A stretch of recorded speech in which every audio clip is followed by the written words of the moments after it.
இந்த second கேட்லேயும் third கேட்லேயும் crowd அப்படியே stagnate ஆகிடுச்சு. கொஞ்சம் உள்ளே அனுப்புங்க, கொஞ்சம் வேகமாக உள்ளே வரணும்.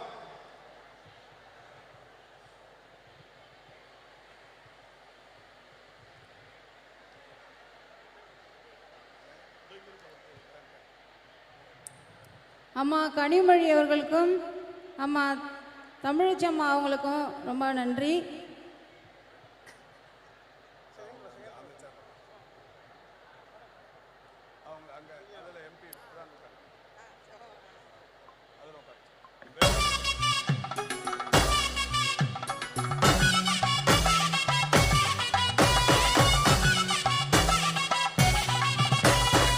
பெண்ணுரிமை போற்றிடுவோம், பெண்களை புகழ்ந்திடுவோம். பெண்ணுரிமை போற்றிடுவோம், பெண்களை புகழ்ந்திடுவோம். கூடுவோம் கூடாவோம் வாங்கம்மா வாங்க, பெருக்கூட்டம் திரண்டு கொண்டாடுவோம், வந்துட்டு போங்க. கூடுவோம் கூடாவோம் வாங்கம்மா வாங்க, பெருக்கூட்டம் திரண்டு கொண்டாடுவோம், வந்துட்டு போங்க. திமுக நடத்துகின்ற மகளிர் அணி நடத்துகின்ற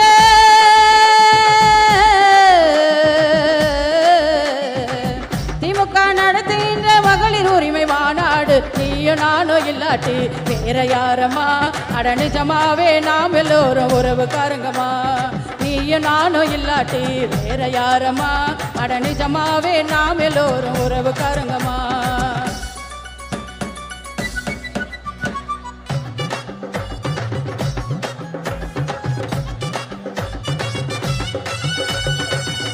வேறு திட்டங்களை படையாய் தந்ததுங்க, பெண்ணின மேன்மடைய பெருகாலம் பிறந்ததுங்க. சொத்தில் சம உரிமை சொன்னது நடந்ததுங்க, வேலை வாய்ப்பினிலே வேறுபாடு கலைந்ததுங்க. பெண்கள் சுய உதவி குழுக்களை அமைத்ததுங்க, பெருந்து பயணத்திலே பெரு நிம்மதி அடைந்ததுங்க. உரிமை தொகை தந்ததில் உயர் வாழ்வு கிடைத்ததுங்க. பெண்ணுரிமை போற்றிடுவோம், பெண்ணுரிமை போற்றிடுவோம், பெண்ணுரிமை போற்றிடுவோம், பெண்களை போற்றிடுவோம்.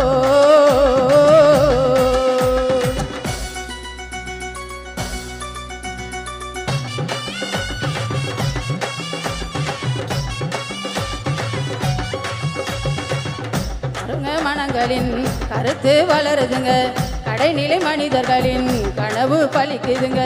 எல்லா மட்டத்திலும் ஏற்றம் நிகழுதுங்க, மாநிலம் கடந்து எங்கும் மாற்றம் திரளுதுங்க.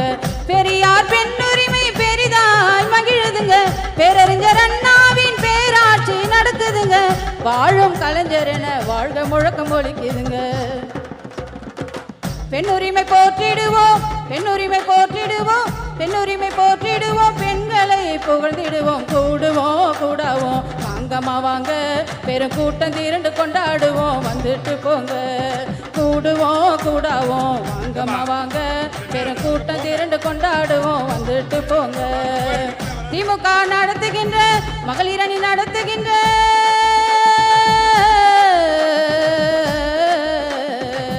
திமுக நடத்துகின்ற மகளிர் உரிமை மாநாடு நீயும் நானும் இல்லாட்டி வேற யாரம்மா? அட நிஜமாவே நாம் எல்லோரும் உறவுக்காரங்கம்மா. நீயும் நானும் இல்லாட்டி வேற யாரம்மா? அட நிஜமாவே நாம் எல்லோரும் உறவுக்காரங்கம்மா. ஏ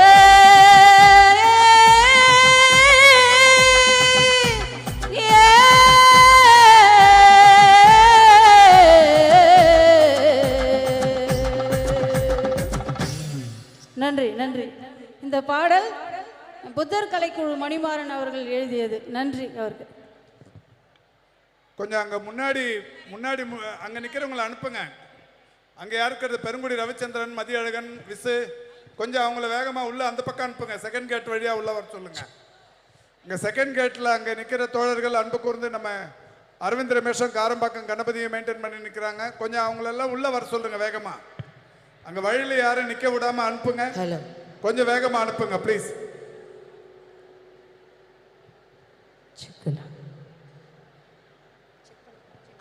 హలో హలో ఓకే இந்த மைக் வால்யூம் கொஞ்சம்.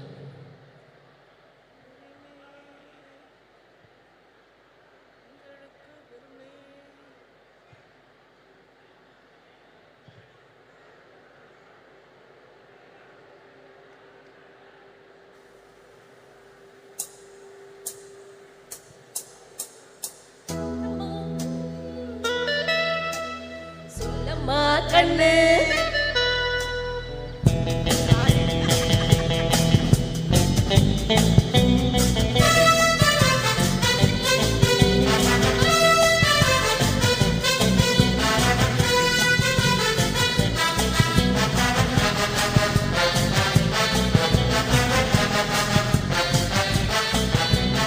என்னம்மா கண்ணு ஆமாக்கா அக்கா என்னம்மா கண்ணு சௌக்கியமா ஆமாக்கா அக்கா சௌக்கியந்தான் என்னம்மா கண்ணு சௌக்கியமா ஆமாக்கா அக்கா சௌக்கியந்தான் பெண்ணுக்கு உரிமை தந்த தலைவன் யார் துணிஞ்சு பெண்ணுக்கு உரிமை தந்த வீரன் யார் யாருக்கும் மஞ்சிடாத சிங்கம் தான் முத்துவேல் அறிஞர் வெத்த தங்கம் தான் என்னம்மா கண்ணு சௌக்கியமா ஆமாக்கா அக்கா சௌக்கியந்தான் என்னம்மா கண்ணு சௌக்கியமா ஆமாக்கா அக்கா சௌக்கியந்தான்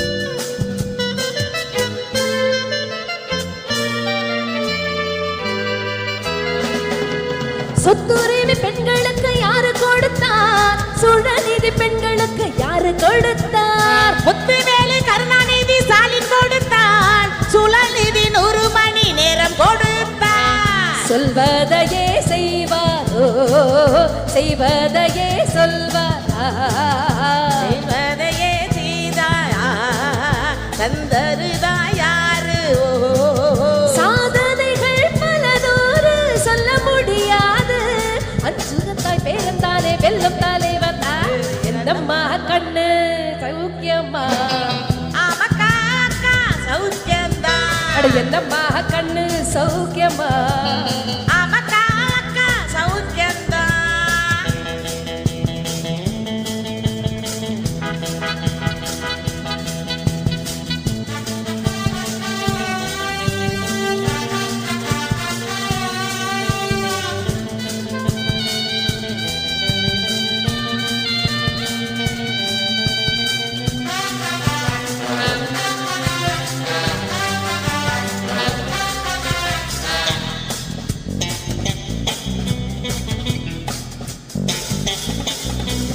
தன்மானம் ஈனமானம் காட்டும் கட்சி திமுகவை போல வேறு எங்கிலும் இல்ல ஒன்மானம் அன்மானம் காத்திடும் கட்சி திமுகவை போல வேறு கட்சியும் இல்ல பாரதத்தின் கூட்டம் சூரியனை காட்டும் சூரியனின் கூட்டம் வெல்லுவது கட்சி உரிமை முழக்கமாநாடு அடையங்கேதான் திமுகவால் பெண்களுக்கு விடியல் காலம் தான் என்னம்மா கண்ணு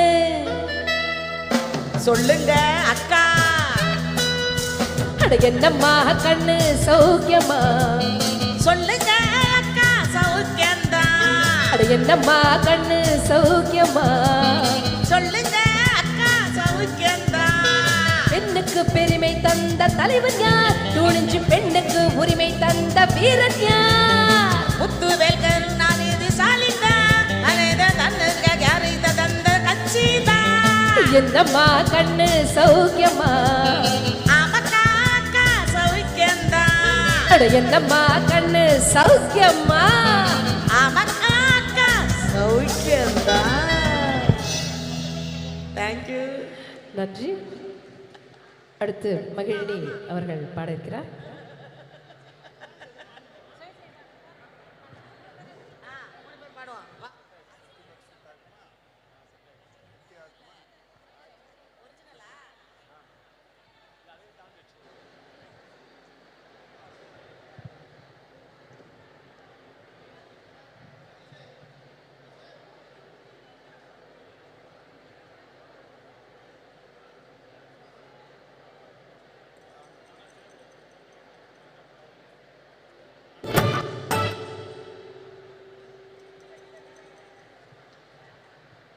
ஹலோ.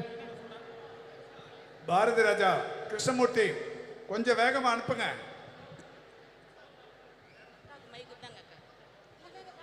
அந்த 2வது கேட்லயும் அப்படியே ஸ்டாக்னேட் ஆகி நிக்குது. கொஞ்சம் வேகமா அனுப்புங்க.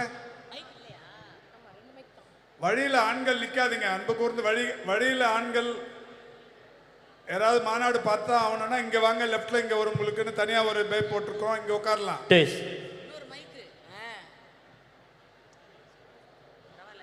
லாஸ்ட் சாங்கம்மா, லாஸ்ட் சாங், கடைசி பாட்டு.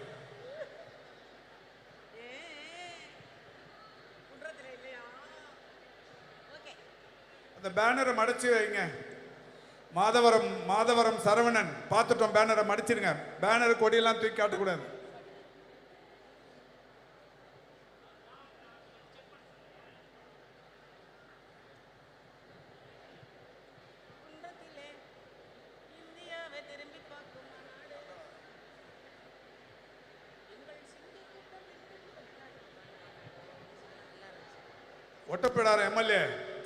ஒட்டப்பிடார எம்எல்ஏ பார்த்துட்டீங்களா? வாங்க உட்காருங்க.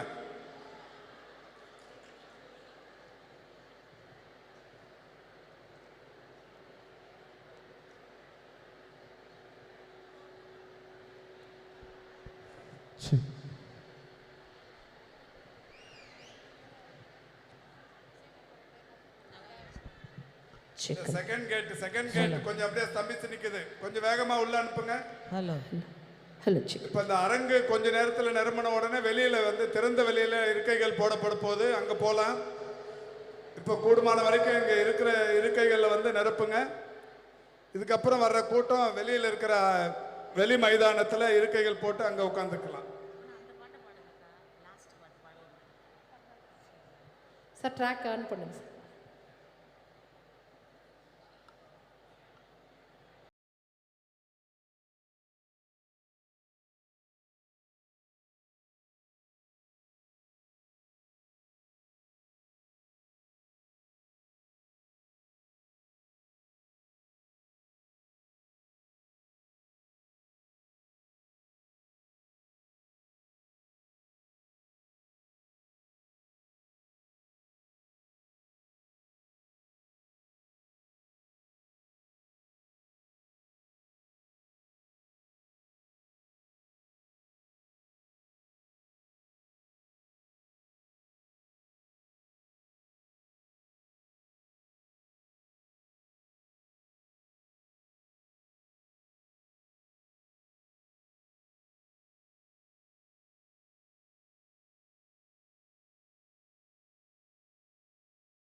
அந்த எம்எல்ஏஸ் 3 பேர் எம்எல்ஏக்கள் 3 பேர் பின்னாடி வந்து மாவட்ட செயலாளர் பேர் ஸ்டிக்கர் ஒட்டியிருக்கிறோம். வேலை மெனக்கெட்டா ஒட்டியிருக்கிறோம். வாங்க, உங்களுக்குன்னு பேர் போட்டு ஒட்டியிருக்கிறோம்ல, எழுந்துருங்க ப்ளீஸ். சிற்றரசு பேர் போட்டிருக்கு, இளையர்னா பேர் போட்டிருக்கு. அதில் போய் உட்காருங்களா எப்படி? வாங்க எழுந்துருங்க. பேர் இல்லைன்னா பரவாயில்ல, வாங்கம்மா. உங்களுக்கு தான் சட்டமன்ற உறுப்பினர்கள் தனியாக போட்டிருக்கிறோம். ஒரு சேர் பின்னாடி உட்கார்றதால என்ன எடுப்போது? வாங்க. அதில் 3வது சேர் உட்காரு. இங்கே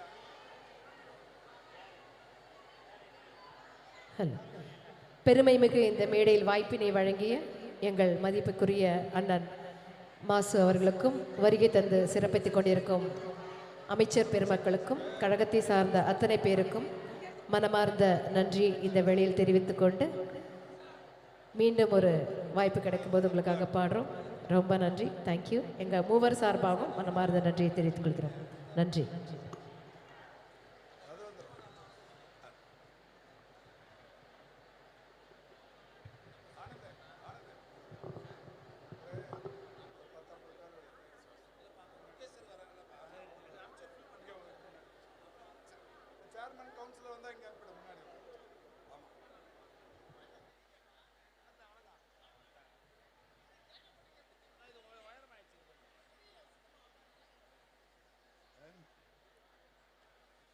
அந்த 2வது கேட்லையும் 3வது கேட்லையும் அங்கேயே நிற்கிறீங்க பாருங்க. கொஞ்சம் உள்ள வாங்க, கொஞ்சம் உள்ள வாங்க. இந்த 2வது கேட்டு 3வது கேட்டு இந்த மேடைக்கு வலது புறத்தில் இருக்கிற தாய்மார்கள் அன்பு கூர்ந்து உள்ள வந்து உட்காருங்க. உள்ள வந்துருங்க ப்ளீஸ். இன்னும் கொஞ்சம் தள்ளிப்பா வாங்க. அண்ணே இப்படி உட்காருங்க. அண்ணே இப்படி உட்காருங்க.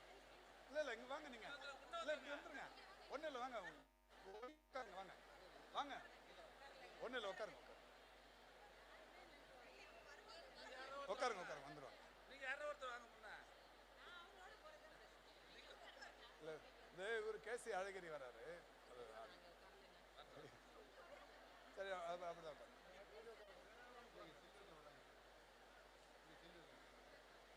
வராங்களா? அப்போ வந்துருங்க, அப்படி வந்துருங்க.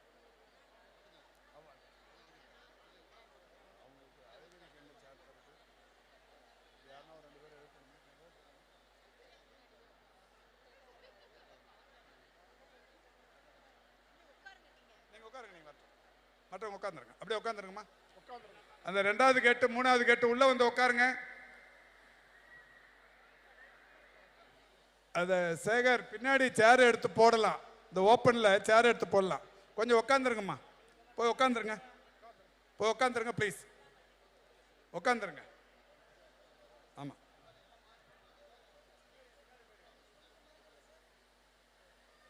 அந்த ஓப்பனில் சேர் போடலாம். மழை வராது, சேர் போட்டுருங்க. ஆண்கள்லாம் பின்னாடி அந்த சேர்ல உட்காந்துடலாம். சேகர் கொஞ்சம் சேர் ஸ்ப்ரெட் பண்ணுங்க. கொஞ்சம் அப்படியே போய் உட்காந்துருங்கம்மா ப்ளீஸ்.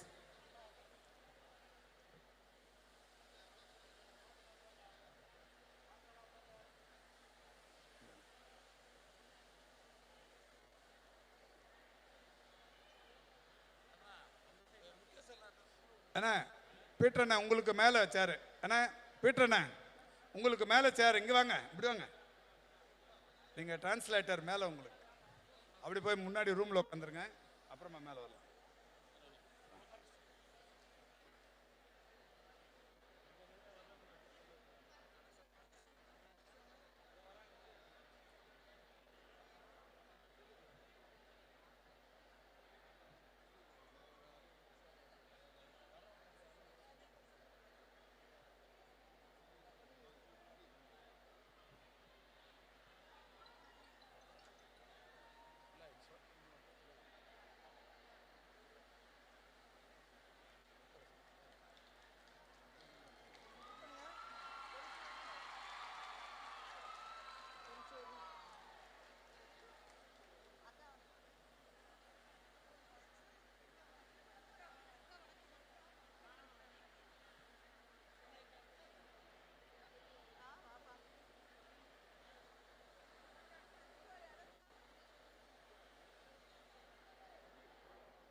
ஒரு ரிசர்வ் சேரை, ஒரு ரிசர்வ் சேர், சிங்கிள் சேர் ஒன்று எடுத்துட்டு வாங்க. இது அங்கே இருக்கு பாரு.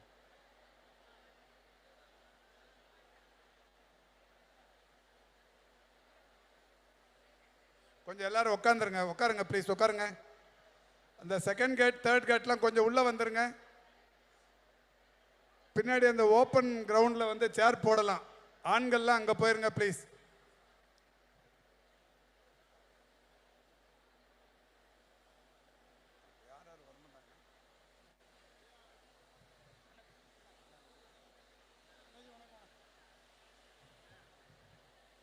இவங்களுக்கு காங்கிரஸுக்கு சேர், ஒரே சிங்கிள் சேர், ரிசர்வ் போட்டுக்க சிங்கிள் சேர். இல்லை சிங்கிள் சேர் எதுனா ரிசர்வ் பண்ணு.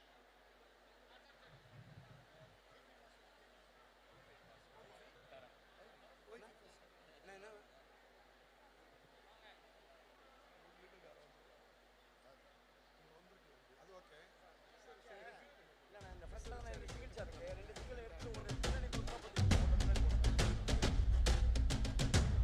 மக்களுடன் ஸ்டாலின், தமிழ் மக்களுடன் ஸ்டாலின், மக்களுடன் ஸ்டாலின், தமிழ்நாட்டை காக்கும் ஸ்டாலின். தமிழாவா தமிழாளவா, தமிழ் பேணி காத்து தலைமுறைகளை தலைவனாக்கவா. தமிழாளவா தலைவா நீ வா, இசையெங்கும் திராவிடத்தின் ஆட்சியாக்க சூளுரைக்கவா. வென்றிடுவோம் வா. தமிழாவா தமிழாளவா, தமிழ் பேணி காக்க தலைமை தாங்கி வா. தமிழாளவா தலைவா நீ வா, நம் புதுமை பெண்கள் தலை நிமிர வீறு கொண்டு வா. வென்றிடுவோம் வா. தமிழரின் உரிமைகளை மீட்டெடுக்கும் அன்பின் தலைவா, தலைமுறை தாங்கி நின்று தமிழை வளர்க்கும் அன்பின் தலைவா, தமிழரின் மனங்களுக்குள் வீற்றிருக்கும் வெற்றி தலைவா, பெரியார் கொள்கை வளர்த்து கோட்டை பிடித்த தங்கத் தமிழா. சுதிரங்கள் உச்சரிக்கும் உந்தன் பேரை தமிழ்நாடே அச்சடிக்கும் தலைவர் பேரை மு.க. ஸ்டாலின் அவர் பேரு, திராவிடத்தின் ஆணி பேரு. சுதிரங்கள் உச்சரிக்கும் உந்தன் பேரை தமிழ்நாடே அச்சடிக்கும் தலைவர் பேரை மு.க. ஸ்டாலின் அவர் பேரு, திராவிடத்தின் ஆணி பேரு.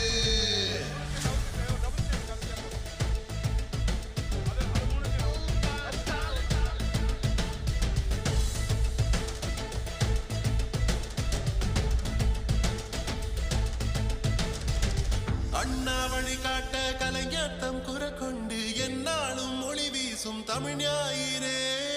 சூழ்ச்சிகள் பல கடந்து திராவிடத்தி என எழுந்து தமிழாலே புறம் செய்த கொள்கை சுடரே. மக்களுடன் ஸ்டாலின் வந்தாரு, நல்லாட்சி தந்தாரே, நம் வாசல் அவர் வாசமே. காலை சிற்றுண்டி சிறப்பாக அமைத்தாரே, பொது பாடம் கொடுத்தாரே, தந்தை வழியே. வா தலைவா வருகாலம் விழும் வா, இனி உந்தன் பின்னாலே மக்கள் மூச்சு புயலாய் வருமே. வா தமிழா வருகாலம் போற்றவா, நம் திராவிட கொள்கை படை புயலாய் வருமே. நிற்பார்வை ஏழை மக்கள் துயரை தீர்க்கும் எதிர்காலம் உந்தன் பேரு உச்சரிக்கும் மு.க. ஸ்டாலின் அவர் பேரு, திராவிடத்தின் ஆணி பேரு. நிற்பார்வை ஏழை மக்கள் துயரை தீர்க்கும் எதிர்காலம் உந்தன் பேரு உச்சரிக்கும் மு.க. ஸ்டாலின் அவர் பேரு, திராவிட.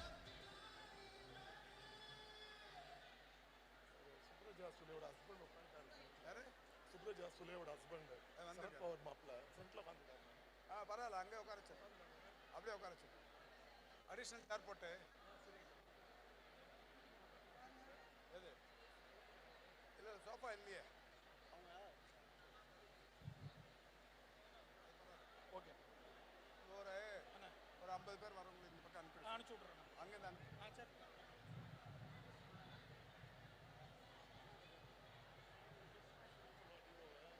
இப்போ தலைவர் வந்து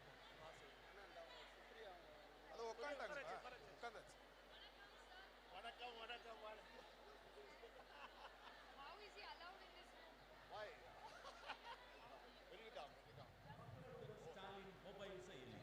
செயலி மூலமா நம்ம கழக அரசு கொண்டு வந்திருக்கிற பல மக்கள் நல திட்டங்களை பத்தி நாம ஒரே கிளிக்ல தெரிஞ்சுக்கிட்டு பயனடைய முடியும். இந்த செயலியில இருக்கிற உங்கள் திட்டங்கள் பிரிவானது உங்களுக்கு பொருந்தக்கூடிய எல்லா திட்டங்களோட பட்டியலையும் ஆட்டோமேட்டிக்காவே காட்டிடும். கூடவே வினாப்பட்டியல் பிரிவின் மூலமா உங்களோட ஃபேமிலி அண்ட் ஃப்ரெண்ட்ஸுக்கு மேட்ச் ஆகிற திட்டங்களை பத்தியும் தெரிஞ்சுக்கலாம். மேலும் உங்கள் தொகுதியை தெரிந்து கொள்ள பிரிவுல நம்ம கழக அரசு 234 தொகுதிகள்லையும் செஞ்சிருக்கிற சாதனைகளை பத்தி தெரிஞ்சுக்கிட்டு கழகத்தின் மேல் வைக்கப்படுகிற வீண் அவதூறுகளுக்கு பதில் அளிக்கலாம். அதோட தகவல் தொடர்பு பிரிவின் வழியா கழக செய்திகளை தலைமையிலிருந்து கடைசி மட்ட தொண்டர் வரைக்கும் சுலபமா ஷேர் பண்ணலாம். அதன் மூலமா கட்சியோட வளர்ச்சியையும் தொடர்பையும் இன்னும் வலுவாக்க முடியும். இதுக்கெல்லாம் முத்தாய்ப்பா உங்களில் ஒருவன் பிரிவுல நம்ம தலைவர் கிட்ட நாம கேட்க நினைக்கிற கேள்விகளை பதிவு செஞ்சு அதுக்கான பதிலையும் பெற முடியும்.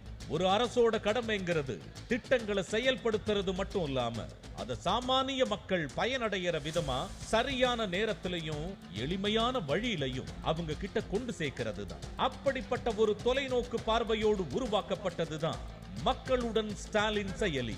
இப்பவே இந்த ஆப்பை டவுன்லோட் பண்ணுங்க.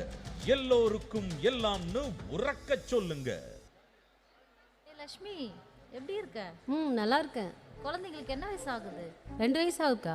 முதல்வரின் பெண் குழந்தைகள் பாதுகாப்பு திட்டத்தில் அப்ளை பண்ணிடு. ஒரு பெண் குழந்தைக்கு 50,000 ரூபாய், 2 பெண் குழந்தைக்கு தனித்தனியா 25,000 ரூபாய் வைப்பு தொகையா தராங்க. ஒண்ணு இல்ல 1000 திட்டங்கள் இருக்கு குழந்தைகளுக்காக. மக்களுடன் ஸ்டாலின் ஆப்ல எல்லா விவரத்தையும் தெரிஞ்சுக்கலாம். மக்களுடன் ஸ்டாலின், குழந்தைகளின் வளர்ச்சிக்கான முகவரி. ஏமா இவங்க உட்காரட்டும். மேடம் ஹலோ, இங்க உட்காரட்டும்.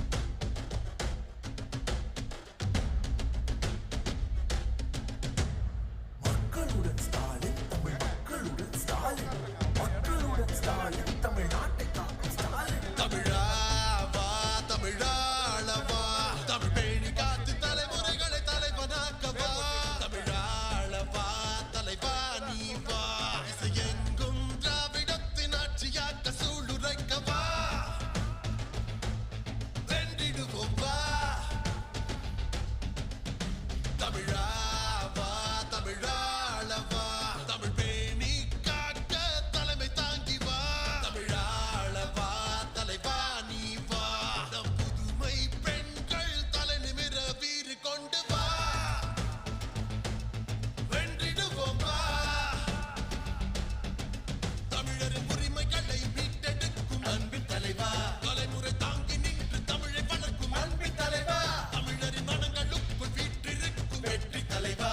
பெரியார் கொள்கை வளர்த்து கோட்டை பிடித்த தமிழா. சுதிரங்கள் உச்சரிக்கும் உந்தன் பேரை தமிழ்நாடே அச்சடிக்கும் தலைவர் பேரை மு.க. ஸ்டாலின் அவர் பேரு. திராவிடத்தின் ஆணி பேரு. சுதிரங்கள் உச்சரிக்கும் உந்தன் பேரை தமிழ்நாடே அச்சடிக்கும் தலைவர் பேரை மு.க. ஸ்டாலின் அவர் பேரு. திராவிடத்தின் ஆணி பேரு.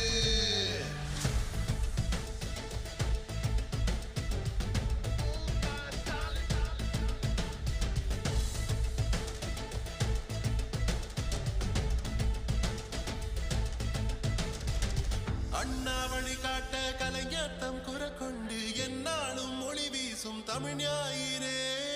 சூழ்ச்சிகள் பல கடந்து திராவிடத்தி என எழுந்து தமிழாலே உரம் செய்த கொள்கை சுடரே. மக்களுடன் ஸ்டாலின் வந்தாரு, நல்லாட்சி தந்தாரே, நம் வாசல் அவர் வாசமே. காலை சிற்றுண்டி சிறப்பாக அமைத்தாரே, பொது பாடம் கொடுத்தாரே, தந்தை வழியே. வா, தலைவா, வருங்காலம் எழும் வா, இனி உந்தன் பின்னாலே மக்கள் மூச்சு புயலாய் வருமே. வா, தமிழா, வருங்காலம் போற்றவா, நம் திராவிட கொள்கை படை புயலாய் வருமே. பார்வை ஏழை மக்கள் துயரை தீர்க்கும் எதிர்காலம் உன்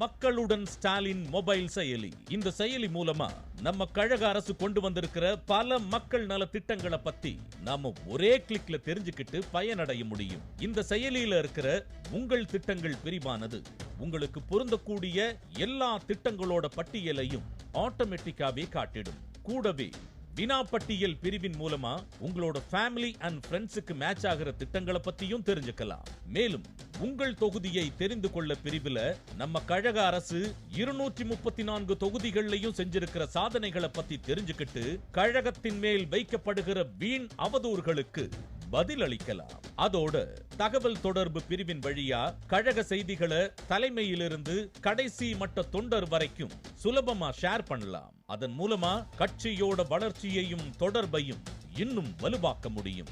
இதுக்கெல்லாம் முத்தாய்ப்பா உங்களில் ஒருவன் பிரிவுல நம்ம தலைவர் கிட்ட நாம கேட்க நினைக்கிற கேள்விகளை பதிவு செஞ்சு அதுக்கான பதிலையும் பெற முடியும்.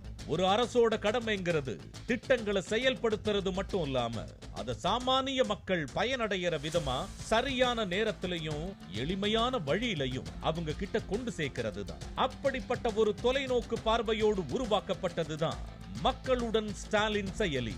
இப்பவே இந்த ஆப்பை டவுன்லோட் பண்ணுங்க. எல்லோருக்கும் எல்லாம்னு உறக்க சொல்லுங்க. லட்சுமி எப்படி இருக்க? நல்லா இருக்கேன். குழந்தைங்களுக்கு என்ன வயசு ஆகுது? 2 வயசு ஆகுக்கா. முதல்வரின் பெண் குழந்தைகள் பாதுகாப்பு திட்டத்துல அப்ளை பண்ணிடு. ஒரு பெண் குழந்தைக்கு 50,000 ரூபாய், 2 பெண் குழந்தைக்கு தனித்தனியா 25,000 ரூபாய் வைப்பு தொகையா தராங்க. ஒண்ணு இல்ல 1000 திட்டங்கள் இருக்கு குழந்தைகளுக்காக. மக்களுடன் ஸ்டாலின் ஆப்ல எல்லா விவரத்தையும் தெரிஞ்சுக்கலாம். மக்களுடன் ஸ்டாலின், குழந்தைகளின் வளர்ச்சிக்கான முகவரி.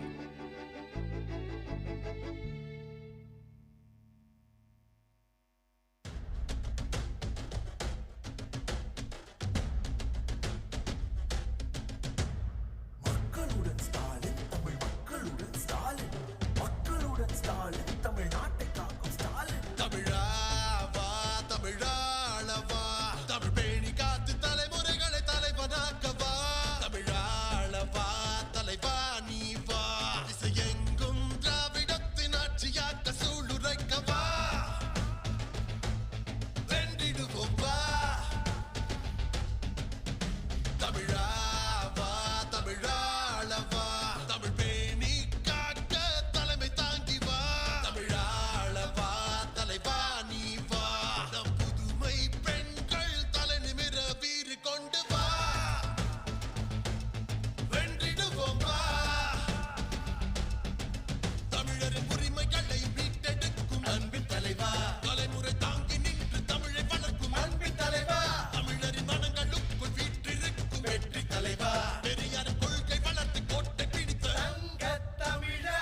சுதிரங்கள் உச்சரிக்கும் உந்தன் பேரை தமிழ்நாடே அச்சடிக்கும் தலைவர் பேரை மு.க. ஸ்டாலின் அவர் பேரு, திராவிடத்தின் ஆணி பேரு.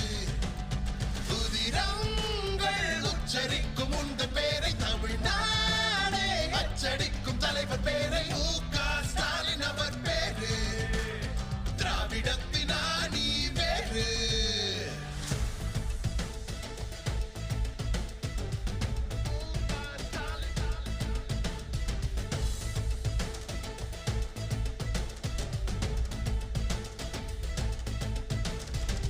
அண்ணா வழிகாட்ட கலைஞர் தம் குறை கொண்டு எந்நாளும் மொழி வீசும் தமிழ் ஞாயிறே. சூழ்ச்சிகள் பல கடந்து திராவிடத்தி என எழுந்து தமிழாலே உரம் செய்த கொள்கை சுடரே. மக்களுடன் ஸ்டாலின் வந்தாரு, நல்லாட்சி தந்தாரே, நம் வாசல் அவர் வாசமே. காலை சிற்றுண்டி சிறப்பாக அமைத்தாரே, பொது பாடம் கொடுத்தாரே, தந்தை வழியே. வா தலைவா, வருங்காலம் எழும் வா, இனி உந்தன் பின்னாலே மக்கள் மூச்சு புயலாய் வருமே. வா தமிழா, வருங்காலம் போற்ற வா,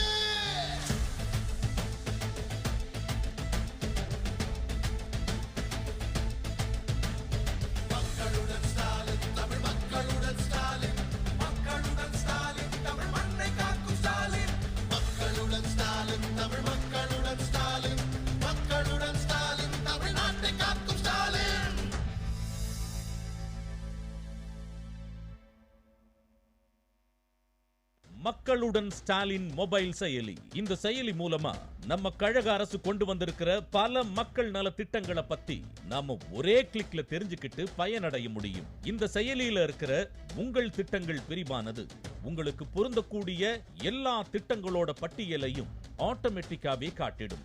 கூடவே வினாப்பட்டியல் பிரிவின் மூலமா உங்களோட ஃபேமிலி அண்ட் ஃப்ரெண்ட்ஸுக்கு மேட்ச் ஆகிற திட்டங்களை பத்தியும் தெரிஞ்சுக்கலாம். மேலும் உங்கள் தொகுதியை தெரிந்து கொள்ள பிரிவுல நம்ம கழக அரசு 234 தொகுதிகள்லயும் செஞ்சிருக்கிற சாதனைகளை பத்தி தெரிஞ்சுக்கிட்டு கழகத்தின் மேல் வைக்கப்படுகிற வீண் அவதூறுகளுக்கு பதில் அளிக்கலாம். அதோட தகவல் தொடர்பு பிரிவின் Test.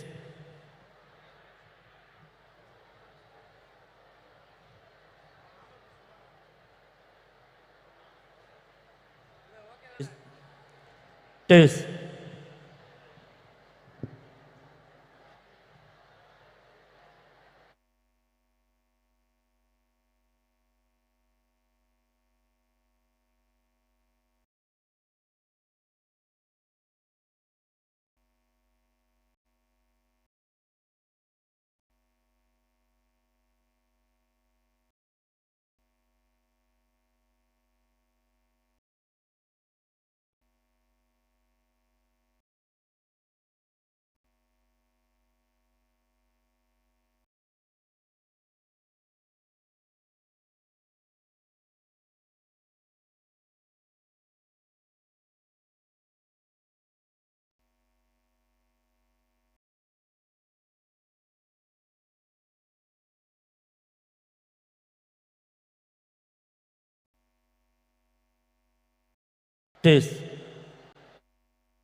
Test.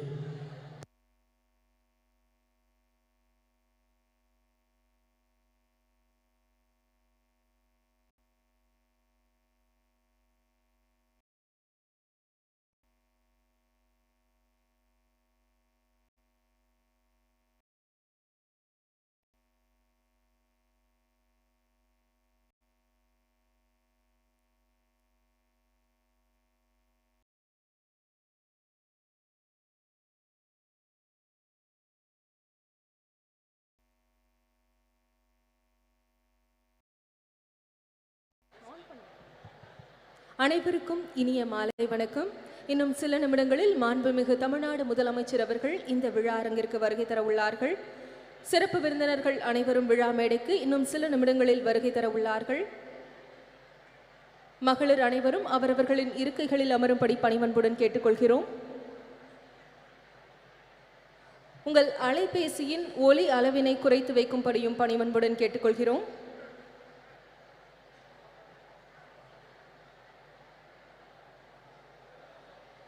சமூக நீதி மற்றும் மகளிர் உரிமைகளை பாதுகாக்க ஓர் அணியாக இந்த மாநாட்டில் திரண்டிருக்கிறோம். இந்த மாநாடு இன்னும் சில நிமிடங்களில் தொடங்க இருக்கிறது.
மாண்புமிகு தமிழ்நாடு முதலமைச்சர் அவர்கள் இதோ விழா அரங்கிற்கு வருகை தந்துள்ளார்கள். மாண்புமிகு தமிழ்நாடு முதலமைச்சர் அவர்களுக்கு சிறப்பான வரவேற்பு அளிக்கப்படுகிறது. இங்கு வருகை தந்துள்ள மாண்புமிகு அமைச்சர் பெருமக்கள் அனைவரையும் வருக வருக என அன்புடன் வரவேற்கிறோம். மதிப்பிற்குரிய நாடாளுமன்ற சட்டமன்ற உறுப்பினர்கள் அனைவரையும் அன்புடன் வருக வருக என வரவேற்கிறோம்.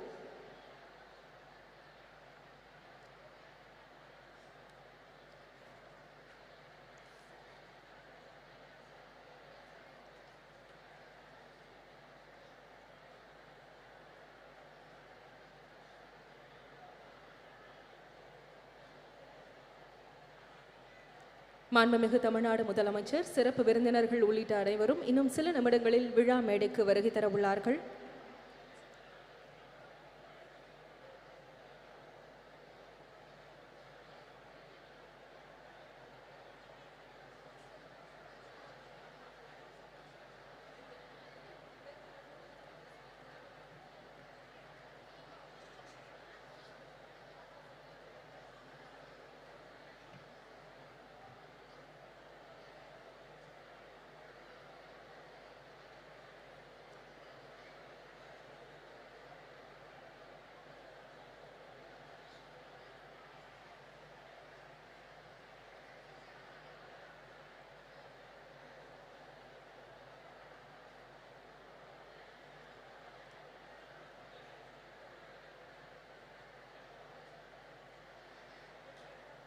மகளிர் உரிமைகளுக்காகவும் அவர்களின் முன்னேற்றத்திற்காகவும் அயராது உழைத்த பெருந்தகை முத்தமிழறிஞர் கலைஞர் அவர்கள்.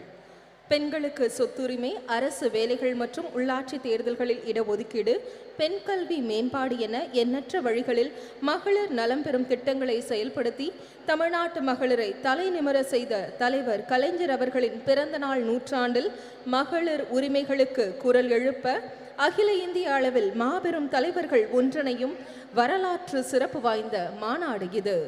மகளிர் உரிமை மாநாடு.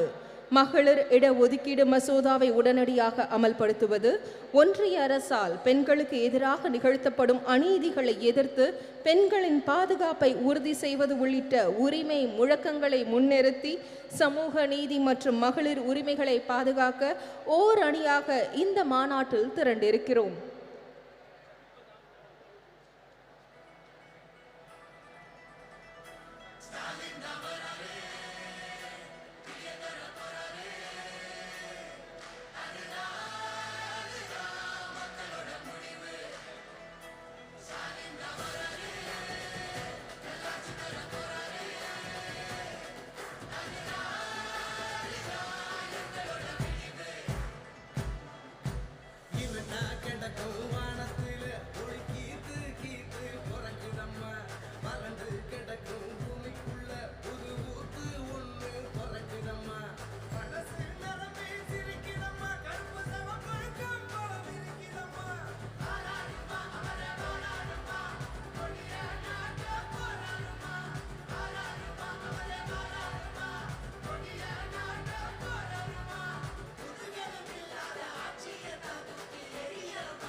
தமிழ் பண்பாட்டை, பெருமையை பாதுகாக்க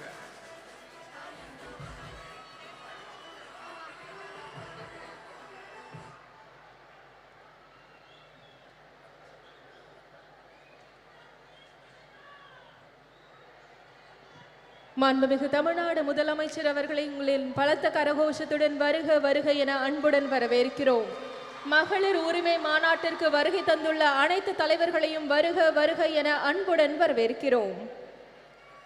பெண்களின் முன்னேற்றமே சமுதாய முன்னேற்றம் என ஓயாது உழைத்த முத்தமிழறிஞர் டாக்டர் கலைஞர் அவர்களின் நூற்றாண்டை கொண்டாடினும் இந்த வேளையில் திராவிட முன்னேற்ற கழக மகளிர் அணி ஒருங்கிணைப்பில் கழக தலைவர் நம் மாண்புமிகு தமிழ்நாடு முதலமைச்சர் அவர்களின் நடைபெறும் இந்த மகளிர் உரிமை மாநாட்டிற்கு வருகை தந்துள்ள உங்கள் அனைவரையும் வருக வருக என அன்புடன் வரவேற்கிறோம்.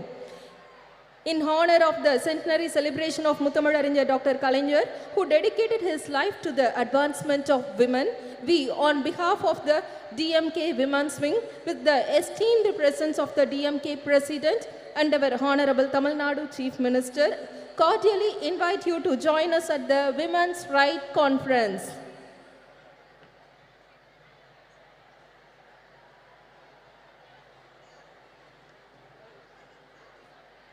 இந்த இனிய தருணத்தில் திராவிட முன்னேற்றக் கழக மகளிர் அணி செயலாளரும் முன்னாள் நாடாளுமன்ற உறுப்பினருமான திருமிகு ஹெலன் டேவிட்சன் அவர்களை வரவேற்புரையாற்ற அன்புடன் அழைக்கிறோம்.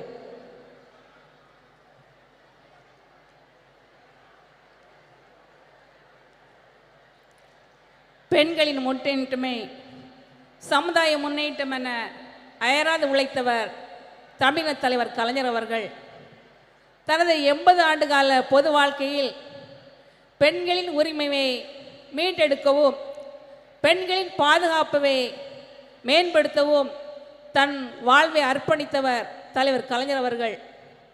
அவரது நூற்றாண்டை சிறப்பிக்கும் விதமாக திராவிட முன்னேற்றக் கழக மகளிரணி ஒருங்கிணைப்பில் தமிழக தலைவர் கழகத் தலைவர் தமிழக முதலமைச்சர் மாண்புமிகு தளபதி அவர்கள் தலைமையில் கழக துணை பொதுச் செயலாளர் சகோதரி கனிமொழி அவர்கள் ஒருங்கிணைப்பில் நடைபெற்று கொண்டிருக்கும் மகளிர் உரிமை மாநாட்டினை தமிழகத்தில் எல்லாருக்கும் எல்லாமான திராவிட மாடல் ஆட்சி செய்து வருகின்ற 2024ஆம் ஆண்டு நடைபெற இருக்கின்ற பாராளுமன்ற தேர்தலில் ஒரு அரசியல் மாற்றத்தை ஏற்படுத்தும் இந்தியாவின் தென்பகுதியிலிருந்து திசை காட்டும் சூரியனாய் இன்று வரலாற்று சிறப்புமிக்க இந்த மகளிர் உரிமை மாநாட்டை மகளிரணி சார்பில் நடத்துவதற்கு அனுமதி அளித்து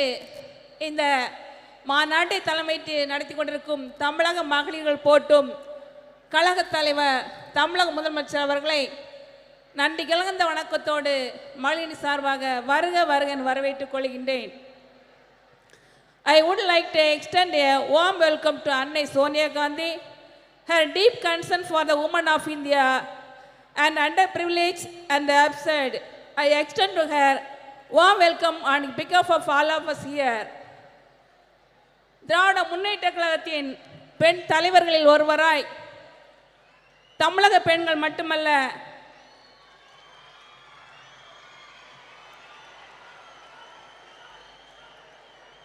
இந்திய பெண்களின் உரிமைக்காக பாராளுமன்றத்தில் கர்ச்சிக்கும் சிங்கமாய் மகளிரணிக்கு சிறந்த வழிகாட்டியாக வரலாற்று சிறப்புமிக்க இந்த மகளிரணி மகளிர் உரிமை மாநாட்டில் இந்திய கூட்டணியின் பெண் தலைவர்கள் எல்லாம் ஒரே மேடையில் வருகை தர செய்து மகளிரணிக்கு வரலாற்று மிக்க சிறப்புமிக்க பெருமை பெற்று தந்த நம்முடைய கழக துணை பொதுச் செயலாளர் கழக நாடாளுமன்ற துணைத் தலைவர் அருமை சகோதரி கனிமொழி அவர்களை வருக வருக என்று வரவேற்றுக் கொள்கின்றேன். We have in our midst of eminent of leaders of the country, Madam Mehbooba Mufti, the former Chief Minister of Jammu and Kashmir, Madam Sonia Gandhi, the General Secretary of Indian National Congress, Madam Supriya Sule, Member of Parliament and the Working President of NCP, Madam Dimple Yadav, Member of Parliament, Samajwadi Party, Madam Leslie Singh, Minister of Bihar and NEC Member of JDU, Madam Suhasini Ali, former MP and Politburo Member of the CPIM, Madam Ani Raja, NEC Member of CPI and General Secretary of NEIFF, Raxi Millan, Deputy Speaker of Delhi Assembly, NCC Member APP, Madam Sumitra Dev, former MP of National Spokesperson of AITC. I would like to extend a very warm welcome each of them on behalf of the DMK Women's Wing.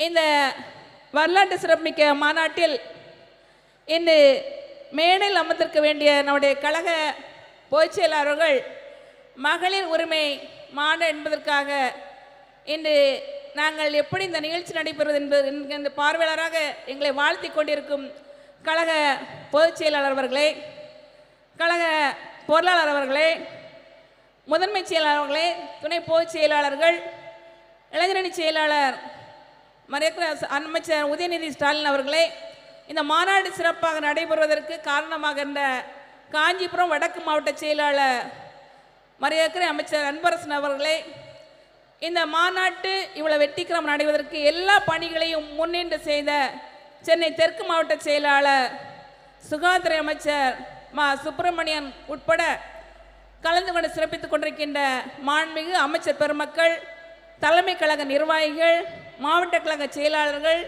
சட்டமன்ற இந்நாள் முன்னாள் உறுப்பினர்கள், கூட்டணி கட்சி தலைவர்கள், நிர்வாகிகள், மாநில மகளிர் அணி நிர்வாகிகள், உள்ளாட்சி மன்ற பிரதிநிதிகள் மற்றும் தமிழகம் இங்கு வந்திருக்கின்ற கழக மகளிர்கள், தலைவர் கலைஞர்களின் நூற்றாண்டில் தலைவர் கலைஞர் ஆட்சியில் மீட்டு கொடுத்த மகளிர் உரிமைக்கு நன்றி செலுத்த விதமாகவும் வருகின்ற நாடாளுமன்ற தேர்தலில் ஒன்றியத்தில் ஒரு ஆட்சி மாற்றத்தை ஏற்படுத்தி மறுக்கப்பட்ட உரிமைகளை மீட்படுத்துவதற்காக வந்திருக்கின்ற அனைத்து மகளிர்களையும் வருக வருக என வரவேற்று விடைபெறுகிறேன். நன்றி, வணக்கம். நன்றி. விருந்தினர்களை சிறப்பிக்கும் தருணம். டைம் டு ஃபெலிசிட்டேட் அவர் டிக்னிட்ரீஸ். மாண்புமிகு தமிழ்நாடு முதலமைச்சர் அவர்கள் திருமிகு மெஹபூபா முஃப்தி அவர்களுக்கு நினைவு பரிசு வழங்கி சிறப்பிப்பார்கள்.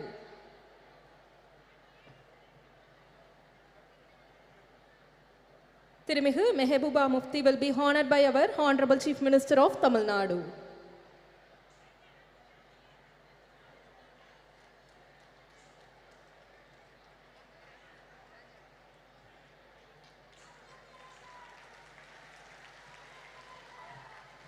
மாண்புமிகு தமிழ்நாடு முதலமைச்சர் அவர்கள் திருமிகு பிரியங்கா காந்தி வத்ரா அவர்களுக்கு நினைவு பரிசு வழங்கி சிறப்பிப்பார்கள்.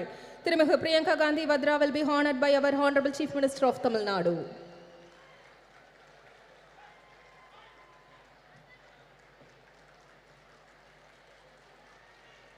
மாண்புமிகு தமிழ்நாடு முதலமைச்சர் அவர்கள் திருமிகு சுபாஷினி அவர்கள் அலி அவர்களுக்கு நினைவு பரிசு வழங்கி சிறப்பிப்பார்கள். திருமிகு சுபாஷினி அலி will be honored by our Honorable Chief Minister of Tamil Nadu.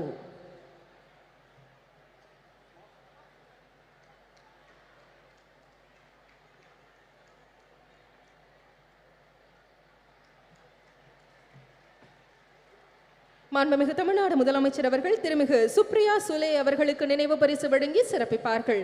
திருமிகு Supriya Sule will be honored by our Honorable Chief Minister of Tamil Nadu.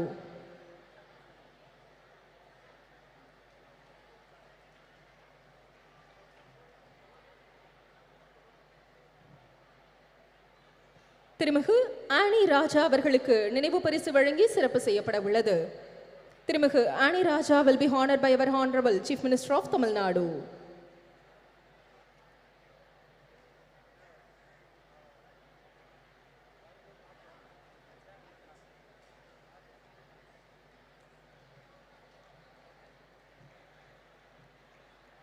திருமிகு டிம்பிள் யாதவ் அவர்களுக்கு நினைவு பரிசு வழங்கி சிறப்பிக்கும் தருணம். திருமிகு Dimple Yadav will be honored by our Honorable Chief Minister of Tamil Nadu.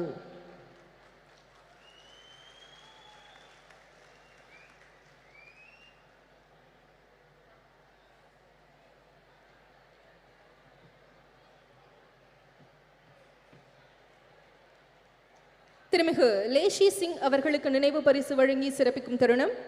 திருமிகு லேஷி Singh will be honored by our Honorable Chief Minister of Tamil Nadu.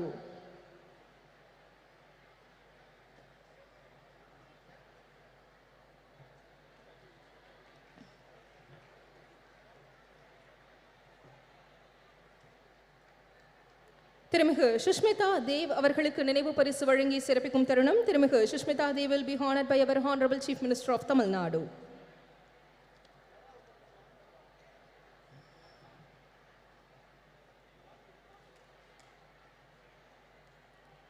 திருமிகு ராக்கி பிட்லன் அவர்களுக்கு நினைவு பரிசு வழங்கி சிறப்பிக்கும் தருணம்.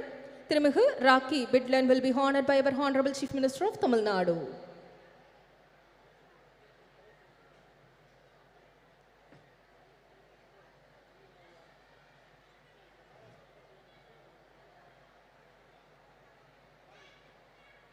மாண்புமிகு தமிழ்நாடு முதலமைச்சர் அவர்கள் மாண்புமிகு மக்கள் நல்வாழ்வுத்துறை அமைச்சர் அவர்களுக்கு நினைவு பரிசு வழங்கி சிறப்பிப்பார்கள்.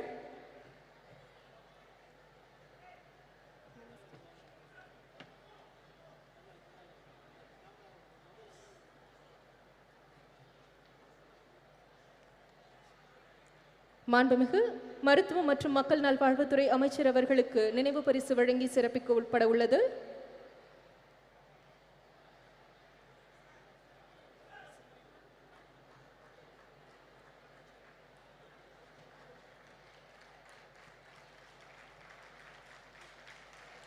The Honorable Chief Minister of Tamil Nadu honoring Honorable Minister of Health and Family Welfare.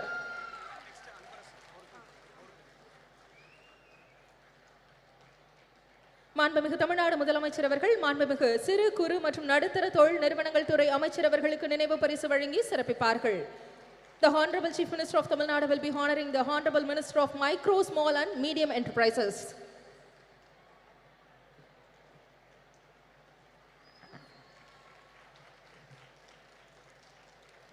திமுக பொதுச் செயலாளர் திருமிகு கனிமொழி கருணாநிதி அவர்கள் மாண்புமிகு தமிழ்நாடு முதலமைச்சர் அவர்களுக்கு நினைவு பரிசு வழங்கி சிறப்பிப்பார்கள். DMK Deputy General Secretary திருமிகு Kanimozhi Karunanidhi will be honoring the Honorable Chief Minister of Tamil Nadu.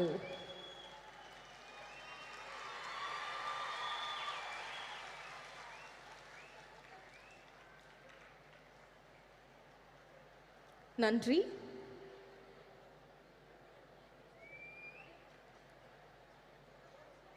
குழந்தைகள் நலன் மற்றும் பெண்களின் உரிமைகளை முதன்மையாக கொண்டு பணியாற்றி வரும் டெல்லி சட்டப்பேரவை துணைத் தலைவரும் ஆம் ஆத்மி கட்சியின் தேசிய நிர்வாக குழு உறுப்பினருமான திருமிகு ராக்கி பிட்லன் அவர்களை சிறப்புரையாற்ற அன்புடன் அழைக்கிறோம். With great pleasure we invite திருமிகு rakhi பிட்லன் for the special address.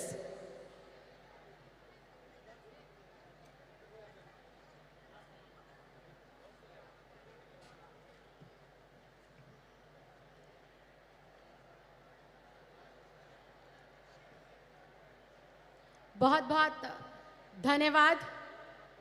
मंच पर उपस्थित समस्त सम्मानित अतिथिगण, मेरे समक्ष बैठे चेन्नई के तमाम सम्मानित मतदाता, आज के इस कार्यक्रम को आयोजित करने से पहले मैं धन्यवाद देना चाहती हूँ तमिलनाडु के मुख्यमंत्री श्री M.K. स्टालिन जी को, DMK की सांसद सुश्री कनिमोझी जी को, जिन्होंने ये कार्यक्रम को आयोजित किया, और देश भर से अलग अलग पार्टियों का प्रतिनिधित्व करती हुई आए हुए तमाम सम्मानित अतिथिगण जो मंच पर विराजमान हैं। मैडम सोनिया जी, आप सबका मैं दिल की गहराइयों से बहुत बहुत धन्यवाद करती हूँ, बहुत बहुत आभार प्रकट करती हूँ। साथियों, आज का कार्यक्रम जो आयोजित किया गया है वो महिलाओं के अधिकारों पर चर्चा करने हेतु इस कार्यक्रम को बुलाया गया, इसका आयोजन किया गया। महिलाएं जो इस देश की आधी आबादी है, महिलाएं जो हमारे समाज का अभिन्न अंग है, महिलाएं जो इस देश की व्यवस्था को सुव्यवस्थित करने के लिए अपना अभूतपूर्व योगदान देती हैं।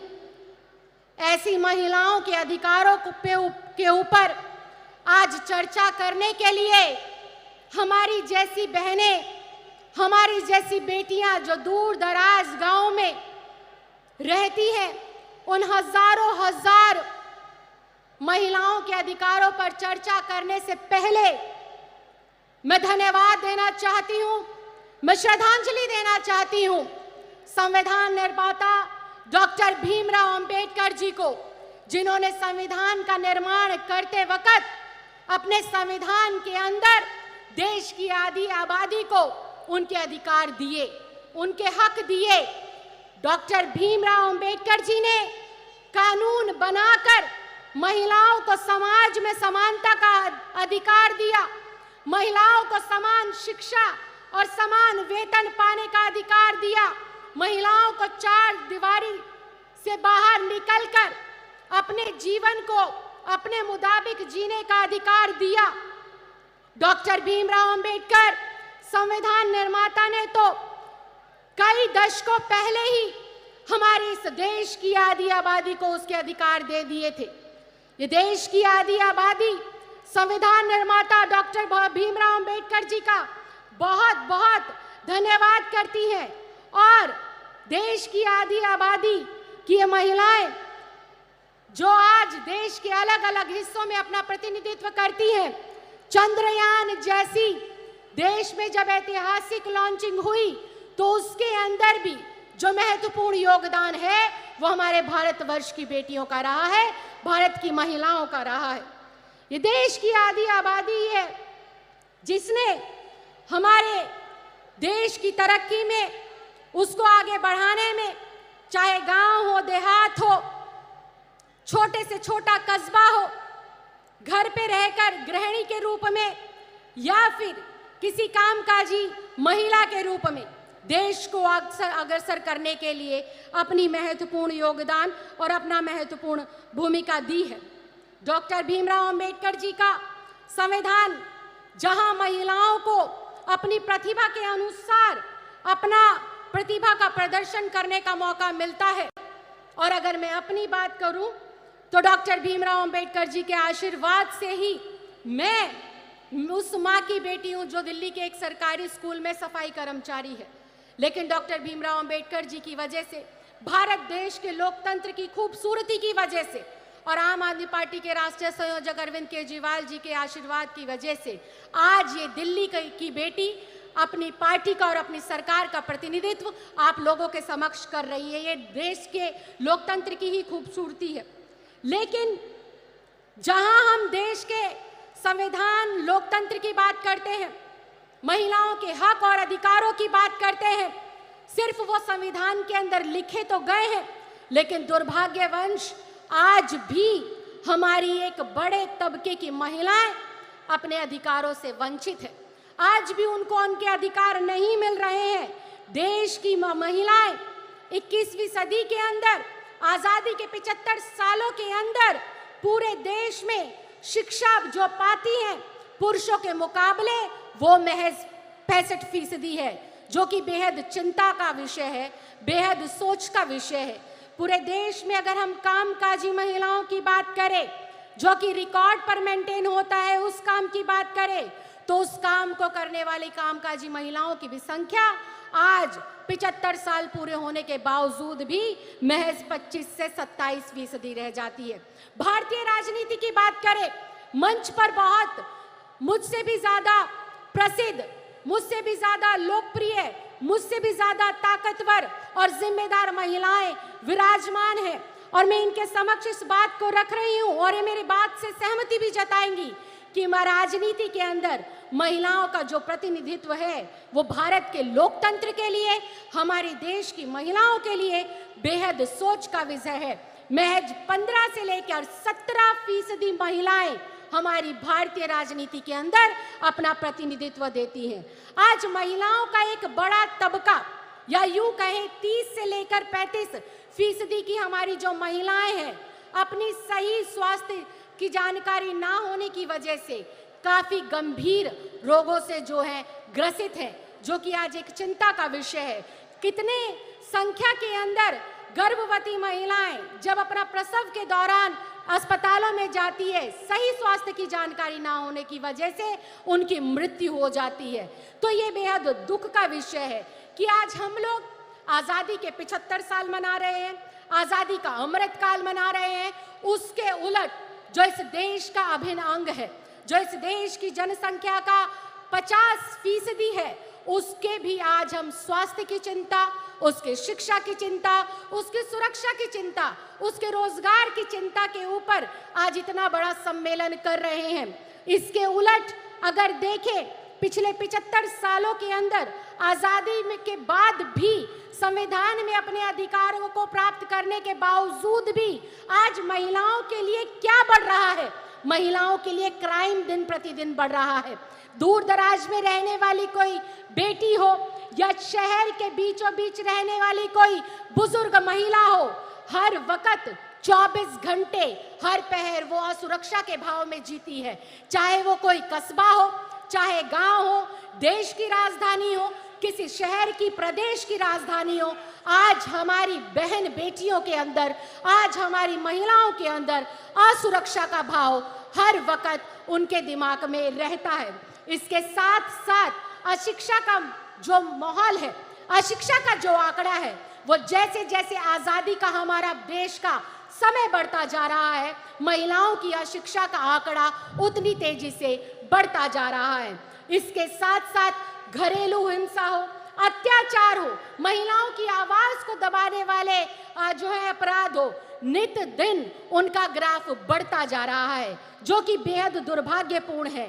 संविधान के अंदर तो, सरकारों के अंदर तो हम लोगों ने सिर्फ कागजों के ऊपर अपनी बेटियों को, अपनी महिलाओं को, अपनी बहनों को हक और अधिकार दिए हैं, लेकिन वास्तव में आज जरूरत है उन हक को, उन अधिकारों को जमीन पर उतारकर उनकी झोली में डालने का, उनको लाभ पहुंचाने का। आज जरूरत है समाज के तमाम बुद्धिजीवियों को, आज जरूरत है तमाम राजनीतिक दलों के, राजनीतिक लोगों को, आज जरूरत है जो है केंद्र की सरकार में बैठे हुए लोगों को और राज्य की सरकारों में बैठे हुए लोगों को ये सोचने की, इस पर मंथन करने की, इस पर चिंतन करने की जरूरत है कि हम हमारी बेटियों के अंदर से यह असुरक्षा का भाव कैसे खत्म करें, कैसे हम इस देश की प्रगति में अपना महत्वपूर्ण योगदान देने वाली देश की आधी आबादी, जो हमारी बहनें हैं, जो हमारी माएं हैं,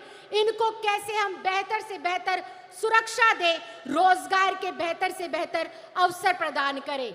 आज राजनीति के अंदर जितनी महिलाओं की जरूरत है, उससे कहीं ज्यादा मुझे लगता है कि उन महिलाओं की जरूरत है जो गलियों में, कस्बों में, गली में, मोहल्लों में जाकर महिलाओं को उनके हक के लिए जागने का काम करे, उनको जागरूक बनाने का काम करे और आगे बढ़ाने का काम करे।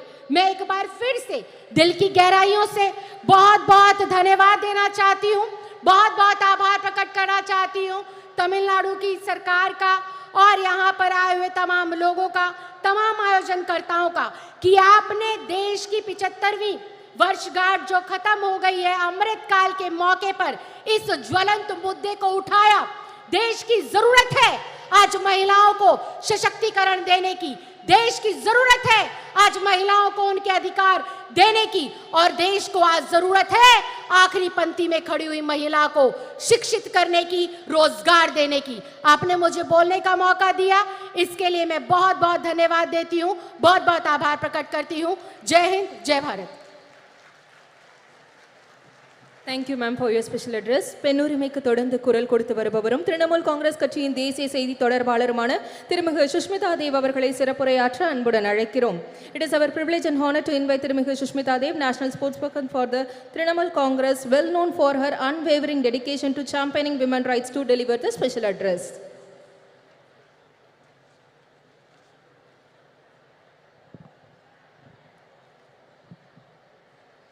Honorable Chief Minister of Tamil Nadu, Thalapathy M.K. Stalin, I have to say it's a great honor to come face to face with you, sir, for the first time. Former Jammu and Kashmir Chief Minister Mehbooba Mufti ji, Honorable Member of Parliament Kanimozhi ji,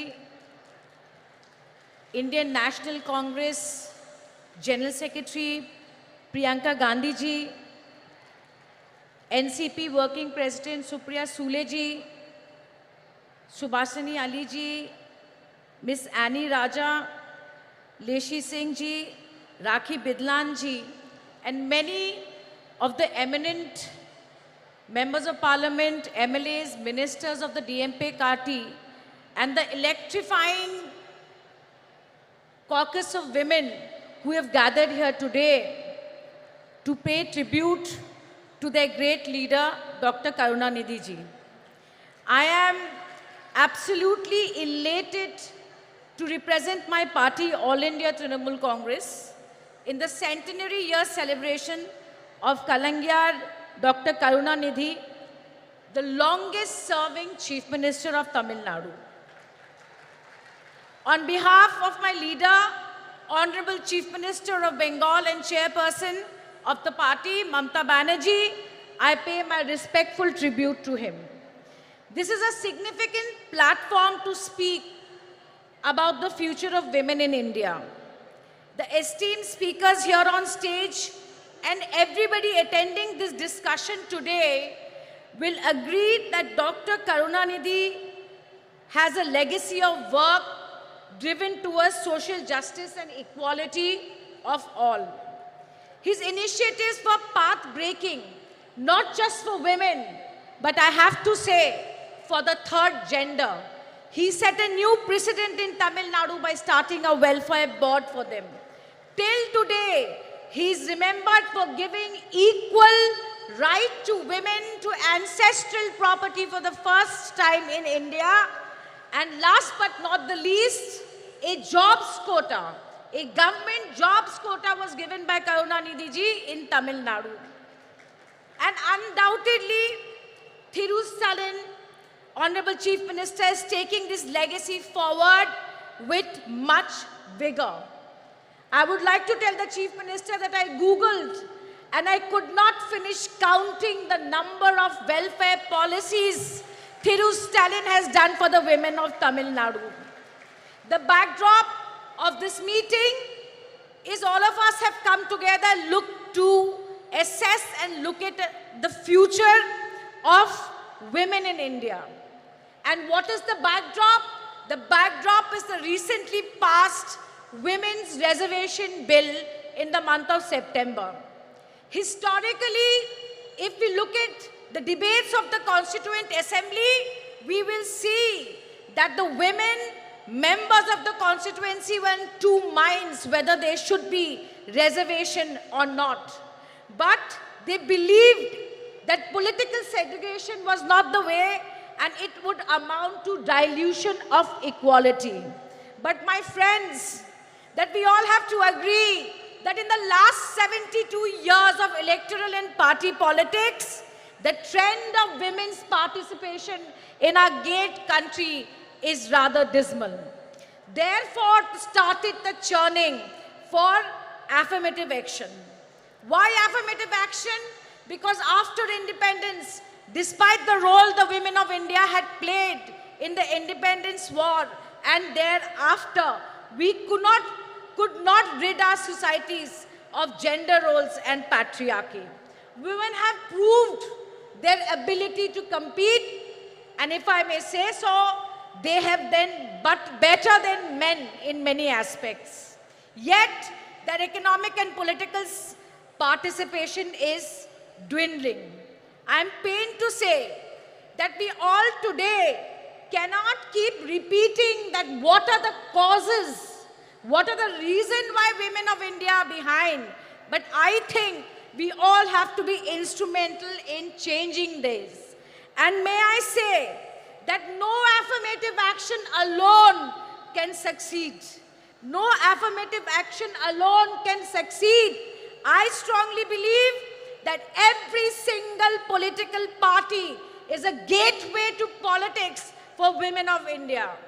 The All India Trinamool Congress and my leader, Mamata Banerjee, implemented women's reservation during the 2019 parliamentary elections.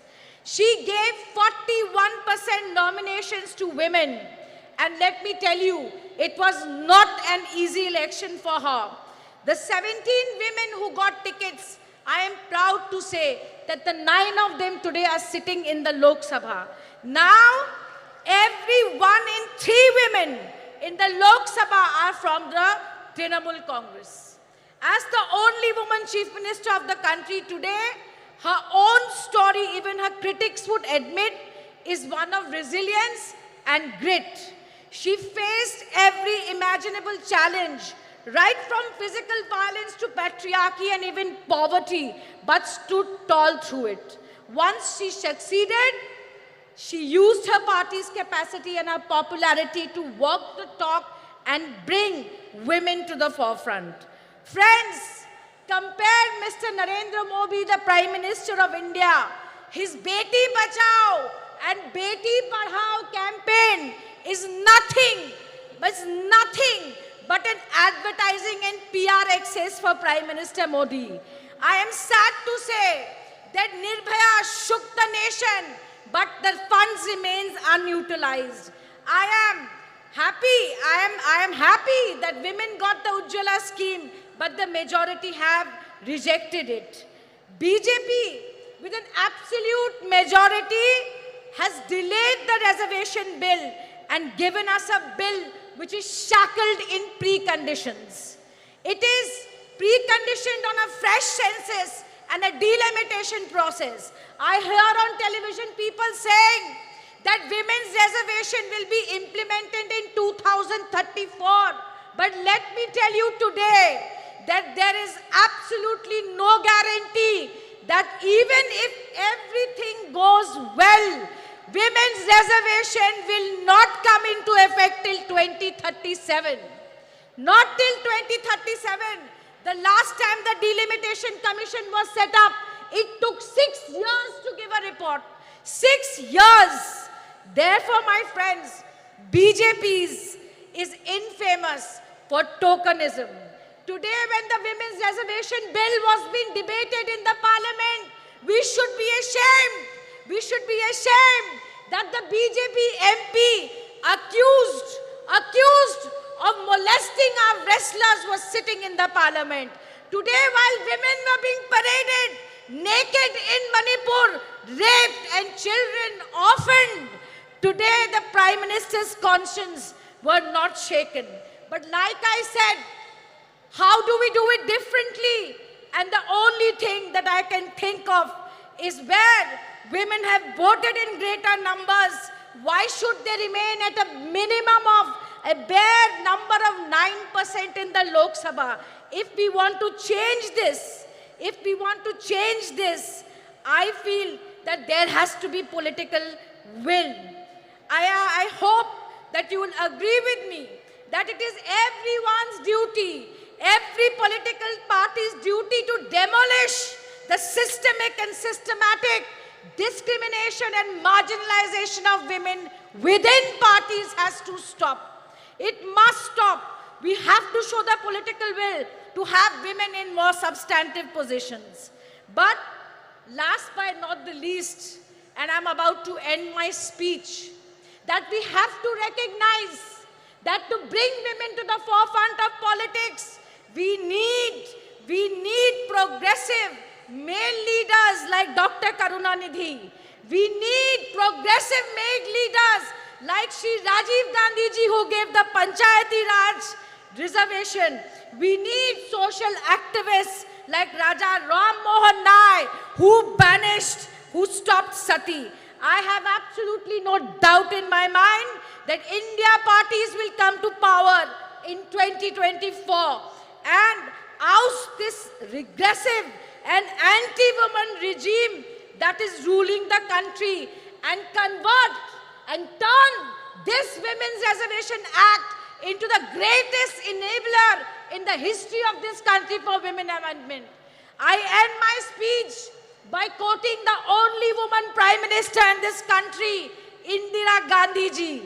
There are two kinds of people, those who do the work and those who take the credit. While Prime Minister Modi takes credit for travesty of a law in the name of reservation, let us who are sitting here do the real work towards greater political representation of women. With these words, I once again thank the DMK party. I thank the women wings of the DMK party and your patience for listening to me. Jai Hind. Thank you very much. Thank you, ma'am. Bihar மாநிலத்தின் உணவு மற்றும் நுகர்வோர் பாதுகாப்புத்துறை அமைச்சரும் ஐக்கிய ஜனதா தளம் கட்சியின் தேசிய நிர்வாகக் குழு உறுப்பினருமான திருமிகு லேஷி சிங் அவர்களை சிறப்புரையாற்ற அன்புடன் அழைக்கிறோம். We request திருமிகு லேஷி Singh, the Minister for Food and Consumer Protection of Bihar State.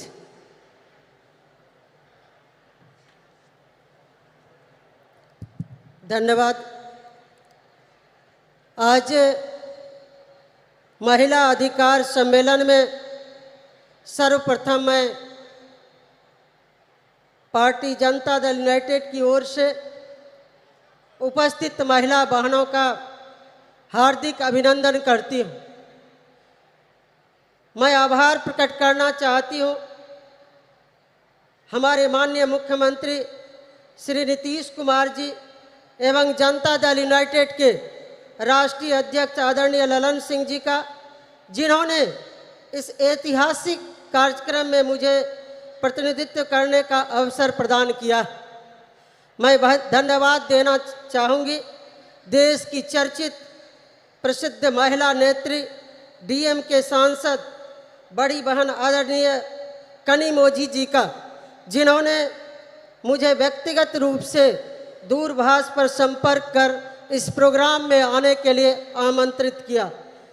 मैं जनता दल यूनाइटेड की ओर से इस कार्यक्रम में उपस्थित इस लोकप्रिय मुख्यमंत्री आदरणीय के स्टालिन जी, कांग्रेस की राष्ट्रीय महासचिव एवं देश की महिला बहनों की प्रेरणा स्रोत आदरणीय बहन प्रियंका गांधी जी, जम्मू कश्मीर की पूर्व मुख्यमंत्री एवं पीडीपी पार्टी की अध्यक्ष महबूबा मुफ्ती जी, देश की प्रसिद्ध वरिष्ठ सांसद एवं एनसीपी पार्टी की कार्यकारी अध्यक्ष बहन सुप्रिया सूले जी, समाजवादी पार्टी की नेता एवं माननीय सांसद बहन डिम्पल यादव जी, पूर्व सांसद एवं सीपीआईएम पार्टी की पोलित ब्यूरो सदस्य बहन सुभाषिनी अली जी, पूर्व सांसद एवं ऑल इंडिया तृणमूल कांग्रेस की राष्ट्रीय प्रवक्ता बहन सुष्मिता देव जी, सीपीआई की राष्ट्रीय कार्यकारिणी की सदस्य एनएफआईडब्ल्यू की राष्ट्रीय महासचिव बड़ी बहन एनी राजा जी, दिल्ली विधानसभा की माननीय उपाध्यक्ष एवं आम आदमी पार्टी की राष्ट्रीय कार्यकारिणी की सदस्य बहन राखी बिरला जी का मैं अभिनंदन करती हूँ। बहनों, कहा जाता है कि यत्र नारी पूज्यन्ते तत्र देवता, यानी जहाँ नारी की पूजा होती है वहाँ देवता का वास होता है। हम नारी सर्वशक्तिमान हैं। नारी के बिना संसार में मानव जाति की सृजन की कल्पना नहीं की जा सकती है। इसी शक्ति को सम्मान देने के लिए हमारे बिहार में माननीय मुख्यमंत्री श्री नीतीश कुमार जी ने सत्ता संभालते ही 2006 से पंचायती राज संस्थानों में एवं 2007 से नगर निकाय के निर्वाचन में महिलाओं के लिए 50% आरक्षण दिया जा रहा है। वहीं प्राथमिक शिक्षक नियोजन में 50% आरक्षण महिलाओं के लिए सुरक्षित है। राज्य में पहली बार पुलिस महिला बटालियन का गठन किया गया है। राज्य के सभी 40 पुलिस जिलों एवं 4 रेल पुलिस जिलों में एक महिला थाना की स्थापना किया गया है। राज्य में अनुसूचित जनजाति की महिलाओं के लिए स्वाभिमान बटालियन का गठन किया गया है। वहीं पुलिस बल में सिपाही से अवर निरीक्षक तक के पदों में सीधी नियुक्ति में महिलाओं के लिए 35% आरक्षण की व्यवस्था की गई। सरकारी सेवाओं संवर्गों के सभी स्तर के एवं सभी प्रकार के पदों पर सीधी नियुक्ति में 35% आरक्षण दिया ही जा रहा है। एक उदाहरण मात्र मैं देना चाहूँगी। बिहार राज्य में 1,07,431 पंच के पद पर कुल 63,974 पंच की सीट पर महिला जीतकर आई है। 38 जिला परिषद अध्यक्ष में 29 महिला जिला परिषद अध्यक्ष। वहीं कुल 8,058 मुखिया में कुल 4209 मुखिया पद पर आसीन हैं। पंचायती राज व्यवस्था में महिलाओं को आरक्षण देने की नेक सोच रखने वाले देश के हमारे भूतपूर्व प्रधानमंत्री स्वर्गीय राजीव जी को भी मैं स्मरण करना चाहूँगी। आज स्वर्गीय राजीव गांधी जी रहते तो महिलाओं को देश की संसद और विधानसभाओं में कब का 1/3 आरक्षण मिल गया होता। हमारे बिहार में नारी सशक्ति के अग्रणी नेता माननीय मुख्यमंत्री श्री नीतीश कुमार जी द्वारा ऐतिहासिक कदम उठाए गए, जिनकी चर्चा करूंगी तो काफ़ी वक्त लग सकता है। मुख्यमंत्री बालिका पोशाक योजना, छात्रवृत्ति योजना, साइकिल योजना, बालिका प्रोत्साहन योजना, बिहार स्टूडेंट क्रेडिट कार्ड योजना, मुख्यमंत्री किशोरी स्वास्थ्य कार्यक्रम आदि चलाकर महिलाओं को अवसर प्रदान किया गया है। मुख्यमंत्री कन्या उत्थान योजना, लक्ष्मीबाई पेंशन योजना, मुख्यमंत्री नारी शक्ति योजना से महिलाओं को काफ़ी लाभ पहुंचा है। जो महिला को कभी अबला कहा जाता था, उसे सबला बनाने के लिए हमारे माननीय मुख्यमंत्री श्री नीतीश कुमार जी प्रयास कर रहे हैं। मुख्यमंत्री महिला उद्यमी योजना चलाया जा रहा है। वहीं महिलाओं को सरकारी नौकरी में तो 35% आरक्षण दिया ही जा रहा है। तमिलनाडु में भी भूतपूर्व मुख्यमंत्री अभिभावक समान स्वर्गीय करुणानिधि जी के द्वारा महिलाओं के लिए कई योजनाएं चलाई गई। उन्हीं के पद चिन्हों पर चलकर वर्तमान मुख्यमंत्री स्टालिन जी भी महिलाओं को सम्मानित व गौरवान्वित करने का अवसर प्रदान किया है। हम इसके लिए आदरणीय स्टालिन जी का समस्त महिला बहनों की ओर से आभार प्रकट करती हूं और धन्यवाद देती हूं। एक तरफ स्वर्गीय राजीव गांधी जी, स्वर्गीय करुणानिधि जी, माननीय मुख्यमंत्री नीतीश कुमार जी, माननीय मुख्यमंत्री स्टालिन जी, माननीय मैडम सोनिया गांधी जी, जिन्होंने महिलाओं के हित में इतने ऐतिहासिक कदम उठाए हैं, लेकिन उसका ढिंढोरा नहीं पीटा जा रहा है, मार्केटिंग नहीं किया जा रहा है। बस सेवा भाव से महिलाओं को अधिकार प्रदान कर सशक्त करने के लिए काम किया जा रहा है। दूसरी ओर केंद्र की भाजपा सरकार, जिनके नेता नरेंद्र मोदी जी महिलाओं के लिए कुछ नहीं किया, बस योजनाओं को ब्रांडिंग कर अपने चेहरे को बढ़ाने चमकाने का काम किया। अभी हाल ही में महिला आरक्षण बिल को देश की संसद में भाजपा सरकार की ओर से लाया गया। सभी दलों ने मिलकर उसे पारित किया। इससे पहले भी मैडम सोनिया गांधी जी के प्रयास से डॉक्टर मनमोहन जी की सरकार ने प्रयास किया था। इस बिल का नाम नारी शक्ति वंदन अधिनियम रखा गया। बहनों भाइयों, लेकिन ये नारी शक्ति वंदन के बजाय मोदी वंदन बनकर रह गया। इस बिल में कब आरक्षण लागू होगा, कोई समय सीमा नहीं बताया गया। वंचित अति पिछड़े वर्गों का ख्याल नहीं रखा गया है। लेकिन मोदी जी एक जुमला की तरह इस विधेयक पर अपनी पीठ थपथपा रहे हैं। नारी वंदन के बजाय नरेंद्र मोदी महिलाओं से आरती उतरवा रहे हैं, अपना चरण वंदन करवा रहे हैं। उनका इस बिल से कोई लेना देना नहीं है। सिर्फ अपना चेहरा चमकाने के लिए इस तरह का बिल पेश किया गया। माननीय मैडम सोनिया जी, मैं तमाम प्रियंका गांधी जी, तमाम यहाँ पर जितनी भी महिला नेत्री हैं, मैं उनको आश्वस्त करना चाहूँगी, मोदी सरकार देश में आने वाली नहीं है। ये बिल शायद आपके और नीतीश कुमार जी, स्टालिन जी, शरद पवार जी, इंडिया के प्रमुख नेताओं के नेतृत्व में बनने वाली सरकार में ही ये संभव हो पाएगा। हम सभी चाहते हैं देश की महिला आरक्षण बिल में बिहार मॉडल को अपनाया जाए, जिसमें आबादी के हिसाब से 50% आरक्षण महिलाओं को बिल मिल सके, बिल में प्रावधान हो। इस कार्यक्रम के माध्यम से देश की महिला बहनों से कहना चाहूँगी कि हम महिलाएं किसी क्षेत्र में पुरुषों से कम नहीं हैं। यहाँ तक कि पुरुषों के तुलना में महिलाएं ज़्यादा ईमानदार, कर्तव्यनिष्ठ हैं। आज महिलाएं हर क्षेत्र में अव्वल होती आ रही है। महिला एक घर में जन्म से लेकर दूसरे के घर भी जाकर उसे सुसज्जित संस्कार देने का काम करती है। महिलाएं धरती से लेकर अंतरिक्ष तक पहुंची। महिलाओं को केवल अवसर मिलने की आवश्यकता है।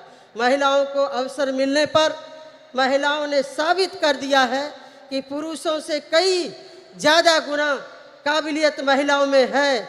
देश की महिला प्रधानमंत्री स्वर्गीय इंदिरा गांधी जी इसका सशक्त उदाहरण है, जिन्होंने अपनी नेतृत्व क्षमता से दुश्मन देश के दांत खट्टे कर अपनी दृढ़ इच्छा शक्ति संकल्प के कारण उन्हें आयरन लेडी कहा जाता है। मुझे विश्वास है जिस तरह से इंडिया के नेतागण, चाहे वो माननीय मुख्यमंत्री नीतीश कुमार जी हो, चाहे मैडम सोनिया जी, मैडम प्रियंका गांधी जी, महबूबा जी, स्टालिन जी, मैडम कनिमोझी जी, सुप्रिया सूले जी एवं समस्त मंचासीन विभिन्न विपक्षी नेताओं के दलों के नेताओं के सभी महिला नेतृगण आदि ने महिलाओं को अवसर और संबल प्रदान कर रहे हैं। वो दिन दूर नहीं, महिला इतनी सशक्त होगी कि वेद पुरानों इतिहास में जो उसे शक्ति प्रदान थी वो शक्ति प्राप्त करेंगी, तभी आरक्षण के लिए मुहताज नहीं होना पड़ेगा। मैं विनम्रता के साथ अनुरोध करना चाहूँगी मैडम प्रियंका जी से, मैडम कनिमोझी जी से, मैडम सुप्रिया सूले जी से, महबूबा जी से एवं समस्त मंचासीन सभी महिला नेत्रियों से कि एकजुट होकर देशव्यापी कार्यक्रम के तहत मातृवंदन अभियान पर निकलें। हम सभी साथ मिलकर कदम से कदम मिलाकर चलने को तैयार हैं। देश की महिलाएं आप सबों को पुकार रही है, आप आगे बढ़ें, हम सभी साथ हैं। बस आदि आबादी ही नरेंद्र मोदी का हिसाब किताब बराबर कर देंगी। मुझे विश्वास है कि मेरे अनुरोध पर आप सभी विचार करेंगी। अंत में मैं बिहार के माननीय मुख्यमंत्री श्री नीतीश कुमार जी के ओर से यहाँ उपस्थित महिला बहनों को शुभकामना प्रेषित करती हूँ। उनकी ओर से महिलाओं की अधिकार की हर लड़ाई में सहयोग समर्थन का भरोसा देते हुए यही उनका शुभकामना संदेश है। पुनः इस कार्यक्रम में आयोजनकर्ता मैडम कनिमोझी जी, यहाँ के लोकप्रिय मुख्यमंत्री आदरणीय स्टालिन जी एवं समस्त मंचासीन नेताओं बड़ों से आशीर्वाद लेते हुए अपनी वाणी को विराम देती हूँ। जय हिंद, जय Bharat. Thank you, ma'am. Samajwadi கட்சியை சேர்ந்த நாடாளுமன்ற உறுப்பினர் திருமிகு டிம்பிள் யாதவ் அவர்களை சிறப்புரையாற்ற அன்புடன் அழைக்கிறோம். We are delighted to welcome திருமிகு Dimple Yadav. Member of Parliament has demonstrated that women's parliamentation in politics lead to the empowerment of society to deliver special address. Thalapati M.K. Stalin ji, Mrs. Kanimozhi MP and Deputy General Secretary of DMK, General Secretary of International Congress Priyanka Gandhi ji, MP and Working President of NCP Mrs. Supriya Sule ji, former Chief Minister of Jammu Kashmir, Chairperson PDP Mrs. Mehbooba Mufti ji, former MP and Pilot Bureau Member of CPI-M Mrs. Subhashini Ali ji, National Congress National Executive Committee Member CPI Mrs. Ani Raja ji, Minister of Food and Consumer Protection Government of Bihar Mrs. Leshi Singh ji, Deputy Speaker Delhi Assembly and National Executive Member of AAP Mrs. Rakhi Bidlan ji, former MP and National Spokesperson AITC Mrs. Shushmita Dev ji, and all the dignitaries who are present in front of me, all the distinguished guests and my fellow citizens of India. This day and moment have been 100 years in the making, as today we celebrate the centenary of the DMK patriarch and a great son of soil, a towering leader, a progressive ideologue, a politician par excellence, and the founder of the political movement for the betterment of India and all its people, respected Shri M. Karunanidhi ji. He was popular as Kalanyar and Muttamind Aranyar. Kalanyar was the title of Tamil politics. His life was marked by a relentless struggle for social justice and the empowerment of the marginalized communities, minorities, OBCs, SC/STs, and especially women. His political journey was an unending quest to eradicate social inequalities. He championed the cause for women's rights, advocating for gender equality in a deeply patriarchal society. He advocated affirmative actions to support oppressed, marginalized communities and minorities. He was a great advocate of increased state autonomy and accountability in the Indian federal structure. He pursued the Rajamanar Committee's report that was accepted by the then Prime Minister, Mrs. Indira Gandhi ji, and the Chief Ministers got the right to hoist the flags on Independence Day. Kalanar's life was dedicated to the pursuit of social justice, an endeavor that remains even more relevant and inspiring today. His vision was rooted in the principles of equality, fairness, and inclusivity. He believed that society could only prosper when every citizen, regardless of their background, was given equal opportunities to thrive. Under his leadership, the DMK pioneered several progressive policies that aimed to uplift the marginalized and oppressed sections of society. His government increased the reservation for backward classes from 25 to 31% and from 16 to 18% for SC/STs, established the first ministry for the welfare of the backward class. As a member of parliament and a woman, I am deeply honored to address you all on this special occasion, and I want to focus on the three fundamental aspects of the vision for India: an unyielding commitment to social justice, tireless effort to protect the dignity of each individual, and untiring advocacy for women's rights. Samajwadi Party remains committed to these ideals as we cherish and uphold an unwavering commitment to protecting the respect and dignity of every individual. In a diverse India, the protection of regional, social, cultural, and linguistic identities is of paramount importance, as it is integral to the identity and pride of each and every individual. Leadership in this regard is not about exclusion, but rather about pluralism and diversity. Celebrating the unique cultural tapestry that is India. Now I turn my attention to the third crucial aspect of our vision, a deep sense of commitment to women's rights.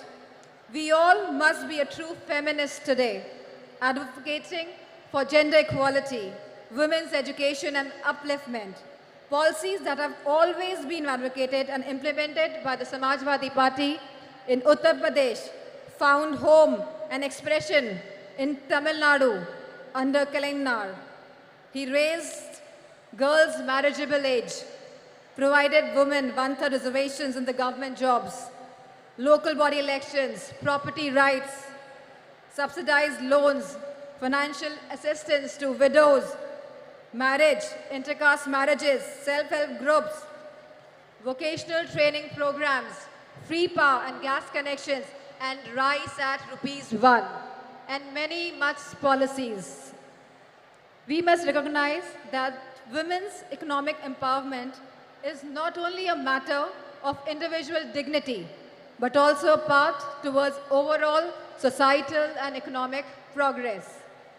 This is in strict conformance to what successive Samajwadi Party governments have delivered for women in Uttar Pradesh under the Chief Ministership of Honorable Netaji and Shri Akhilesh Yadav ji.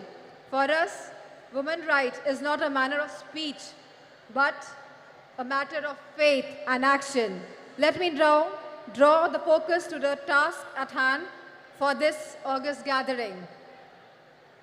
The Magalir Urmai Manadu, being organized today by the DMK Women's Wing, headed by MP Kanimozhi, calls upon the central government, headed by BJP, for immediate action on women's rights issues. The BJP government has totally been proven incompetent and an abject failure in securing women's rights and providing security and safety to women. India has witnessed an alarming surge in crimes against women, particularly of the OBCs, SC/STs, and the minorities. This dire situation reflects poorly on the government's ability to ensure the safety and the security of women, especially from the OBCs, SC/STs, and minorities, who bear the brunt of this crisis. Manipur is a living example today for us. What has been seen in Manipur is really shattering the very idea of India.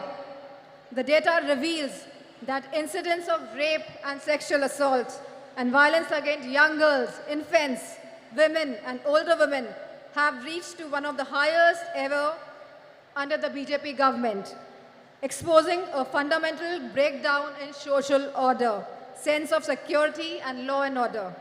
The lack of swift justice and a consistent track record of not holding perpetrators accountable has led to this scary situation in the country. This needs to be corrected immediately. Nothing can be allowed to impinge on the right of life. In the Indian democracy, women constitute of half the population, and this active participation in politics is essential for the robust democracy and a truly inclusive society. The recent proposal by the BJP government to postpone the vital reform of implementing 33% reservations of women in parliament and state assemblies way into the distant future is a huge disappointment that appears to be only a BJP political ploy. The BJP's move is only an eyewash, purely for electoral gains. Samajwadi Party's argument for providing separate reservations for OBCs, for SC/STs, and minorities is a critical, progressive stance that deserves immediate inclusion and consequent implementation. The BJP government's one-size-fits-all will certainly dilute the representation of marginalized communities. The Samajwadi Party's proposition recognizes the unique challenges faced by the women of OBCs, SC/STs, and minorities. By providing separate reservation, it ensures that these historically disadvantaged groups have a more equitable chance at political participation. BJP government should be open to this critical improvement offered by the Samajwadi Party. It is essential to recognize that diversity in representation is key to vibrant and dynamic democracy. The Samajwadi Party's argument rightly underscores this crucial point. As Samajwadi Party has consistently advocated for women's safety and their rights. We recognize the importance of safe environment for women as a catalyst for the societal change and economic growth. A safe environment empowers women to participate more actively in the workforce, driving India's progress. In fact, Claudia Golden of Harvard, who won the Nobel Prize in Economics, argues for increased women labor force participation rate, validating Samajwadi Party's approach and philosophy on this subject. The time for procrastination has passed. We need to break down the barriers that have held women back for so long. Let us build a society where everyone can live with dignity, freedom, and equal opportunities. We at Samajwadi Party, along with the India Coalition, are committed to making this vision a reality. And we urge all the citizens to join us in this essential demand for the coming change. It is an idea whose time has come. Thank you, DMK, for organizing this wonderful Congress, this wonderful conference today, and for giving me this opportunity to present my views, my thoughts on behalf of Samajwadi Party. And I thank all the women wing of DMK. Thank you. Jai Hind. Thank you, ma'am. சமத்துவத்தையும் சமூக மாற்றத்தையும் இலக்காக கொண்டு மகளிர் உரிமைகளுக்காக போராடி வரும் இந்திய communist கட்சியின் தேசிய நிர்வாக குழு உறுப்பினரும் இந்திய மாத தேசிய சம்மேளனத்தின் பொதுச் செயலாளருமான திருமிகு ஆனி ராஜா அவர்களை சிறப்புரையாற்ற அன்புடன் அழைக்கிறோம்.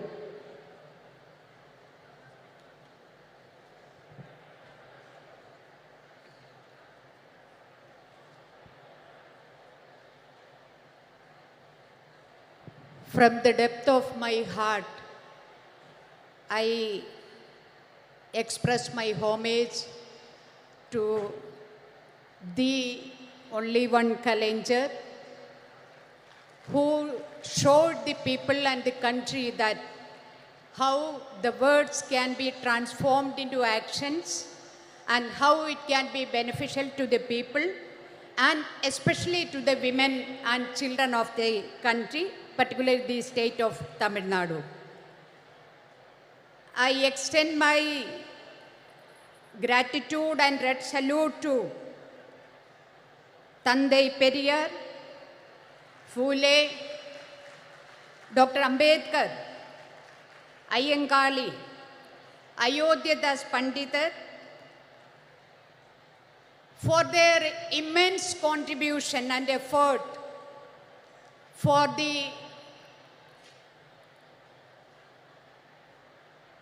today what we have achieved, and today we are standing before you and the party is organizing a meeting for the women to discuss about their rights.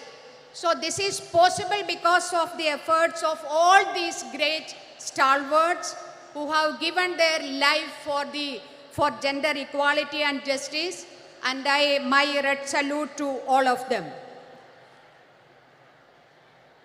மகளிர் உரிமை மாநாட்டில் அதுக்கான எல்லா விதமான வர்க்கும் செய்து எல்லா ஹெல்ப்பும் செய்து ஏதாச்சும் குறை இருந்தால் அதை பார்த்து எங்களுக்கு இந்த நல்ல முறையாக இந்த மாநாடு முடிக்கிறதுக்காக எங்களோடு சேர்ந்து இந்த மேடையில் அமர்ந்திருக்கும் இந்த தமிழ்நாடினுடைய முதலமைச்சர் தளபதி அவர்களே,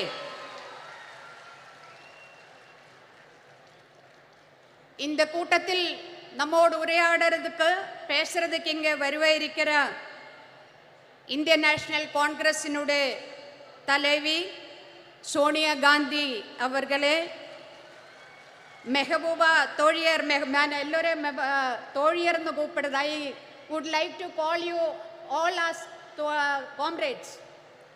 So, Toliyar Mehbooba Mufti ji, Toliyar Priyanka Gandhi ji, Toliyar Kanimozhi ji, Toliyar Subhashini ji, Toliyar Supriya Sule ji, Toliyar Dimple Yadav ji, Toliyar Leshi Singh ji, Toliyar Sushmita De, Toliyar Rakhi,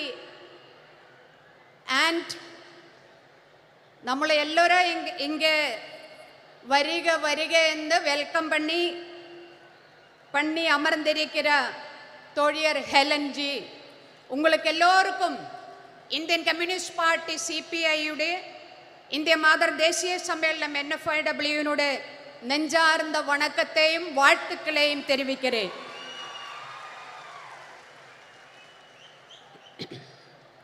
கலைஞருடைய நூற்றாண்டு விழா கொண்டாடுறதுக்காக, கலைஞரோட வாழ்க்கையே கொண்டாடுறதுக்கான இந்த கூட்டத்தில் இங்கே அமர்ந்திருக்கிற இங்கே இந்த தமிழ்நாட்டினுடைய எல்லா மாவட்டங்களிலும் வந்திருக்கிற என்னுடைய அன்புக்கும் மரியாதைக்கும் கூறிய தோழிய டிஎம்கேட தோழியர்களே, உங்களை எல்லோரையும் சேர்த்து பிடிச்சு ஒரு முத்தத்தை கொடுக்கிறேன். நம்ம இந்த பெண்கள் உரிமை மாநாடு நடக்கும்போது என்ன நேட்டங்கள் இந்த தமிழ்நாட்டில் பெண்களுக்காக கலைஞரும் அதே மாதிரி டிஎம்கே பார்ட்டியும் இங்கே நமக்கு பெற்று தந்திருக்கிறதோ, அதே மாதிரி இந்திய தேசத்தில் நம்ம பெண்கள் என்ன சட்டங்களே என்ன உரிமைகளே நம்ம நேடி இருக்கிறதோ, இந்த போன 75 ஆண்டுக்குள்ளே போராட்டங்கள் பண்ணி நம்ம நேடி இருக்கிறதோ, அந்த அத்தனை உரிமைகளையும் பறிக்கிற மாதிரி தான் இன்னைக்கு மத்தியில் ஒன்றிய ஆட்சி இந்த தேசத்தை ഭരിച്ചു கொண்டிருக்கிறது. மனுவாதி பாசிசம் இந்தியாவில் எல்லா இடத்திலுமே பாம்பு மாதிரி விஷப்பாம்பு மாதிரி பத்தி விடர்த்தி ஆடுறத ஒரு நிலைமையை பார்க்கிறது. மதேதர மதசார்பற்ற இந்தியாவினுடைய பாராளுமன்றத்தில் இன்னைக்கு கேட்கிறது ஜெய் ஸ்ரீராம் എന്നൊരു குரல் தான். அதே மாதிரி செங்கோல் இன்னைக்கு இந்தியாவினுடைய பிரசிடென்ட் ஒரு பெண் பிரசிடென்ட், அவங்க தாழ்த்தப்பட்ட ஒடுக்கப்பட்ட கம்யூனிட்டியிலிருந்து வந்திருக்கிற பிரசிடென்ட், அந்த மாதிரி ஒரு பெண் பிரசிடென்ட் இருக்கும் போதும் இந்தியாவினுடைய பாராளுமன்றத்துக்கு வெளியே அவங்களை உட்கார வச்சு பாராளுமன்றத்துக்குள்ள செங்கோல் கொண்டு வைக்கிற ஆட்சி இன்னும் நரேந்திர மோடி 56 இன்ச்சு நெஞ்சளவுள்ள பிரதமர் உட்கார்ந்த இந்த தேசத்தை தொலைக்கிறதுக்காக உட்கார்ந்து இருக்கிற ஒரு கட்டத்தில் தான், ஒரு சந்தர்ப்பத்தில் தான் மகளிர் உரிமை மாநாடு கலைஞருடைய 100ஆண்டு விழாவை ஒட்டி இன்னும் நாம இங்க நடத்திட்டு இருக்கிறது. இந்த நாட்டில் நடக்கிற மரணங்கள், அது கூட்ட மரணங்களா இருந்தாலும் சரி, அது ஆற்றில் ஒழுகி நடக்கிற டெட் பாடிஸ் ஆயிருந்தாலும் சரி, மணிப்பூரிലെ മോർച്ചറിയിൽ 5 മാസത്തിലേറെയാ ഇരിக்கிற അഴുകற ഡെഡ് ബോഡീസ് ആയിരുന്നാലും ശരി, അതൊന്നുമേ இந்த 56 இன்ச் நெஞ்சளவுள்ள பிரதமர் நரேந்திர மோடிக்கு கொஞ்சம் கூடி கவலை இல்லையா? ബലാത്സംഗം, പാലിയൽ ബലാത്കാരമാവട്ടെ, കൂട്ടപാലിയൽ ബലാത്കാരമാവട്ടെ, അതെല്ലാമേ ചാനൽ ചർച്ച, നമ്മ ஊடகங்களில் சர்ச்சை 2 நாள் 4 நாள், அதுக்கு பிறகு யாரையுமே அது கவலைப்படுத்தாத ஒரு செய்தியா மாறி இருக்கிற ஒரு சமயத்தில் தான் மகளிர் உரிமைக்கான மாநாடு நாம இங்க நடத்திட்டு இருக்கிறது. 2002 குஜராத் கலவரம், அந்த குஜராத் கலவரம் அது பிளான் பண்ணி டிசைன் பண்ணி நடப்பிலாக்கிய கலவரம் தான். ஆனா இந்த 2023 நம்ம இந்த மகளிர் மாநாடு நடக்கும்போது, உரிமை மாநாடு நடக்கிற இந்த டைமில் எங்க வேணாலும் எப்ப வேணாலும் நம்மளை மரணம் நம்மளை தேடி வர ஒரு நிலைமை, எங்க வேணாலும் எப்ப வேணாலும் பெண்கள் பாலியல் பலாத்காரத்துக்கு ஆளாகிற ஒரு நிலைமை, அந்த மாதிரி ஒரு நிலைமையில் தான் இன்னைக்கு நாம இருக்கிறது. ட்ரெயினில் பயணம் செய்யும்போ அந்த ட்ரெயினில் பயணம் செய்யறவங்களே அவங்களை காப்பாற்றுவதற்காக போலீஸ், ரயில்வே போலீஸ் இருக்கிறது. ஆனா அந்த ரயில்வே போலீஸ் பயனாளிகளை தோக்கெடுத்து துப்பாக்கி எடுத்து சுட்டு கொலை பண்ணற காட்சி நம்ம கண் முன்னாடி இருக்கிறது. அதே மாதிரி ஒரு ஸ்கூலில், பள்ளிக்கூடத்தில் ஒரு டீச்சர் உட்கார்ந்த மத்த ஒரு முஸ்லிம் ஸ்டூடெண்ட் நிக்க வச்சு மற்ற ஸ்டூடெண்ட்ஸோட சொல்றது, நீங்க எல்லாரும் போய் அடியுங்கோ அந்த குழந்தைன்னு சொல்லி குழந்தைகள் தயங்குறது. ஆனாலும் அவங்கள ஃபோர்ஸ் பண்ணி அந்த குழந்தைய அடிக்க வைக்கிறது. இதும் நம்ம கண் முன்னாடி பார்த்துட்டு இருக்கிறது. ஒரு சிறுமி, 8 வயசான சிறுமி கூட்ட பாலியல் பலாத்காரത്തിന് இரையாയി அங்கிருந்து தப்பிச்சோடி பல வாதிலும் தட்டி விളിக்கிறது, முட்டறது, என்னை காப்பாற்றுங்கோ. ஆருமே வாதில் துறக்காம அதை அப்படியே ஆட்டி ஓடிக்கிறது. இதும் நம்ம கண் முன்னாடி நடக்கிறது. இந்த மாதிரி ஒரு நிலைமையில் ஏன் இது நடக்காம இருக்குவே? 2014 ഇന്ത്യയിൽ ஒன்றியத்தில் பிஜேபி தலைமையிலான ஆட்சி வந்ததிலிருந்து அதுக்கு முன்னாடியே பெண்களுக்கு எதிரான வன்கொடுமைகள் நடந்துட்டு இருந்தது.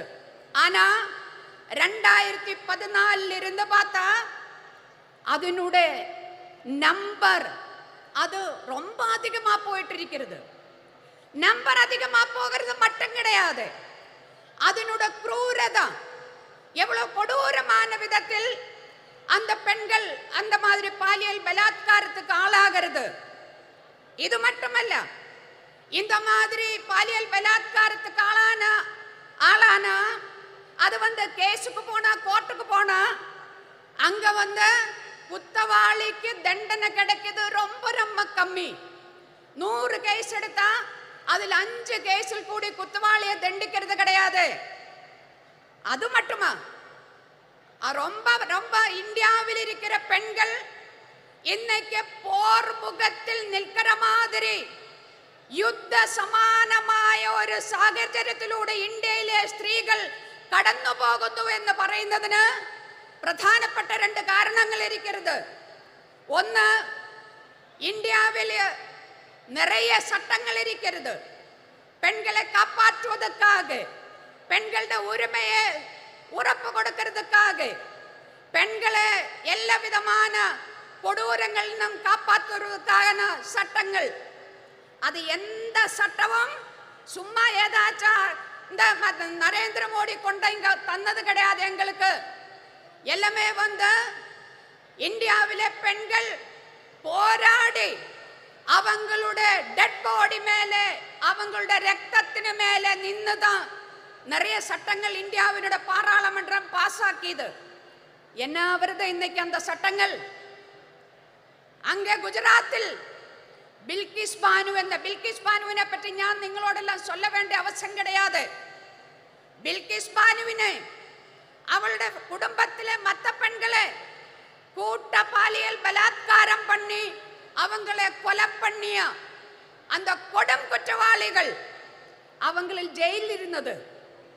இந்தியா 56 ഇഞ്ചുകാരൻ പ്രധാനമന്ത്രിയുടെ തലമയിൽ 75 ആണ്ട് സ്വതന്ത്ര ദിന വിഴ നമ്മ സെലിബ്രേറ്റ് பண்ணியிருக்கும்போது, இந்தியாவில ஜனங்கள் செலிப்ரேட் பண்ணியிருக்கும்போது, இந்தியாவினுடைய பிரதமர் நரேந்திர மோடி செங்கோட்டையில் இருந்து பேசிட்டு இருக்கும்போது, அதே நேரத்தில் குஜராத்தில் இருந்த அந்த கொடும் குற்றவாளிகளை, ஜெயிலில் இருந்த அந்த குற்றவாளிகளை அப்படியே ஜெயில் துறந்து விட, நீங்கள் எல்லாம் போயிடுங்கோ என்ன சொன்னது?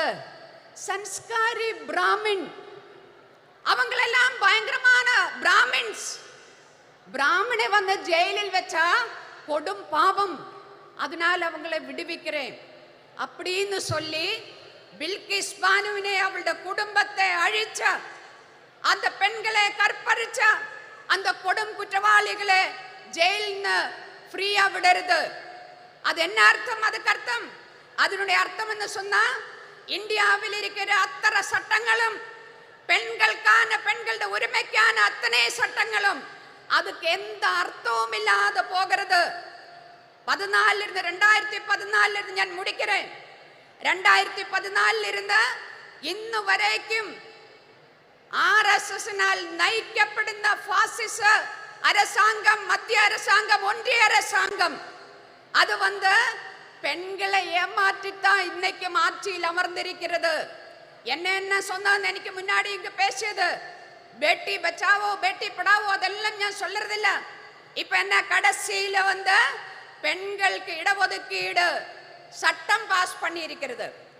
இந்த பேப்பர்ல சக்கரைன்னு எழுதி வைக்கிறது, சக்கரை. அப்புறம் கட்டன் சாயை எடுத்து நான் குடிக்கிறது. அந்த கட்டன் சாயில விலைவாசினால சக்கரை கிடையாது. இன்னைக்கு சென்டர் அங்கே இருந்தா சக்கரை கொடுக்கறது கிடையாது. இங்க தமிழ்நாட்டில் சக்கரை கொடுக்கறதா என்னன்னு தெரியல எனக்கு. ஆனா இந்த கட்டன் சாயை இப்படி பார்த்து, அல்ல சாரி, இந்த பேப்பர்ல சக்கரான்னு எழுதி இருக்கிறது இப்படி ஒரு முறை பார்த்து கட்டன் சாயா குடிச்சா மதுரிக்குமா, இனிப்பாயிருக்குமா? அதே மாதிரி தான் ஏட்டிலே புக்கிலே பசு புல்லு தின்ன மாட்டே. மகளிருக்கு இடஒதுக்கீடு சட்டம்னு சொல்லி பாஸ் பண்ணி இது தெய்வம் ஆறு நரேந்திர மோடி. ஆனா இது எப்ப அமல்படுத்துவே? ஏதாச்சும் சொல்லி இருக்கிறதா? இன்னைக்கு அமல்படுத்ததா? நாளைக்கு அமல்படுத்துறதா? 2024 அமல்படுத்துறதா? எதுவுமே சொல்லுறதில்ல. நரேந்திர மோடியோட வாழ்வில இது பார்க்க முடியுமா என்னன்னே சொல்லுறதில்ல. பெண்களை ஏமாற்றி ஆட்சியில் அமர்ந்திருக்கிற நரேந்திர மோடி அரசாங்கத்தை ஒழிச்சு கட்டுறதுக்காக கலைஞர்ல இருந்த இந்த நாட்டில் பெண்களுக்கான யாராரு என்ன உரிமைகள் வாங்கி தந்ததோ அத்தனை உரிமைகளையும் காப்பாற்றுவதற்காக இந்தியாவினுடைய அரசியல் சாசன சட்டத்தை, இந்தியாவினுடைய ஜனநாயகத்தை, இந்தியாவினுடைய மத சார்பன்மையை காப்பாற்றுவதற்காக நாம் எல்லோரும் இப்படி எந்த ஜாதி எந்த மதம் என்று தெரியாம அது பார்க்காம நம்ம எல்லோரும் இப்படி அமர்ந்திருக்கிறது. அந்த மாதிரி நாளைக்கும் நமக்கு எல்லோருக்கும் சேர்ந்து அமர்ந்திருக்கிறதுக்காக, இந்தியை காப்பாற்றுவதற்காக, நம்மளை நாமே காப்பாற்றுவதற்காக இந்த மாநாடு நரேந்திர மோடி ஆட்சியினுடைய முற்றுப்புள்ளி வைக்கிறையா மாநாடா மாற வேண்டதா இருக்குன்னு சொல்லி விடைபெறுகிறேன். நன்றி, வணக்கம். இங்குலாப் சிந்தாபாத். சிறப்புரையாற்றியமைக்கு நன்றி அம்மா. தேர்ந்த அரசியல்வாதியும் ஒப்பற்ற போராளியுமான தேசியவாத காங்கிரஸ் கட்சியின் செயல் தலைவர் நாடாளுமன்ற உறுப்பினர் திருமிகு சுப்ரியா சூலே அவர்களை சிறப்புரையாற்ற அன்புடன் அழைக்கிறோம்.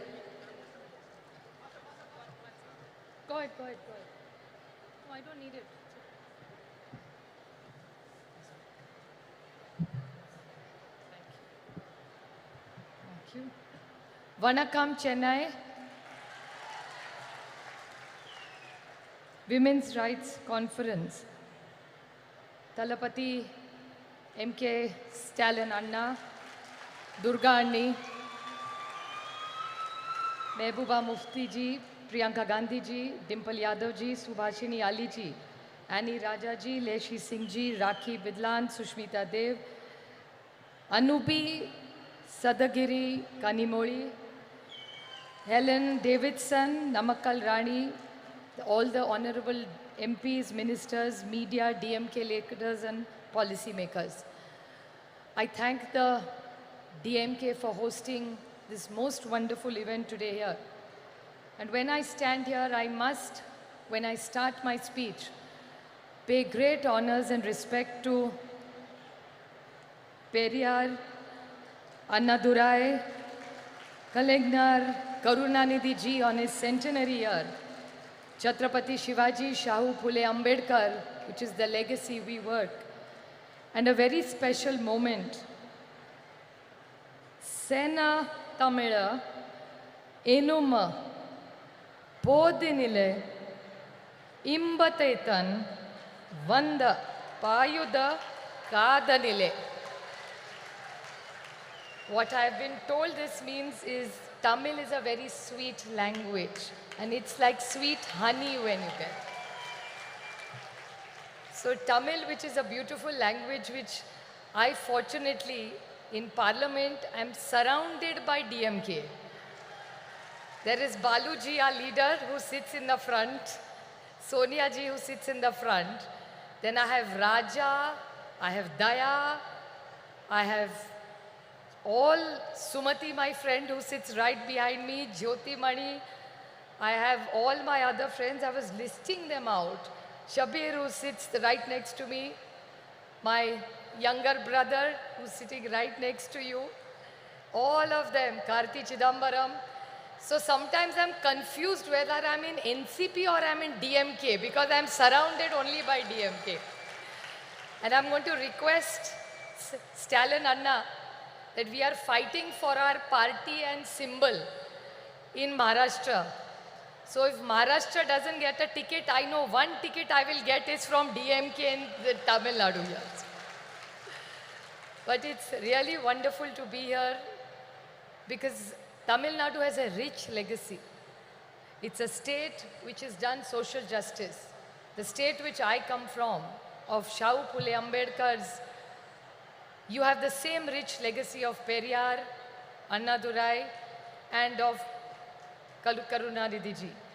So we feel very proud, and I was very blessed and lucky to meet Karunanidhi ji whenever he came to Delhi. So I had the opportunity to take his blessings and learn few things, and the opportunity to work with his children who have such a big legacy of the DMK party. So it's an honor for us to be here. And the beauty of DMK and Tamil Nadu is that here I asked somebody today before coming here, what are the few things the Tamilian pride is? They said our pride is of social justice. We are proud of our language. There is no caste, no religion. It's only our language which fills us together. And I would like to tell Talapati Stalin Anna one thing. That's one thing that the entire DMK in India's parliament stands for is their proud Tamil legacy that they're proud of. Whatever issues are raised, always Honorable Balaji is always leading, be it the MBBS exam, he's always first leading and fighting with the BJP. He's always fighting, no forcing Hindi on us. We are proud Tamilians, we like our language. Hindi is welcome, English is welcome, but you cannot take the Tamil away from the Tamilians. So I think it's a very proud community with a rich legacy. And there is one most big contribution which you all have done, which Kalingar has done, is they have not only taken Tamil language ahead, but even the technical words in schools used were started by Kalingar. So there are technical language. So you have really brought it down to the basics. So you all are really proud of your language. And it's so wonderful to see that there is no caste, no religion. It's only what unites Tamil Nadu is the love for their language. So the way you are proud Tamilians, I am a proud Maharashtrian who has a lot of pride. And right now the way the invasion from Delhi, that I call Adrushya Shakti, means it's an invisible power of Delhi which is attacking the cooperative federalism of this country. The way Tamil Nadu is fighting, so are we fighting in Maharashtra, and unitedly Tamil Nadu and Maharashtra will make sure that nobody will go against our cooperative federalism and take away our rights from us. I would like to quote, Kanimozhi ji has orchestrated this most beautiful evening and a special session for all of us. But she is lucky to have the complete great legacy since 1929. In Chengapolpet, there was Periyar who did the first women's conference of self-respect conference, which Periyar started and I think led this entire country. And I would like to compliment Talapati Stalin Anna for this most wonderful thing which his father did.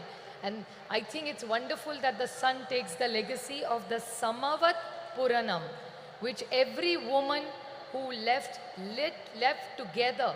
And not did she just live together, the house is not in the husband's name, the house is in the woman and the wife's name. So I really compliment this for this wonderful work that they have done. And this conference is about women. I don't look at myself as a woman MP. I'm a member of parliament. But I would definitely like to put something on record which actually I would not like to call my friend Kanimozhi a victim. But this time when the speeches started about the women's reservation bill, Kanimozhi, which actually means sweet language, and she's exactly sweet language. So when Kanimozhi stood up to give her speech in parliament, she stood up and the bullies of the Bharatiya Janata Party who claim they want to women, before Kanimozhi started her speech, started heckling her. And I must say the entire DMK team with the entire NCP, we fought. They are 300, we are only 100. But I'm sure Sumati, Baluji, Daya, Raja, all of us who were there, Kadir, you were there, we all shot those 300 BJP men down because we felt that Kanimozhi was fighting for the rights of every woman of the state. And she, in a most articulate way, put up the points of the DMK. So I really congratulate her for all the efforts that she has done. Well, Tamil Nadu and Maharashtra have a deep relationship. For me personally, Tamil Nadu is very, very special. For the reason that my youngest sister Ashwini is married to a Tamilian boy and they live in here. Kartikeyan, my brother-in-law, is born in a place called Erode. And she's more Tamilian than most Tamilians. She has the most beautiful thali that she wears. And all the women in our family now started wearing thali because of my sister who is married in Chennai. So we have a deep connection of architecture, food, saris, textile, jewelry, music, dance. So I think the rich heritage of Tamil has come to Maharashtra and we feel closer to Tamil Nadu because our daughter has been given here and she's so well treated by Tamilians. So I'm eternally grateful for Tamil Nadu to accept my Maharashtrian daughter here and teach her all the good things that the Tamilians and make her a richer and a nicer person being here. She was quite nice when she was with us, but she's become a better person after she's moved here. So we are eternally grateful to you for looking after my sister. And it's really interesting that how languages bring us together. There are two common things between Maharashtra and Tamil. You have L, you have L, and you have R. We have only L and you have L. It's like Malai is mountain, Palli is school, and Kanimozhi is sweet language. So it's L, and Modi. So these are all interesting things that bring us all together. And we all who are on the dais today are committed to giving every woman her dignity. And that's why we are all here from various parts of the nation. We all work together. And the India project that has been started, we are committed to giving a fair and a just leadership and governance which India deserves. So we are committed, and I thank Thalapati Stalin for all the efforts that he makes. He comes for every India meeting. The first leader to come to the meeting is Baluji and Anna. Most punctual, most eager. Sometimes people are talking in Hindi. They have no clue what is going on, but Anna and Baluji are very meticulously hearing the meeting. In the middle, they will ask me, what are they saying? Then now we keep a translator for them, but they are so meticulously working, most punctual, most disciplined in every India meeting. So every time we meet Anna and Baluji, we always learn something from me. So I'm eternally grateful to the entire DMK team for putting up this most wonderful meeting and hosting us with so much love. Just a last note I would like to remain. When I see so many women, my most favorite thing in the world and the most favorite flower of mine is jasmine.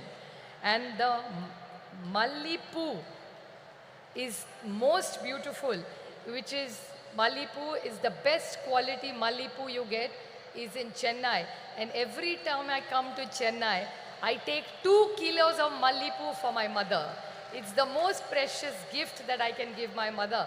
And while I was walking, when I came to meet Anni, I saw in the audience, I could smell this beautiful fragrance of happiness, joy, and celebration.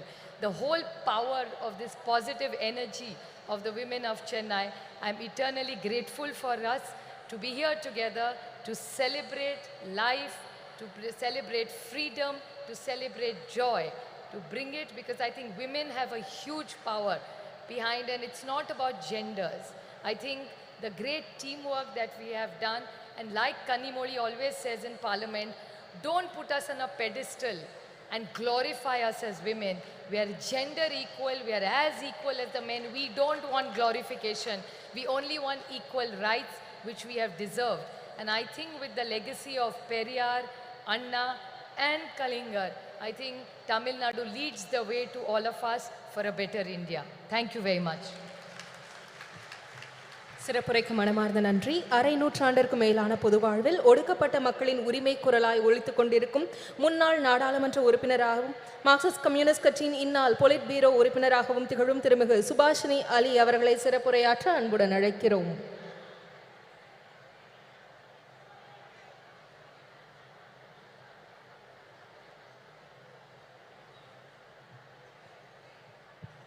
Vanakkam.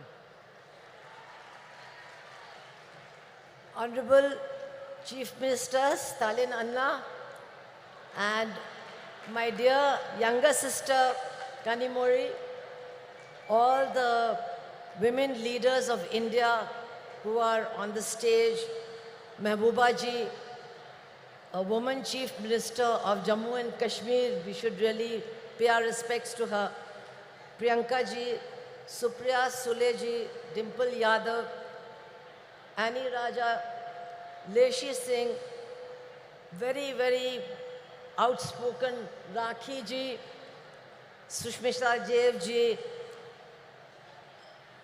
Sayogi Sahodadal, all my Annas and all my Akkas, Neriya Akka, Neriya Anna. I very proud to be here today on a very, very important occasion. Of course, today we are here to remember Kalanyar M. Karunanidhi. But today is a very important day in the history of our country. 14th October is the day that Dr. Baba Saheb Ambedkar, to escape the tyranny of the caste system and Manusmriti, converted to Buddhism. Today is the day of his conversion. So I think that it's a very appropriate occasion for this meeting. Today we are honoring the life and struggles of Sri Karunanidhi, who was a crusader for social and cultural change before he even entered the arena of electoral politics. And even before independence, Tamil Nadu was home to the self-respect movement, to the Justice Party, which in those days challenged the unjust Varnashram Dharma system based on Manusmriti. And Periyar, of course, the great Periyar, was the leader of that movement. But while he spoke about social justice, Periyar never forgot to speak about women. He talked about the slavery of women, and he demanded that women should get equality, not only in property, but also inside the home and inside society also. And that was the struggle started in Tamil Nadu. Periyar was a leader of that struggle, and I'm very proud to say that Comrade Ramamurthy, Comrade P. Ramamurthy, was also one of the leaders of that struggle. That is the struggle from which Karunanidhi ji emerged. He was a writer, he was a poet, he was a script writer, he was a great journalist, he was a great orator. And after 1965, when the big anti-Hindi agitation took place in Chennai, and I was a witness to that because I was a student in Chennai, and I'm happy to tell you, I was the only Hindi-speaking person who was also supporting that movement in Tamil Nadu. And it was that movement which changed the politics of Tamil Nadu, and the DMK, people like the Karunanidhi ji, they won not only the hearts and minds of the Tamil people, but also their votes. And very soon he became Chief Minister of Tamil Nadu, and he tried to translate the principles of the movement to which he belonged into government policy, which is not easy. He ensured equal property rights for women. He gave women in Tamil Nadu access to education, to jobs, and also to nutrition. Women are the most hungry people in our country, and hungry people cannot function. Today, India is 111 on the hunger list of our country in the reign of Narendra Modi. But governments like Tamil Nadu, left government of Kerala, have done a great service by trying to ensure that not a single woman and not a single child goes to sleep hungry. Their nutritional needs are taken care of. This is a great achievement.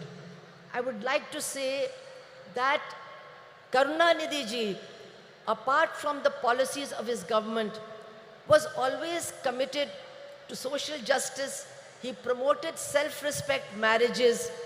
He promoted rationalism, scientific thinking, and was constantly emphasizing that we must get rid of superstition and adopt scientific thinking. So many achievements are there. But I would like to say that we have to remember that social justice, gender justice, and economic justice are all intertwined with each other. One cannot be weakened if another one is promoted. All these battles have to be fought together, and only then will we be able to change our society. We have not yet succeeded in doing that. And today, actually, what we are witnessing is an onslaught by the Manuvadi forces against the struggle for progress, the struggle for justice, and the struggle for equality. We must understand who these people are who are ruling the country. Their mentors are the RSS, who in 1949 declared, we do not accept this constitution of Dr. Baba Saheb Ambedkar. The RSS declared that and said, we want to create a society based on Varnashram Dharma, based on Manusmriti. We will have a society based on that. And my dear sisters and brothers, for the last 9 years, that is what they have been doing. They have been trying to destroy the constitution, and they have been trying to replace it with Manuvadi laws and Manuvadi implementation of laws. And it is women who have suffered the most. It is women who are facing the worst kind of terror and oppression, especially in BJP-ruled states. What is happening there, I cannot even describe to you. In Uttar Pradesh alone, in 8 months, there have been 2,000 rapes and 2,000 murders. This is a record in India, in the biggest state ruled by the BJP. And they are trying to change many things they have done. But a very dangerous thing that they're doing is they are trying to introduce a Manuvadi system of delivery of justice. What they are doing is that now the punishment will depend on the religion and the caste of the criminal and the religion and the caste of the victim. So that is why we see that on Independence Day, 15th of August, Narendra Modi's state of Gujarat releases mass murderers and mass rapists who have destroyed Balkis Banu's family, who killed her 2 children and raped her mother, raped her sister-in-law, and killed the male members of her family. They were released on the 15th of August last year. We have seen that in Hathras in Uttar Pradesh, a Dalit girl who was gang raped, she was said to be a liar. The chief minister said she was a liar. When she died, her body was taken away by the police and burnt in the middle of the night. And the 4 people who were arrested, 3 of them have been released because they belong to the same caste as the chief minister of Uttar Pradesh, and the judge says there was no rape. We are seeing that a wrestler, the chief of the wrestling federation, who has been accused by the Delhi police of being a continuous sexual offender, he is sitting in that new building of parliament, and the BJP party, the government, is not ready to take any action against him in spite of the struggle of the women wrestlers. We are seeing that after what happened in Manipur, which we have never seen in our country, that women were handed over by the police to a mob. They were stripped, they were gang raped, and our Chief Minister of Manipur and the Prime Minister of India who are running a double-engine government, they did not have one word to say about the women and their suffering. And now after 5 months, those women are still crying for justice. Nobody is there to listen to them.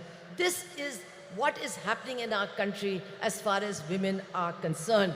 And now to try and get the women's votes, what does the BJP do? They pass the Women's Reservation Bill. It is now an act. But how do they pass it? Just like they give free gas cylinders. They give you three free gas cylinders and then they say, now you go and buy one for 1,200 rupees. This is how they implement their policies. So, Women's Reservation Act has come. But when will it be implemented? Nobody knows. Teriyada. Araka teriyada. Nobody knows. When is this Women's Reservation Act going to come? 24? Illa. 29? Illa. After that, no. I want to tell you, brothers and sisters of Tamil Nadu, to get the Women's Reservation Act implemented, you have to throw out this BJP government, otherwise it will never be implemented. And now, I want to say in the end, that change is coming. There is no doubt about it, change is coming. We can feel the winds of change.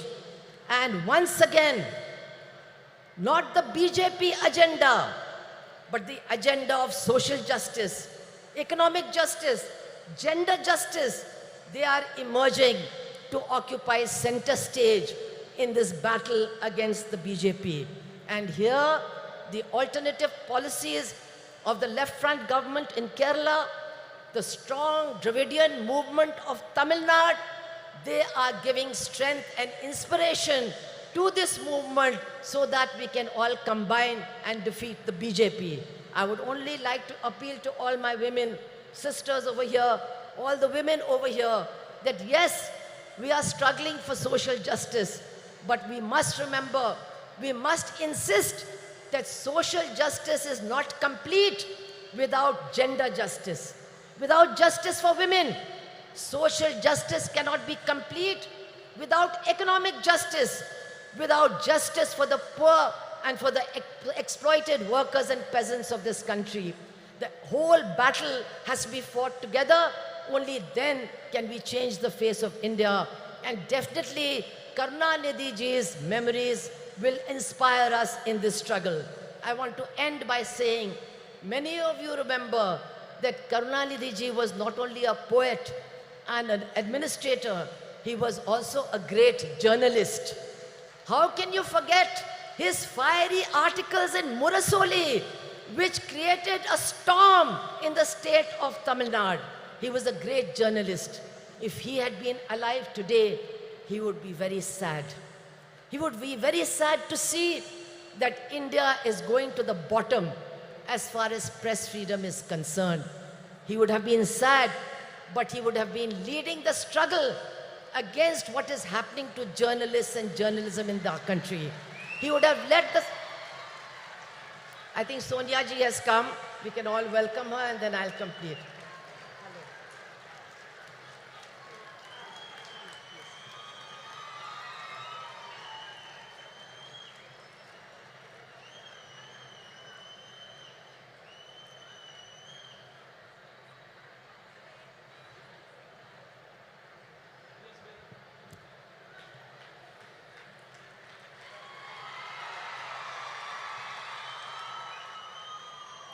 So as I said, I am going to conclude by remembering Karunanidhi ji as a journalist, his articles in Murasoli, and today he would have been very sad to see the lack of freedom of the press, to see the condition of the media, and to see the way in which media persons are being attacked.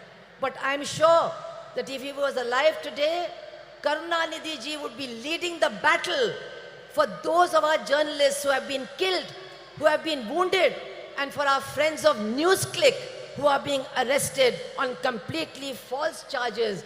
Karunanidhi ji would have been leading this battle. And so I would like to end by saying that in our struggles for a different future, for a future of equality and social justice and gender justice, we are certainly getting inspiration from Karunanidhi ji.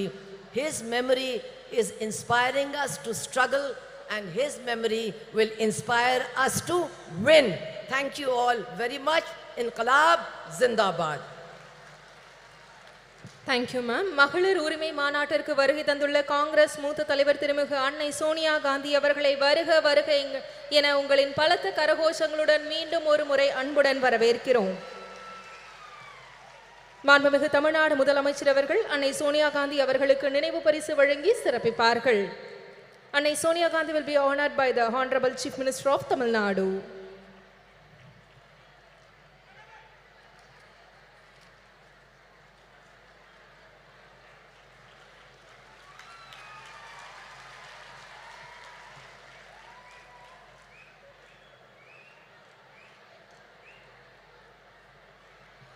திராவிட இயக்க பாதையில் விளிம்புநிலை மக்களுக்காக சமரசமின்றி பணியாற்றி வரும் திராவிட முன்னேற்ற கழகத்தின் துணை பொதுச் செயலாளர் நாடாளுமன்ற உறுப்பினர் திருமிகு கனிமொழி கருணாநிதி அவர்களை உரையாற்ற அன்புடன் அழைக்கிறோம்.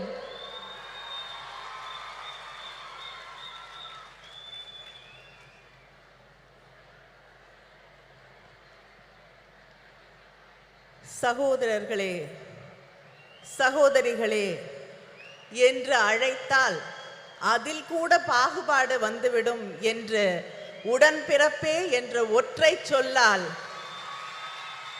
அந்த மந்திர சொல்லால் நம்மையெல்லாம் கட்டி போட்டு வைத்திருந்த தலைவர் கலைஞர் அவர்களுடைய நூற்றாண்டிலே தேசிய அளவிலான மகளிர் உரிமை மாநாட்டை நடத்தும் வாய்ப்பினை எனக்கும் மகளிர் அணி அவர்களுக்கும் அளித்து அது வெற்றி பெறுவதற்கு முழு முதல் காரணமாக இருக்கக்கூடிய நம்முடைய முதலமைச்சர் கழகத்தின் தலைவர் அண்ணன் தளபதி அவர்களே, a leader who stands with the oppressed, the downtrodden, marginalized, a beacon of strength and dignity and hope, Madam Sonia Gandhi.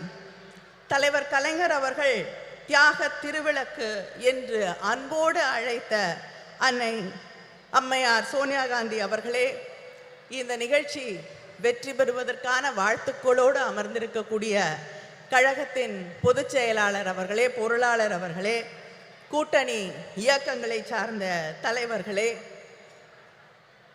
Jammu காஷ்மீருடைய முன்னாள் முதலமைச்சர் மரியாதைக்கும் அன்பிற்கும் உரிய அம்மையார் மெஹபூபா முஃப்தி அவர்களே, முதலாக தமிழ்நாட்டு மேடையிலே தமிழ் மக்களோடு உரையாட வந்திருக்கக்கூடிய அடித்து தட்டு மக்களுடைய தோழி பிரியங்கா காந்தி அவர்களே,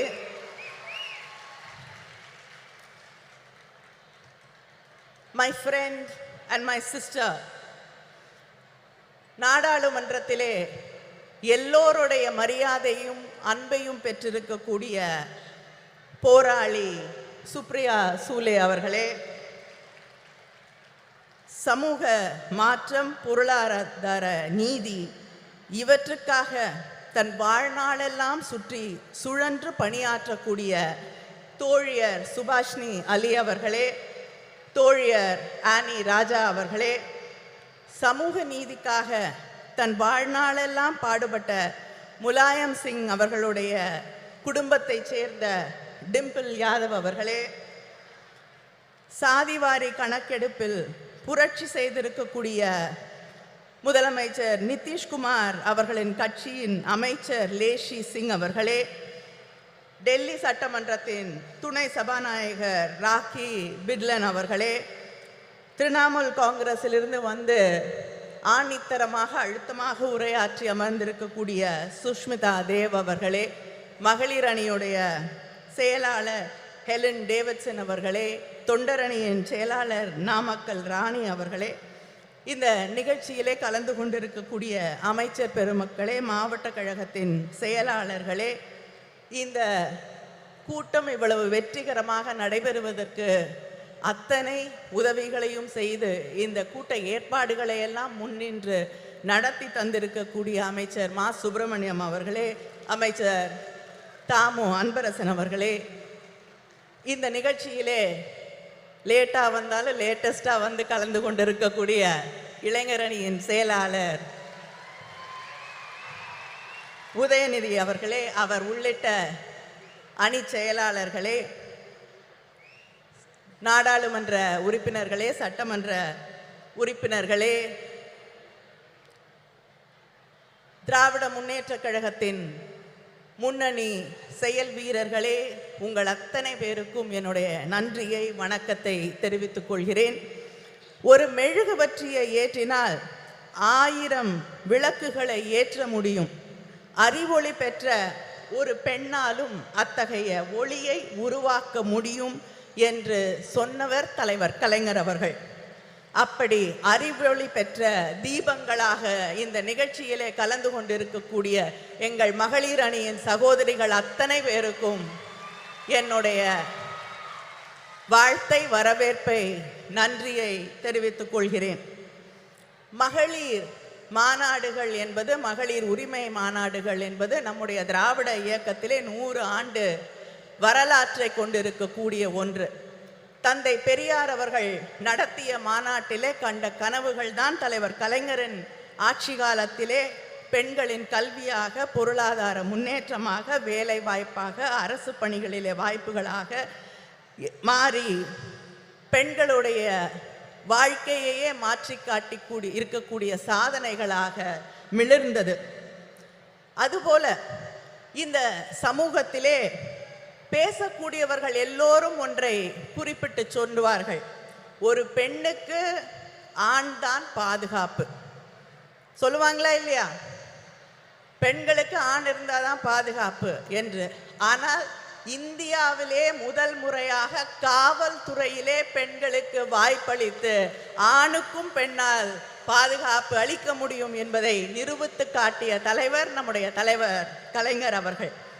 நம்முடைய தலைவர் கலைஞர் அவர்களின் ஆட்சியின் நீட்சியாக இன்று நம்முடைய அண்ணன் தளபதி அவர்களுடைய அரசு தொடர்ந்து பெண்களுக்கான வாய்ப்புகளை, பெண்களை பேணி காக்கக்கூடிய ஒரு ஆட்சியாக இன்று மிளிர்ந்து கொண்டிருக்கிறது. ஆட்சி பொறுப்பேற்று கொண்ட அதே நாளிலே பெண்களுக்கான இலவச பயணம், பேருந்து பயணத்தை விடியல் பயணமாக அறிவித்து யாரும் பெண் வீட்டை விட்டு வெளியில போகக்கூடாதுன்னு சொல்ல முடியாத ஒரு நிலையை உருவாக்கி காட்டியவர் நம்முடைய முதலமைச்சர் அவர்கள். அதே போல கல்விக்காக பெண் படிக்க வேண்டும் என்ற ஒரு கனவோடு இருக்கக்கூடிய பெண்ணின் கனவை எதுவுமே சிதைத்து விடக்கூடாது என்பதற்காக நீ எவ்வளவு படித்தாலும் உன்னோடு ஒரு அண்ணனாக, தந்தையாக நான் நிற்கிறேன் என்று அவள் படித்து முடிக்கும் வரை 1000 ரூபாய் வழங்கக்கூடிய ஆட்சி திராவிட முன்னேற்ற கழக ஆட்சி, நம்முடைய அண்ணன் தளபதி அவர்களுடைய ஆட்சி. அதே போல வீட்டிலே இருக்கக்கூடிய சகோதரிகளை பற்றி யாராவது கேட்டா வீட்டில் என்ன பண்ணுறாங்கன்னு கேட்டால் சொல்லுவாங்க சும்மா இருக்காங்கன்னு. யாராவது சும்மா இருக்கீங்களா? இல்லை. எல்லாரும் எழுந்துக்கிறதுக்கு முன்னாடி எழுந்து அந்த வேலையெல்லாம் நான் சொல்லி முடித்தேன்னா 10 நிமிஷம் ஆயிரும். பெருக்கி, சமைச்சு, துணி துவைச்சு என்று ஓடிக்கொண்டே இருந்து எல்லோரும் தூங்கிய பிறகு உறங்க செல்லக்கூடிய உழைப்பின் சிகரங்களாக இருக்கக்கூடிய உங்களுக்காக உங்கள் உழைப்பை நான் மதிக்கிறேன், நான் ஏற்றுக்கொள்கிறேன், கொண்டாடுகிறேன் என்று சொல்லக்கூடிய வகையிலே கலைஞர் உரிமை தொகை, உதவித்தொகை இல்லை என்று சொல்லி உரிமை தொகை என்று சொன்னவர் நம்முடைய முதலமைச்சர் அண்ணன் தளபதி அவர்கள். இதுதான் திராவிட மாடல் ஆட்சி. இந்த ஆட்சியிலே தான் இங்கே வந்திருக்கக்கூடிய சகோதரிகளிலே தமிழ்நாட்டிலே 11 பெண் மேயர்கள் இருக்கிறார்கள். இங்கே இருக்காங்க 11 பெண் மேயர்கள் இருக்கக்கூடிய மாநிலம் தமிழ்நாடு. இப்படிப்பட்ட வாய்ப்புகளை எல்லாம் உருவாக்கி தந்து கொண்டிருக்கக்கூடியவர்கள் நாம். ஆனால் ஒன்றிய அரசாங்கத்திலே நம்முடைய பிரதமர் இருக்கிறார். நாரி சக்தி, பெண் சக்தி என்று சொல்லி பெருமையாக பேசுவார். அவருடைய உரையாடல்கள் எல்லாம் பெண் சக்தியை, நாரி சக்தியை நாங்கள் கொண்டாடுகிறோம் என்று பொய் புரட்டுகளை எல்லாம் சொல்லி கொண்டிருப்பார்கள். இங்கே பேசியவர்கள் எல்லாம் குறிப்பிட்டு சொன்னது போல ஒரு மகளிருக்கான மசோதாவை கொண்டு வந்தார்கள்.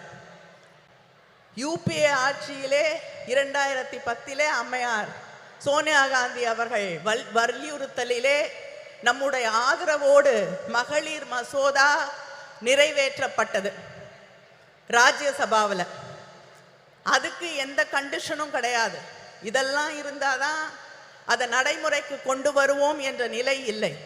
ஆனால் பிஜேபி மார்த்தட்டி கொள்கிறார்களே, நாங்கள் மகளிர் மசோதாவை கொண்டு வந்து விட்டோம் என்று. அந்த மகளிர் மசோதா இப்ப இல்லை, 10 ஆண்டுகள் 20 ஆண்டுகள் 50 ஆண்டுகள் ஆனால் கூட அந்த மகளிர் மசோதா நடைமுறைக்கு வர முடியாத ஒரு மசோதாவை அவர்கள் கொண்டு வந்து தேர்தலுக்காக பெண்களை ஏமாற்ற துடித்துக் கொண்டிருக்கிறார்கள். இந்த ஆட்சியில, ஒன்றியத்திலே இருக்கக்கூடிய பிஜேபி ஆட்சியிலே எந்த பெண்ணுக்காவது பாதுகாப்பு இருக்கிறதா என்று நீங்கள் சிந்தித்து பார்க்க வேண்டும். மணிப்பூர் பற்றி எரிந்து கொண்டிருக்கிறது. 50,000 பேருக்கு மேல் தன் வீடுகளை விட்டு நூற்றுக்கணக்கான முகாம்களிலே வாழ்ந்து கொண்டிருக்கிறார்கள். நானும் சுஷ்மிதா தேவ் அவர்களும் அந்த முகாம்களை சென்று பார்த்த பொழுது அங்கே பெரும்பாலும் பெண்களும் குழந்தைகளும் வாழ முடியாத நிலையிலே சொல்லுனா துயரோடு வாழ்ந்து கொண்டிருக்கிறார்கள். அவர்கள் இன்று வரை மாதக்கணக்கிற்கு பிறகும் இன்றும் வீட்டிற்கு போக முடியாத நிலை. இதே பிஜேபி குஜராத்திலே செய்த அட்டூழியங்களை, அநியாயங்களை, பெண்கள் எந்த அளவிற்கு பாதிக்கப்பட்டார்கள் என்பதை நாம் இன்று வரை மறந்து விட முடியாது. மத கலவரங்கள், காழ்ப்புணர்வு அரசியல், வெறுப்பு அரசியல் என்று வரும் பொழுது மிகப்பெரிய அளவிலே பாதிக்கப்படுவது பெண்கள் தான் என்பதை இங்கே இருக்கக்கூடிய சகோதரிகள் உணர்ந்து கொள்ள வேண்டும். மணிப்பூரிலே இந்த நிலை.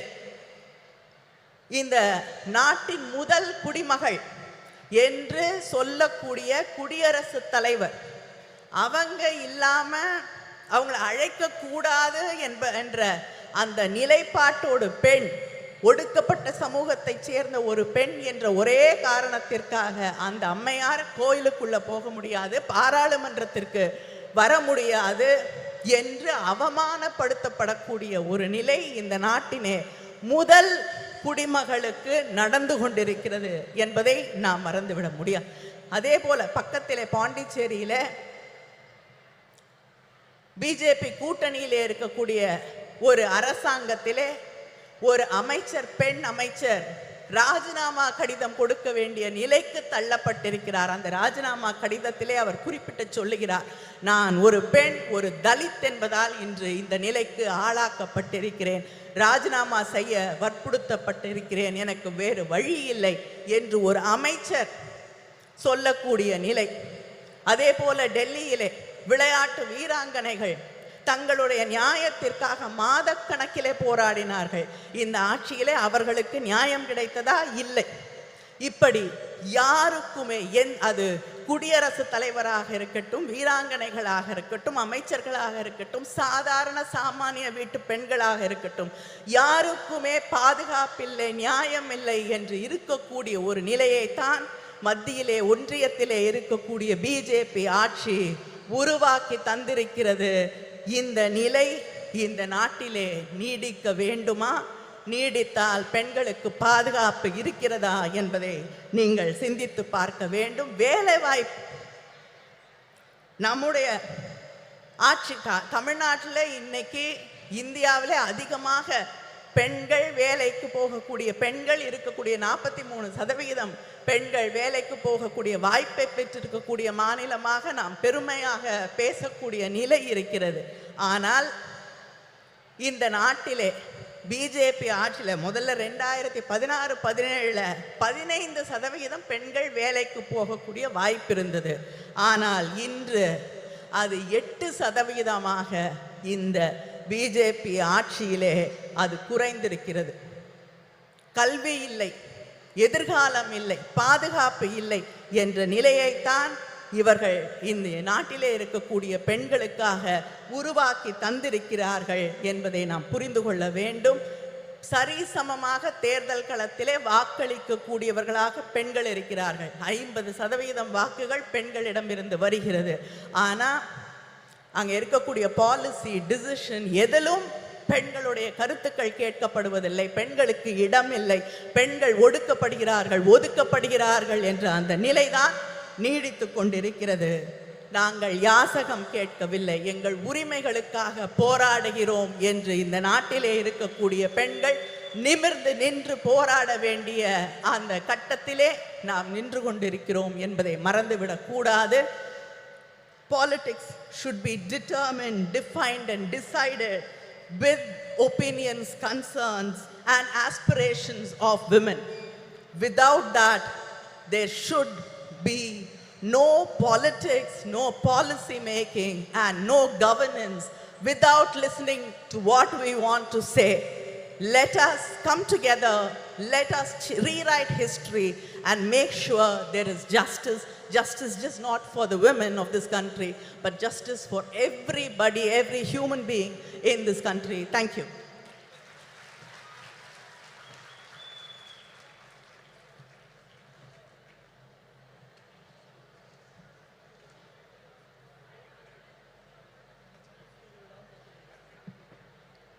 சிறப்புரைக்கு மனமார்ந்த நன்றி. இந்தியாவின் எந்த மூலையில் அநீதி இழைக்கப்பட்டாலும் அதற்கு எதிராக குரல் கொடுப்பவர், ஒடுக்கப்பட்ட மக்களின் உரிமைகள் பறிக்கப்படும் போது களத்தில் நின்று போராடுபவர். இந்திய தேசிய காங்கிரஸ் கட்சியின் பொதுச் செயலாளர் திருமிகு பிரியங்கா காந்தி வத்ரா அவர்களை சிறப்புரையாற்ற அன்புடன் அழைக்கிறோம். முதன்முறையாக தமிழ்நாட்டின் மேடையில் திருமிகு பிரியங்கா காந்தி வத்ரா அவர்கள்.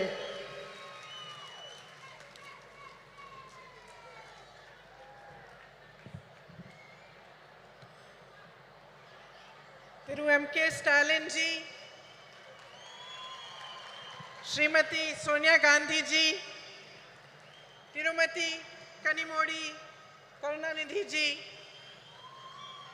Srimati Mehbooba Mufti ji, Srimati Subhasini Ali ji, Srimati Supriya Sule ji, Srimati Lacey Singh ji, Srimati Annie Raja ji, Srimati Rakhi Bidlan ji, Srimati Dimple Yadav ji, Sushmita Dev ji.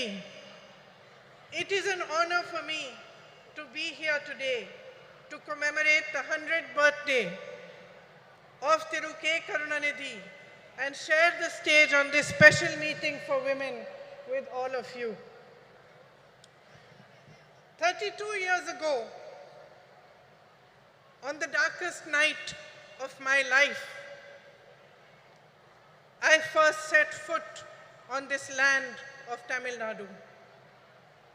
I was here to collect my father's shattered body. I was 19 years old and my mother was just a few years younger than I am today. As the door of the plane opened, the night grabbed us and drew us in. But I was not afraid of it, because the worst thing I could have imagined had already happened. A few hours earlier, my father had been killed. I had walked towards my mother that night, knowing that the words I was to speak would break her heart. Yet I spoke them, and I watched as the light of happiness was extinguished from her eyes forever. We walked down the stairs of the plane onto the tarmac of Minambakam Airport Terminal, shocked and alone. Then suddenly, as if sent by the embarrassed gods who had failed us, a crowd of women dressed in blue saris surrounded us. They were ladies who worked at the airport. They held my mother in their arms and cried inconsolably with her, as if they were all my mothers, as if they too had lost their beloved. In those shared tears, a bond formed between me, between my heart and the women of Tamil Nadu that I can neither explain nor ever erase. Ningal Daniyen Thai, நீங்கள் தான் என் சகோதரி. இங்கே உங்களுடன் இருப்பதை நான் பெருமையாக நான் பெருமையாக கருதுகிறேன். இன்று நான் நம் அன்னை வரை பற்றி பேசப் போகிறேன். இந்திய நாட்டின் பெண்களை பற்றி பேசப் போகிறேன். I am here to remind you that we are the strength of this proud and beautiful nation, which is our motherland.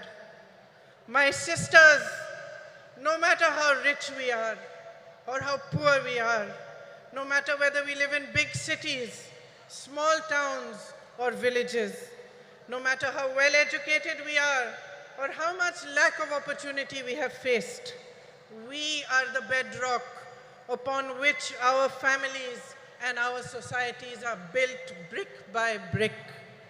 We are the ones that carry the weight of our society on our shoulders.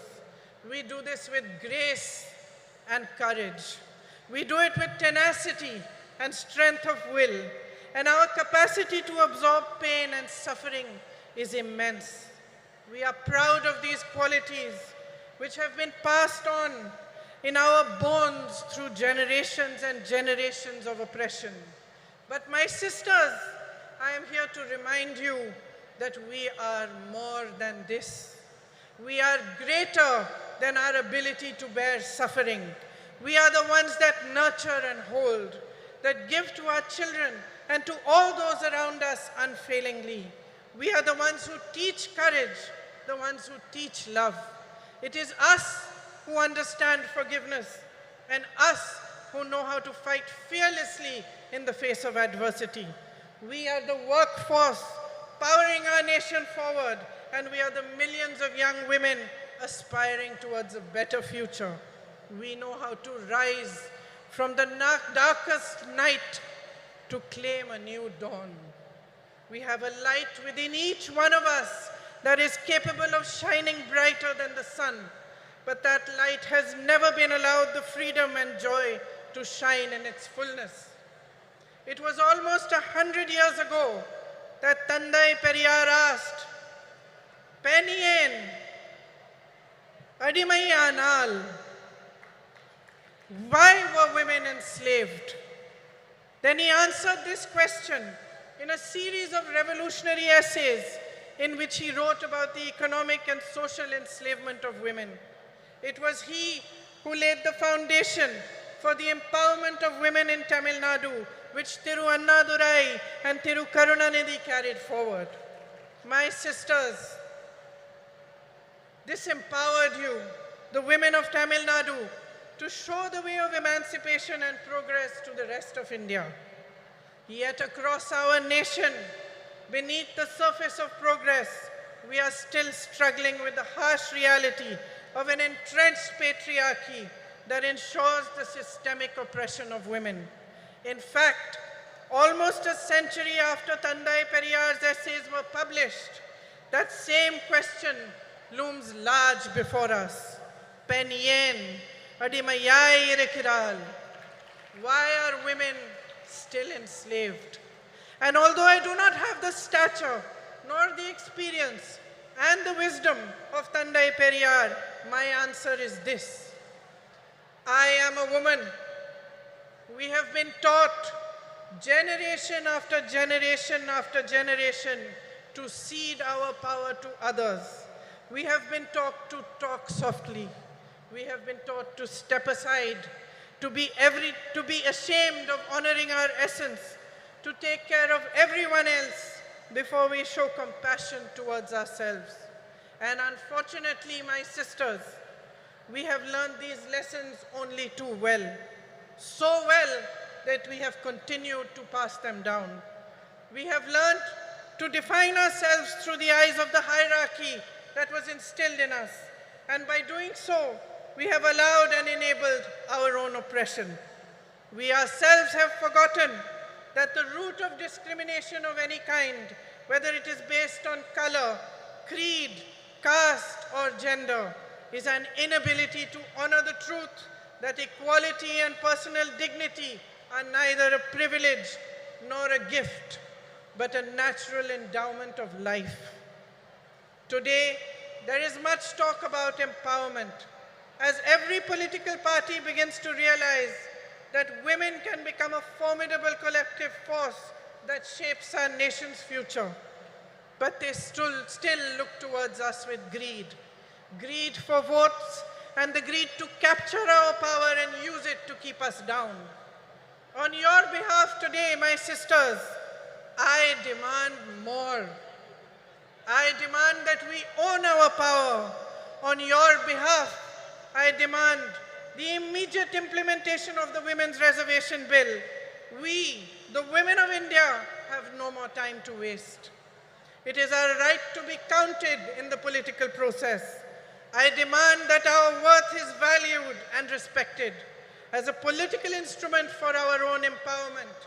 I demand that we put an end to the glorification of our tolerance for injustices which are committed against us day after day after day.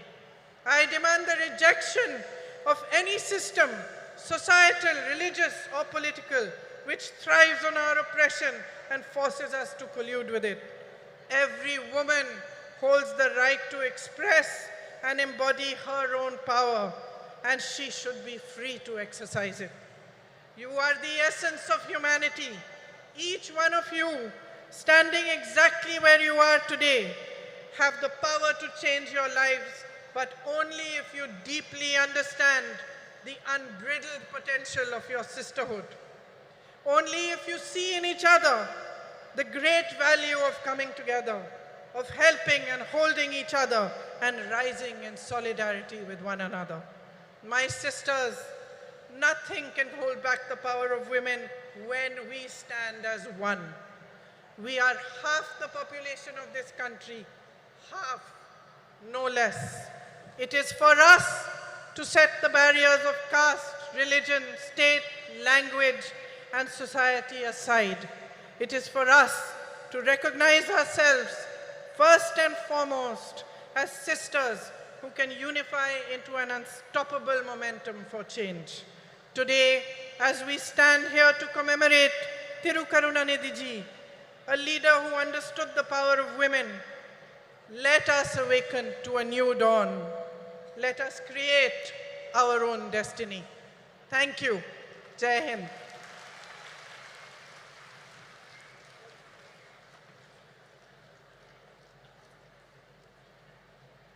முதன்முறையாக தமிழ்நாட்டின் மேடையில் தமிழிலும் இணைந்து சிறப்புரையாற்றியமைக்கு மனமார்ந்த நன்றியினை தெரிவித்துக் கொள்கிறோம். ஜனநாயக பற்றாளரும் ஜம்மு காஷ்மீர் மக்களின் பாதுகாப்பிற்காக அயராத பணியாற்றி வரும் முன்னாள் முதலமைச்சரும் மக்கள் ஜனநாயக கட்சியின் தலைவருமான திருமிகு மெஹபூபா முஃப்தி அவர்களை சிறப்புரையாற்ற அன்புடன் அழைக்கிறோம். It is great pleasure that we extend a warm invitation to திருமிகு Mehbooba Mufti to deliver her special address.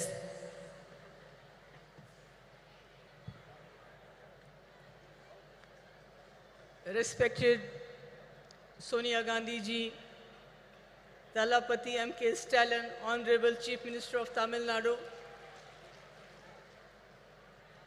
Kanimozhi, Karunanidhi ji, Priyanka Gandhi ji, Supriya Sole ji, Dimple Yadav ji, Subhasni Ali ji, Annie Raja ji, Miss Lesh Singh ji, Miss Rakhi Bidlan ji, and Miss Sushmita Dev ji, and all my brothers and sisters. I don't know whether I should call Akka and Anna. Is that right? This is for the first time I am making a speech by reading a script, because since I don't know Tamil, you don't know Urdu, so I'll try to be do my best. It's an honor for me to attend the 100th birth anniversary of Kalaignar Karunanidhi ji and to speak on a subject that is incredibly close to my heart, not just because I am a woman, but because I have gone through all that a woman has to endure during the life since the time she is born. Most people assume that women from privileged backgrounds like me have it easy, but that's not the case. Every woman regardless of her religion, social status, caste, creed, and color, undergoes tremendous challenges, sometimes simply to survive, let alone thrive. And I am sure the galaxy of women here will vouch for that. Even though born with privileged backgrounds, we have to work very, very hard, you know. Female infanticide, child abuse, discrimination at home, discrimination at workplace, dowry deaths, rape, violence, and other atrocities keep happening to all of us. And one cannot simply state enough the huge role Karunanidhi ji played towards the emancipation and upliftment of women. His crusade in this direction started much before he entered politics. Even as a writer, blessed with a razor-sharp intellect, his scripts were ahead of his times. They strongly advocated equal rights for females and also helped in removing social stigmas and taboos associated with women by renouncing religious patriarchy. The empowerment of women was an integral and crucial part of his idea of social justice. Some of the path-breaking reforms that he introduced were free education for girl child, encourage remarriage of women, rehabilitate widows, encourage their remarriage, induct them into police force, reservation in local governance and government jobs, and also setting up self-help groups. Such was his vision and compassion that he went a step further in his efforts to bring in social security schemes for transgenders who are looked down upon in our society. I am pleased that his son and current Chief Minister, Stalin ji and Kanimozhi are carrying forward their father's legacy. Many initiatives besides the initiatives like providing free bus, monthly financial assistance to girls studying in government schools, 1,000 rupee to housewives who are heading the family. What is really remarkable is his latest decision to certify women priests, 3 women priests. This is something remarkable. It is happening at a time when women are not allowed to enter religious places, whether they are Hindus or Muslims or whatever. This is really admirable, and I salute for this to you. And as far as I am concerned, I was Chief Minister just for 3 years, and I tried to bring in certain schemes for the girls. One was providing exclusive buses to the women, not free, but exclusive. But women had a sigh of relief because I know, and these women know, what we have to go through when we travel by public transport.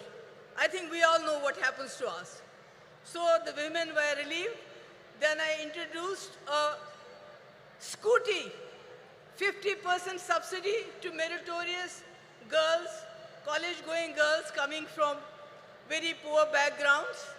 And today when I see the young ladies on the scooty going with their fathers sitting behind them, their brothers sitting behind them, I mean, it brings a smile, which is a very difficult thing in Jammu and Kashmir. After 2019, when everything was snatched from us, what this great country had given us, what the Indian Constitution had given us, the people of J&K have stopped smiling, except when Rahul ji came with his brigade, this Bharat Jodo Yatra. I saw the smile on the faces of Kashmiris, from the faces of Jammu people after a long time. And then one more thing which I did during my tenure was to waive off stamp duty on the land that was purchased in the name of women. Can you imagine how many people started purchasing land in the name of their wives, their daughters, their sisters, instead of their sons? It was something, you know, that 95% of the land was purchased in the name of women. But after I was gone, all these schemes were overturned and nothing is left today. Today when I am talking, making a speech at this point of time, there are conflicts going around the world. There are wars going in many parts of the world, like Palestine, Israel, Ukraine, Russia, and not to forget what is happening in our backyard Manipur. And women are the worst sufferers when these wars take place, because not only do they suffer during these conflicts, they are left to pick up the pieces afterwards. So, when I look at our country today, I feel the women in our country are not in a good place. They are suffering because the government and the center, the economy is going down, the inflation is going up, unemployment is going up, everything is breaking the backbone of the housewife who has to make the two ends meet. She has to provide for the family, and to add to all this, the government at the center, which has failed to fulfill the promises they had made. During UPA, there was 450 rupees for cylinder. Now it is 1200 rupees. Petrol has gone 100 rupees above. Who is suffering the most? The housewife. And to add to all of this, the present government, the Modi government, is trying to divert the attention from all these problems by their sinister design of injecting hatred, venom into the society through the youngsters of the poorest of poor. These poor boys are encouraged. They are provoked to lynch the people of other communities. They are garlanded. The people, the sons, the daughters of the ruling party are studying good education in and abroad. They are having good jobs, lucrative jobs. They are getting good contracts. And if they don't have a job, then they go and head the sports bodies of our country. But what about the poor children? They are pushed into implementing their sinister agenda of divide between Hindus and Muslims. And this is really tearing apart our society. And again, it has a very, very drastic effect on the women folk. Because any person who commits a crime, he is a criminal. Whether he goes to jail or not, so they are criminalizing the whole society at this point of time. So, my point is that if and when, inshallah, I hope that the India alliance will come to power, and Rajiv Gandhi ji has already sown the seeds of 33% reservation in panchayats. We have a huge number of women who are ready to take their place in assemblies and parliaments, and I am hopeful once India alliance comes to power, Rajiv Gandhi's dream will come alive, it will be fulfilled, not like a joke which our Prime Minister played. He signed a check, kept it in his pocket, and told the women folk, we'll cash it sometime in 2047. So, but we are not going to do that. Inshallah, I am hopeful. And at the last, I would like to thank once again Stalin ji, Kanimozhi ji, who was personally invited us. And I'm so happy that Sonia ji is here to grace the occasion. And thank you so much for bearing with me. I know I have not been able to, make you understand every word I said, but thank you so much. Thank you ma'am. மதச்சார்பின்மைக்கும் ஜனநாயகத்திற்கும் நம்பிக்கை ஒளியாய் திகழ்பவரும் தலைவர் கலைஞர் அவர்கள் பெரிதும் மதித்த தலைவருமான காங்கிரஸ் கட்சியின் மூத்த தலைவர் அன்னை சோனியா காந்தி அவர்களை வரலாற்று சிறப்பு வாய்ந்த இந்த நிகழ்வில் மாநாட்டு பேருரையாற்ற அன்புடன் அழைக்கிறோம். அன்னை சோனியா காந்தி அவர்களின் உரையை மொழியாக்கம் செய்ய காங்கிரஸ் மூத்த தலைவரும் தமிழ்நாடு சிறுபான்மை ஆணைய தலைவர் திரு பீட்டர் அல்மோன்ஸ் அவர்களை அன்புடன் அழைக்கிறோம்.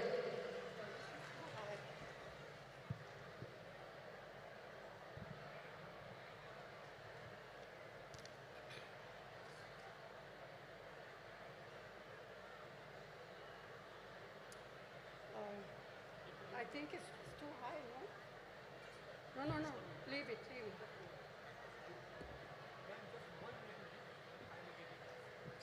Then it will be too low. Thiru M.K. Stalin ji, Tirumati Kanimozhi Karunanidhi ji, all women's leader on the dais, Sahodara, Sahodarigale, Vanakkam.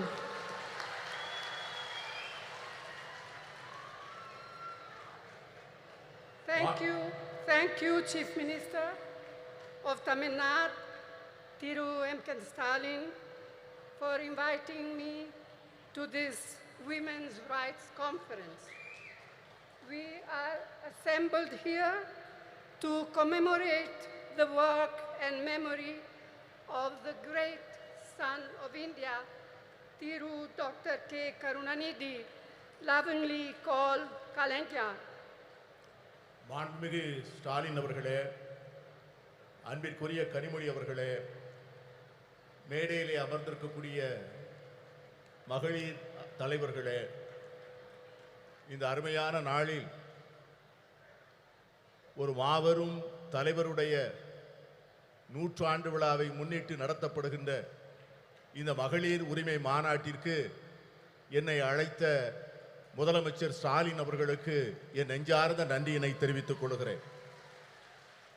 A leader of many talents, a writer, a poet, a journalist, a chief minister of many terms, but above all, a leader who believed deeply in the upliftment of the deprived.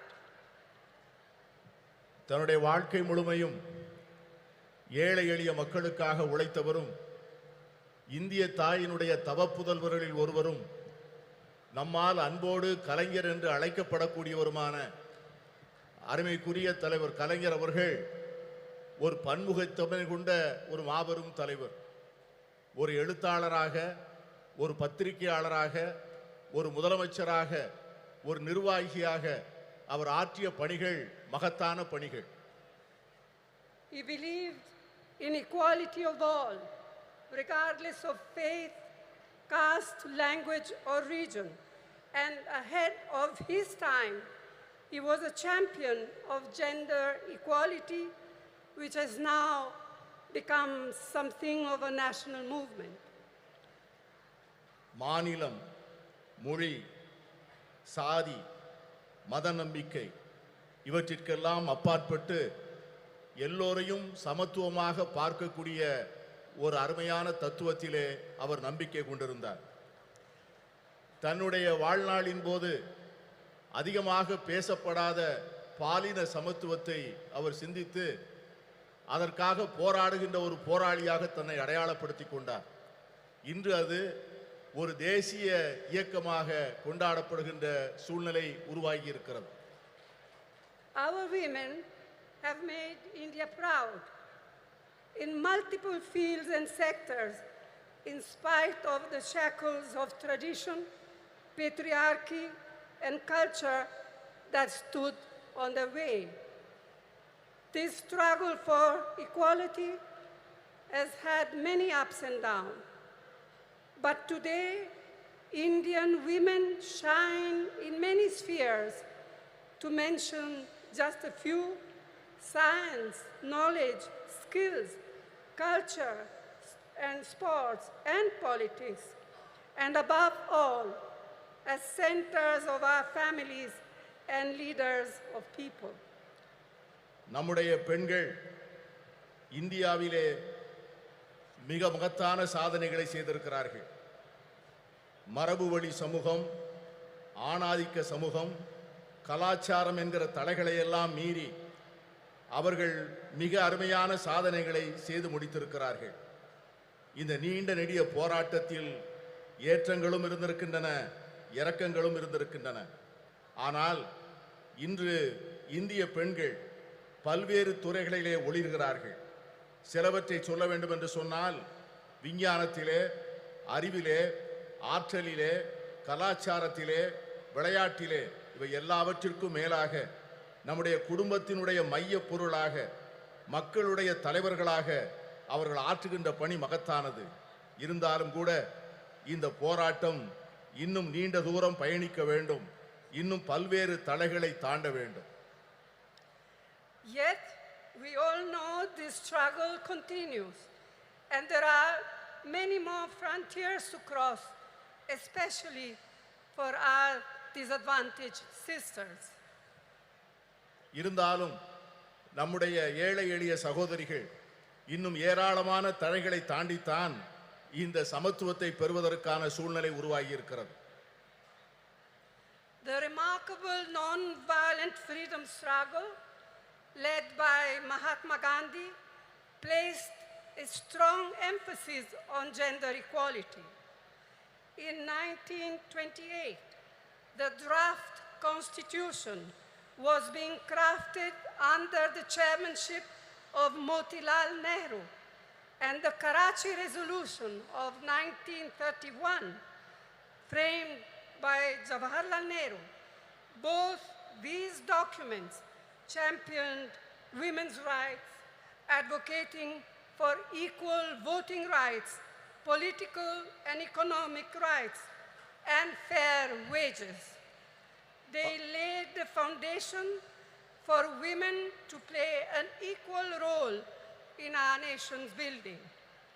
They embodied the promise of universal suffrage, gender equality, and the socialist equitable society. And this spirit continued when the Constitution of India, under the leadership, chairmanship of Dr. B.R. Ambedkar, was ultimately framed. Mahatma காந்தியினுடைய தலைமையிலே ஏற்றுக்கொள்ளப்பட்ட சாத்வீகமான வன்முறையற்ற சுதந்திர போராட்டம் மகளிர் சமத்துவத்தை முன்னிலைப்படுத்தியது. 1928 அரசியல் சாசன சட்ட வரைவு மோதிலால் நேரு அவர்கள் தலைமையிலான குழு தயார் செய்து அந்த அறிக்கையை சமர்ப்பித்தது.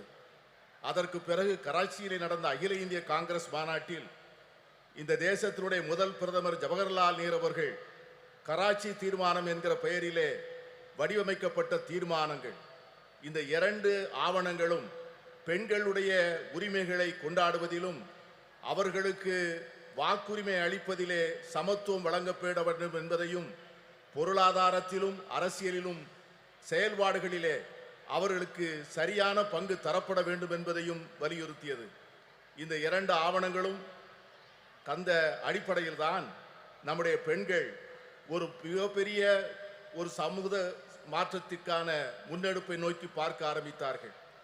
இதைத்தான் எல்லோருக்குமான வாக்குரிமை, பாலின சமத்துவம், சோசலிச அறம் சார்ந்த சமூகம், இவைகளெல்லாம் அந்த இரண்டு ஆவணங்களில் சொல்லப்பட்ட அந்த விஷயங்கள் தான் பாபா சாஹேப் டாக்டர் அம்பேத்கர் அவர்கள் இந்திய அரசியல் சாசன சட்டத்தினை வரையறுக்கின்ற போது இந்த தத்துவங்களை உள்ளாங்கி அதை மேலெடுத்து செல்லக்கூடிய சூழ்நிலை ஏற்பட்டது. Who can forget what our first Prime Minister, Jawaharlal Nehru, once said, I quote, "If you educate a man, you educate one individual. However, if you educate a woman, you educate a whole family. Women empowered means India empowered," unquote. ஒரு பெண்ணை நீ படிக்க வைத்தால், ஒரு ஆணை நீ படிக்க வைத்தால் ஒரு தனி நபரை மட்டும் படிக்க வைக்கிறாய். ஆனால் ஒரு பெண்ணுக்கு கல்வி கற்றுக் கொடுத்தால் ஒரு குடும்பத்திற்கே கல்வி கற்றுத் தரப்படுகிறது. மகளிரை அதிகாரப்படுத்தினால் இந்தியாவை அதிகாரப்படுத்துகிறோம் என்கிற ஜவஹர்லால் நேரு அவர்களுடைய வார்த்தைகளை யார் மறக்க முடியும்?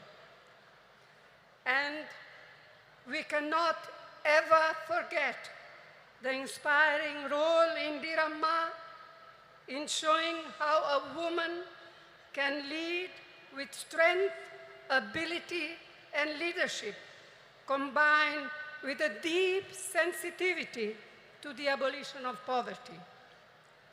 அன்னை இந்திரா காந்தி அவர்கள் காண்பித்த தலைமைத்துவம், அவர்கள் காண்பித்த ஆற்றல், அவர்கள் காட்டிய வழிகாட்டுதல் ஒரு பெண் எப்படி தலைமையேற்று செயல்பட முடியும் என்பதற்கான மிகப்பெரிய எடுத்துக்காட்டு. ஏழை எளிய மக்களுக்கான நல்வாழ்வை அளிப்பதற்கும் வறுமையை ஒழிக்க வேண்டும் என்கிற அர்ப்பணிப்போடும் அவர்கள் ஆற்றிய பணியை யாரும் மறக்க முடியாது. Rajiv ji, as we all know, brought in the historic 33% reservation for women in Panchayati Raj and local self-governments. This spurred an entirely new phenomenon of women entering roles of leadership at the grassroots level. அமர ராஜீவ் காந்தி அவர்கள் வரலாற்று புகழ்மிக்க 33 விழுக்காடு இடஒதுக்கீட்டை பெண்களுக்காக பஞ்சாயத்து ராஜ் சட்டத்திலும் உள்ளூர் ஆட்சி அமைப்புகளிலும் கொண்டு வந்தார். அந்த சட்ட திருத்தமானது சமூகத்தினுடைய அடித்தளத்திலே ஒரு மிகப்பெரிய மாற்றத்தை ஏற்படுத்தி பெண்களுக்கு தலைமை பொறுப்புகளை அளித்து ஒரு பெரிய சமூக புரட்சிக்கு வித்திடுகின்ற மிகப்பெரிய திட்டமாக அது அமைந்தது.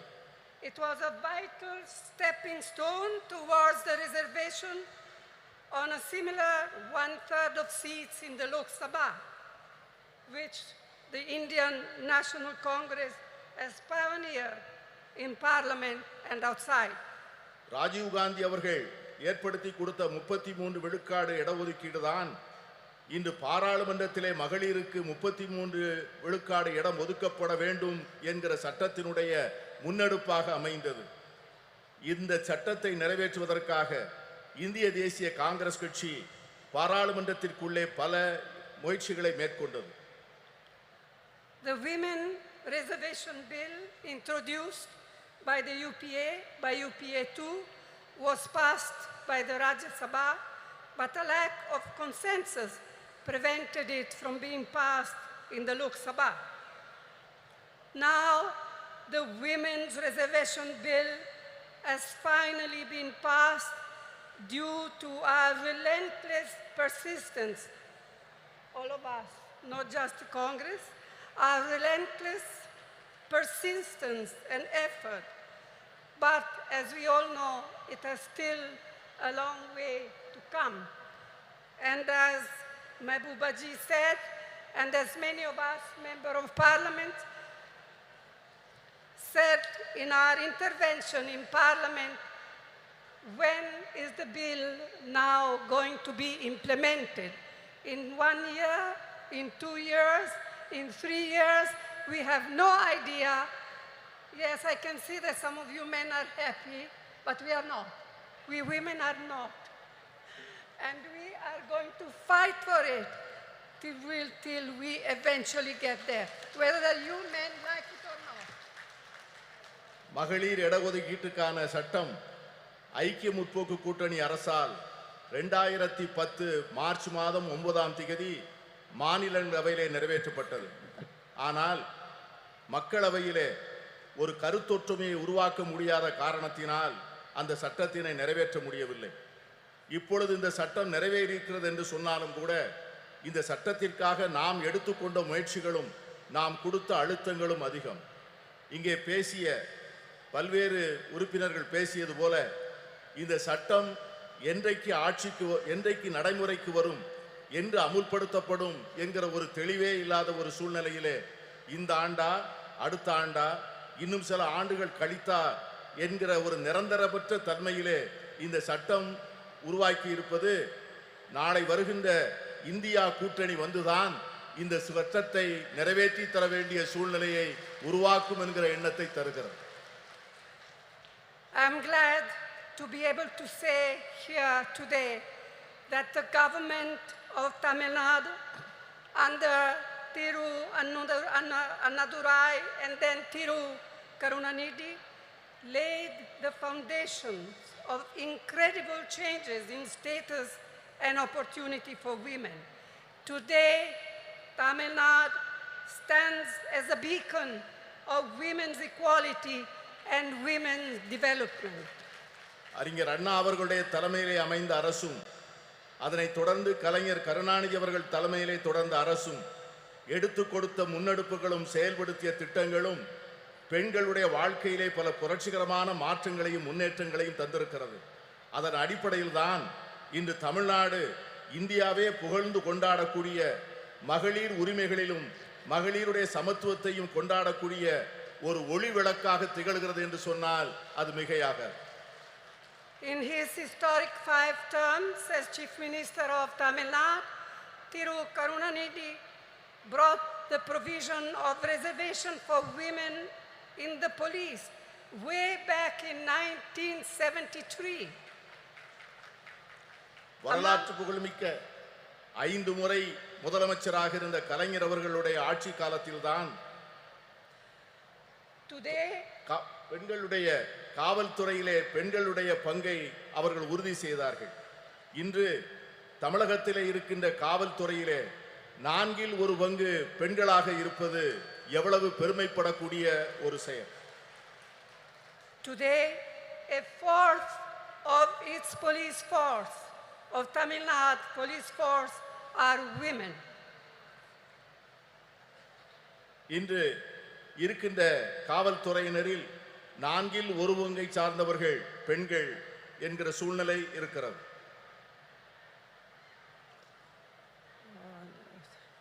Another very important initiative brought in by Karunanidhi was the reservation for women in government positions. Today, women's participation in government services exceeds 30%. And I am told that just recently, Chief Minister M.K. Stalin has raised it to 40%. And I commend your Chief Minister for this. கலைஞர் கருணாநிதி அவர்கள் செய்த முக்கியமான மற்றொரு சீர்திருத்தம் என்னவென்று சொன்னால், அரசு பணிகளிலே பெண்களுக்கான இடஒதுக்கீட்டை செய்தது. அதன் விளைவாக அரசு பணிகளிலே 30 விழுக்காட்டை சார்ந்தவர்கள் பெண்களாக இருந்தார்கள். இன்று நம்முடைய முதலமைச்சர் ஸ்டாலின் அவர்கள் தலைமையிலே செயல்படுகின்ற அரசு அந்த 30 விழுக்காட்டை 40 விழுக்காடாக உயர்த்தி பெண்களை பெருமைப்படுத்தி இருக்கிறது. And it comes at no surprise that through initiatives like the midday meal program, the promotion of women empowerment, and the encouragement of female education, Tamil Nadu boasts today of some of the most impressive maternal and infant mortality rates in India. பெண்களுடைய நல்வாழ்வுக்காக தமிழக அரசால் எடுத்துக்கொள்ளப்பட்டிருக்கின்ற பல்வேறு திட்டங்கள், சத்துணவு திட்டங்கள், பெண்களுடைய நல்வாழ்வுக்காக எடுத்துக்கொள்ளப்படுகின்ற மருத்துவத்துறையிலே செயல்படுத்தப்படுகின்ற திட்டங்கள், தாய்மார்களுக்காகவும் பால் குடிக்கும் சேய்களுக்காகவும் அரசாங்கம் நிறைவேற்றுகின்ற பல்வேறு திட்டங்கள் மிக சிறப்பாக செயல்படுகின்ற காரணத்தினால்தான் இன்று தமிழ்நாட்டிலே தாய் சேய் இறப்பு விகிதம் இந்தியாவிலேயே மிக குறைந்த நிலையிலே இருப்பதற்கு காரணம் அதுதான். It is unfortunate that many of these efforts and programs to help to empower women have not been reflected at the national level. In fact, instead of mitigating problems faced by women, the last 9 years have seen a sustained effort on part of the Modi government to turn our women purely into symbols, to be counted and appreciated only in their restricted traditional roles in a patriarchal framework. கடந்த சில ஆண்டுகளாக கடந்த 9 ஆண்டுகளாக மோடி அரசினுடைய நடவடிக்கைகள், இந்த நாம் ஏற்றுக்கொண்டிருக்கின்ற திட்டங்கள், நாம் பெற்றுத்தந்த உரிமைகள், கடந்த 70 ஆண்டுகளிலே நாம் செய்த நல்ல முயற்சிகளை எல்லாம் சீரழிக்கின்ற வகையிலே செயல்படுவது நமக்கு ஏற்பட்டிருக்கிற மிகப்பெரிய துரதிர்ஷ்டம். பெண்களை ஒரு அடையாள சின்னமாக மாற்றி பழமையிலும் மரபு வழியிலும் ஏற்கனவே பின்பற்றி வருகின்ற பாரம்பரிய சூழ்நிலையில் மட்டும்தான் பெண்கள் இருக்க வேண்டும் என்று எண்ணுகிறது இந்த அரசே ஒழிய அவர்களுக்காக ஒரு புதிய சுதந்திரத்தையும் உரிமைகளையும் அளிக்க அவர்கள் தயாராக இல்லை. இதை போலத்தான் எல்லா துறைகளிலும் எல்லா சுதந்திரத்திற்கும் சமத்துவத்திற்கும் அறம் சார்ந்த சமுதாயத்திற்குமாக நாம் பெற்ற அனைத்து உரிமைகளையும் கடந்த 9 ஆண்டுகளாக அவை அனைவரும் தொடர்ந்து முறையாக சீரழிக்கப்பட்டு வருவதை நான் சுட்டிக்காட்ட விரும்புகிறேன். I am confident that we, the like-minded parties of the India Alliance, can and will take urgent steps needed to make women's equality a reality. நான் உறுதியாக நம்புகிறேன், நாம் ஏற்பாடு செய்திருக்கிற இந்தியா கூட்டணி என்கிற இந்த அற்புதமான ஏற்பாடு இதை போன்ற சமச்சீரற்ற தன்மைகளை எல்லாம் நீக்கி பெண்களுக்கு உண்மையாகவே அவர்களுக்கு ஒரு சமத்துவ உலகை உருவாக்கி கொடுப்பதற்கான மிக அவசரமான நடவடிக்கைகளை நிச்சயம் மேற்கொள்ளும் என்று நான் உறுதியாக நம்புகிறேன். And it is my fervent hope that we in the India Alliance will see to it that the bill will be implemented as soon as possible. We will all work together to see to it that it happens. நான் உறுதியாக சொல்லுகிறேன், India கூட்டணி என்பது நிச்சயமாக இந்த மகளிர் இடஒதுக்கீட்டுக்கான சட்டத்தை நிறைவேற்றிய தீரும். அதை நிறைவேற்றி ஒரு நல்ல சூழ்நிலையை நாம் ஏற்படுத்திய தீர்வோம். இங்கே குழுமி இருக்கின்ற நாம் அதற்கான உறுதியை எடுத்து அதை நோக்கி செயல்பட வேண்டும் என்று நான் கேட்டுக்கொள்கிறேன். This is our goal.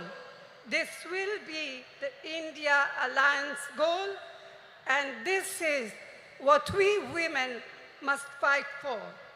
If we fight for all together, we shall be victorious. இதை இந்தியா கூட்டணியை சார்ந்த கட்சிகள் நிச்சயமாக செய்யும். நாம் அனைவரும் சேர்ந்து போராடுவோம்.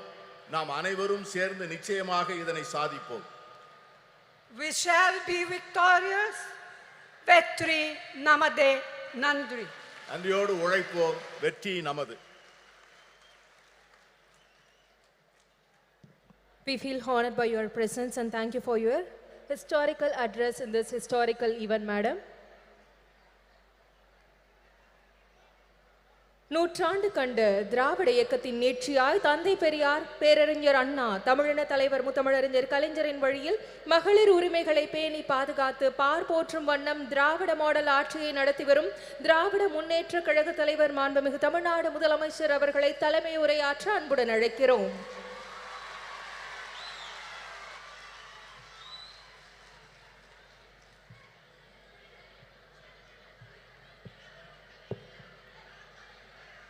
அன்புள்ள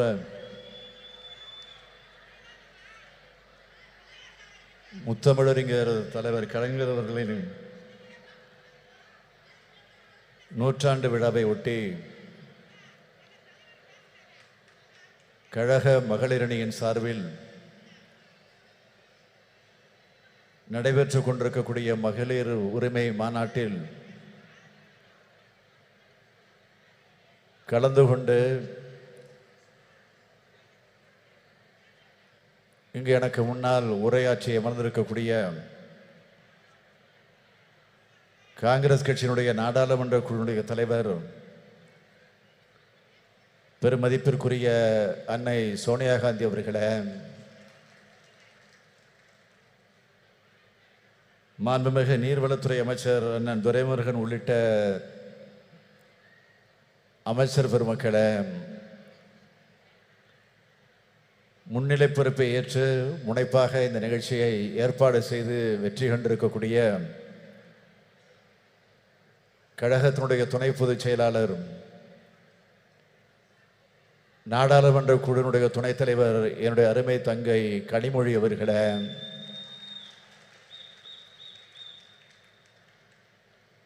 சிறப்பு விருந்தினர்களாக வருகை தந்து சிறப்பித்து உரையாற்றி அமர்ந்திருக்கக்கூடிய மரியாதைக்குரிய திருமதி பிரியங்கா காந்தி அவர்களே, முன்னாள் முதலமைச்சர் திருமதி மெஹபூபாவும் அவர்களே, திருமதி சுப்ரியா சுலே எம்பி அவர்களே, மாண்புமிகு பீகார் மாநிலத்தினுடைய அமைச்சர் திருமதி லட்சி சிங் அவர்களே, திருமதி சுபாஷினி அலி அவர்களே, திருமதி டிம்பிள் யாதவ் எம்பி அவர்களே, திருமதி ஆனி ராஜா அவர்களே, திருமதி ராக்கி பிட்லன் அவர்களே, திருமதி சுஷ்மிதா தேவ் அவர்களே, திருமதி சுகேஷ் சிங் அவர்களே, நாடாளுமன்ற சட்டமன்ற முன்னாள் இந்நாள் உறுப்பினர்களே, நம்முடைய தோழமை கட்சிகளை சார்ந்திருக்கக்கூடிய முன்னோடிகளே, தலைவர் பெருமக்களே, கழக மகளிரணியின் செயலாளர் திருமதி ஹெலன் டேவிட்சன் அவர்களே, மகளிரணியினுடைய தொண்டரணி செயலாளர் திருமதி நாமக்கல் ராணி அவர்களே, திரளாக திரண்டிருக்கக்கூடிய மகளிரணியை சார்ந்த சகோதரிகளே, உள்ளாட்சி அமைப்பு பிரதிநிதிகளே, அருமை பெரியோர்களே, தாய்மார்களே, இளைஞரணியின் செயலாளர் தம்பி உதயநிதி ஸ்டாலின் அவர்களே, மற்றும் பல்வேறு அணிகளை சார்ந்திருக்கக்கூடிய அமைப்பாளர்களே, துணை அமைப்பாளர்களே, பெரியோர்களே, தாய்மார்களே, தொலைக்காட்சி பத்திரிகை உலக நண்பர்களே, என் உயிரோடு கலந்திருக்கக்கூடிய தலைவர் கலைஞர் அவர்களின் உயிரினும் உயிரான அன்பு உடன்பிறப்புகளே, உங்கள் அனைவருக்கும் என்னுடைய அன்பான வணக்கம்.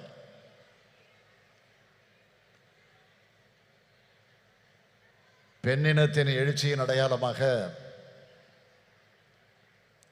இந்த மாநாட்டை ஒரு மாநில மாநாடு போல் ஏற்பாடு செய்து இதை எழுச்சியோடு நடத்தி கொண்டிருக்கிறார் நம்முடைய தங்கை கனிமொழி அவர்கள். அவர் கர்ஜனை மொழியாக, கனல் மொழியாக இப்போது நாடாளுமன்றத்தில் முழங்கி வருவதை பார்க்கும்போது கழக தலைவராக மட்டுமல்ல, அண்ணனாகவும் இருந்து நான் மிகுந்த பெருமைப்படுகிறேன். இந்த மகளிர் உரிமை மாநாட்டை தடையின்றி ஓடக்கூடிய மாராத்தான் ஓட்டம் போல நம்முடைய மாசு அவர்கள் இதை துணை நின்று ஏற்பாடு செய்திருக்கிறார். அவர் மட்டுமல்ல, நம்முடைய அமைச்சர் செயல் வீரர் தாமு அன்பரசன் அவர்களும் துணை நின்று தன்னுடைய கடமையை நிறைவேற்றி தந்திருக்கிறார். அதற்காக நான் முதலில் அவர்களை எல்லாம் வாழ்த்துகிறேன். மகளிரணியின் செயலாளர் எலன் டேவிட்சன், மகளிர் தொண்டரணியின் செயலாளர் நாமக்கல் ராணி உள்ளிட்ட மகளிரணி நிர்வாகிகள் அனைவருக்கும் என்னுடைய வாழ்த்துக்களை தெரிவித்துக் கொள்கிறேன். காஷ்மீர் முதல் கன்னியாகுமரி வரை இருக்கக்கூடிய பெரும்பாலான மாநிலத்தை சார்ந்திருக்கக்கூடிய பெண் தலைவர்களை அழைத்து வந்து ஏற்றத்தோடு ஏற்பாடு செய்திருக்கக்கூடிய இந்த மாநாடு இது தமிழ்நாட்டினுடைய பெண்கள் மாநாடாக மட்டுமல்ல, இந்தியாவினுடைய பெண்கள் மாநாடாகவும் நடைபெற்றிருக்கிறது என்பதை நான் பெருமையோடு பதிவு செய்து கொள்ள விரும்புகிறேன். இதுவரை சென்னை சங்கமம் நடத்தி காட்டிய தங்கை கனிமொழி அவர்கள் இப்பொழுது இந்திய சங்கமத்தை நடத்தி காட்டியிருக்கிறார். இதுதான் வித்தியாசம். இதற்கெல்லாம் மகுடம் வைத்தார் போல் அன்னை சோனியா காந்தி அவர்கள் இந்த நிகழ்ச்சிக்கு வருகை தந்திருக்கிறார்கள். நேருவின் மகளே வருக, நிலையான ஆட்சி தருக. 1980ஆம் ஆண்டு தலைவர் கலைஞர் அவர்கள் அம்மையார் இந்திரா காந்தி அவர்களை அழைத்து வந்து அந்த வாசகத்தை சுட்டி காட்டி பெருமைப்படுத்தினார். 2024ஆம் ஆண்டில் இந்திராவின் மருமகளே வருக,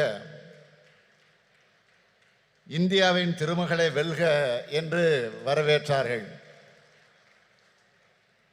தலைவர் கலைஞர் அவர்கள் சொன்னதைப் போலவே 40லும் வென்றோம். அகில இந்திய அளவில் காங்கிரஸ் கூட்டணி மகத்தான வெற்றியை பெற்றது. அப்போது தனக்காக காத்திருந்த பிரதமர் பதவியை மறுத்து இந்திய அரசியல்வானில் ஒரு கம்பீர பெண்மணி என நின்றவர் அன்னை சோனியா காந்தி அவர்கள். அப்போது அன்னை சோனியா காந்தி அவர்கள் தான் ஆட்சிக்கு தலைமை வகித்து பிரதமராக வேண்டும் என்று தலைவர் கலைஞர் அவர்கள் முன்மொழிந்தார்கள். அது வரலாறு. When தலைவர் கலைஞர் left us to his resting place, Madam Sonia Gandhi sent a letter. She wrote for me, Kalangar's loss is very personal. He always showed me great kindness and consideration which I can never forget. He was like a father figure to me. சொன்னார், எழுதினார். அத்தகைய ஆழமான குடும்ப பாச நட்பை கொண்டவர் அன்னை சோனியா காந்தி அவர்கள்.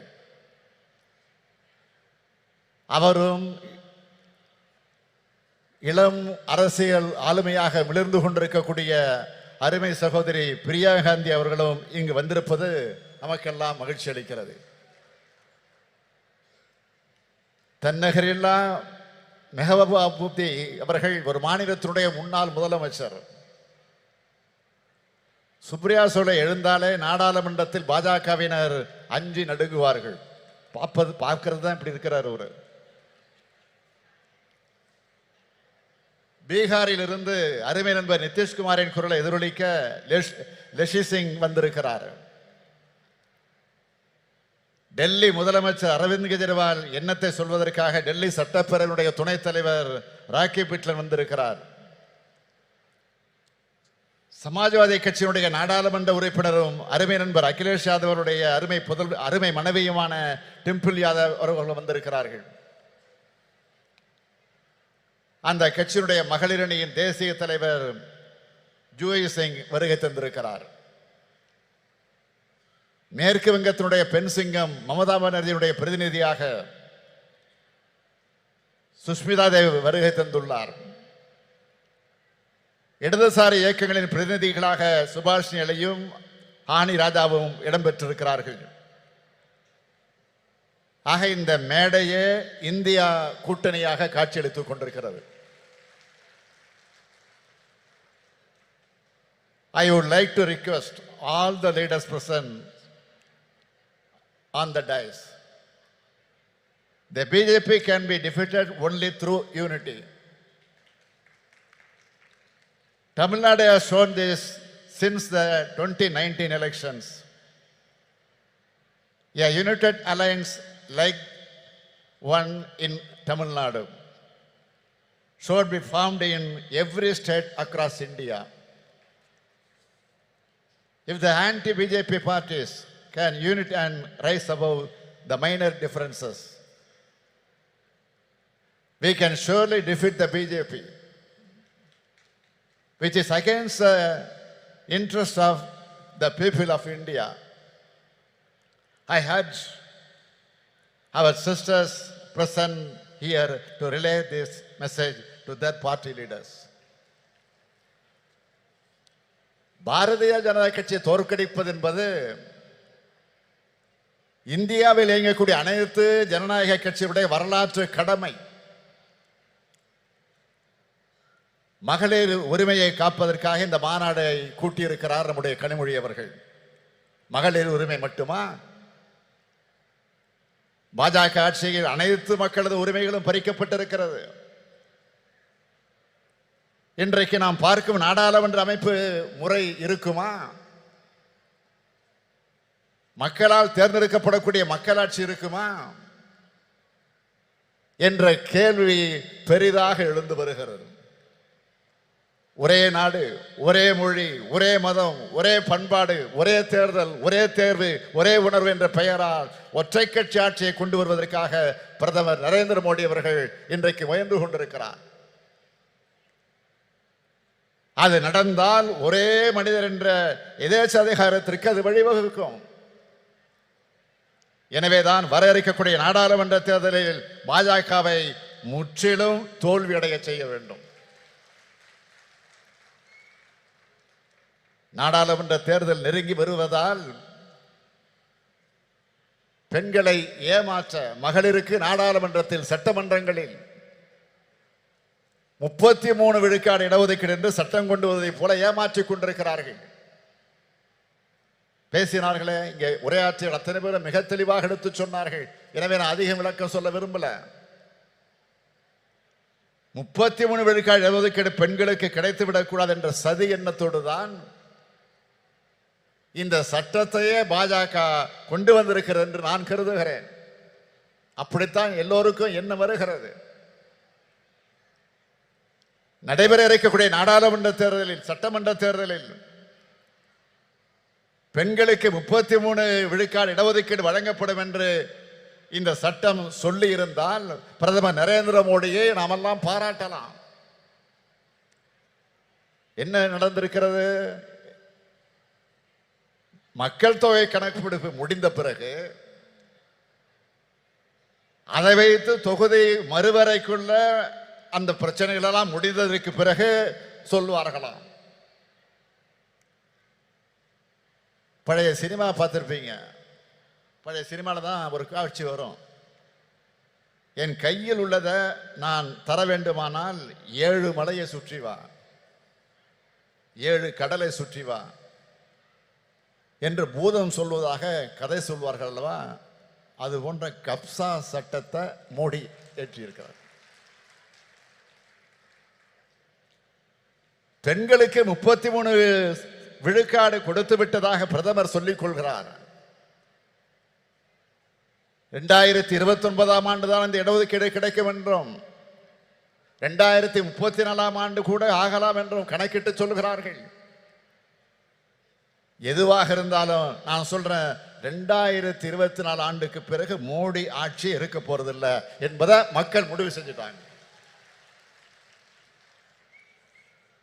1996ஆம் ஆண்டு திமுகவும் காங்கிரஸ் ஆதரிச்ச ஐக்கிய முன்னணியின் ஆட்சி காலத்தில் இப்படி ஒரு சட்டத்தை கொண்டு வந்தோம்.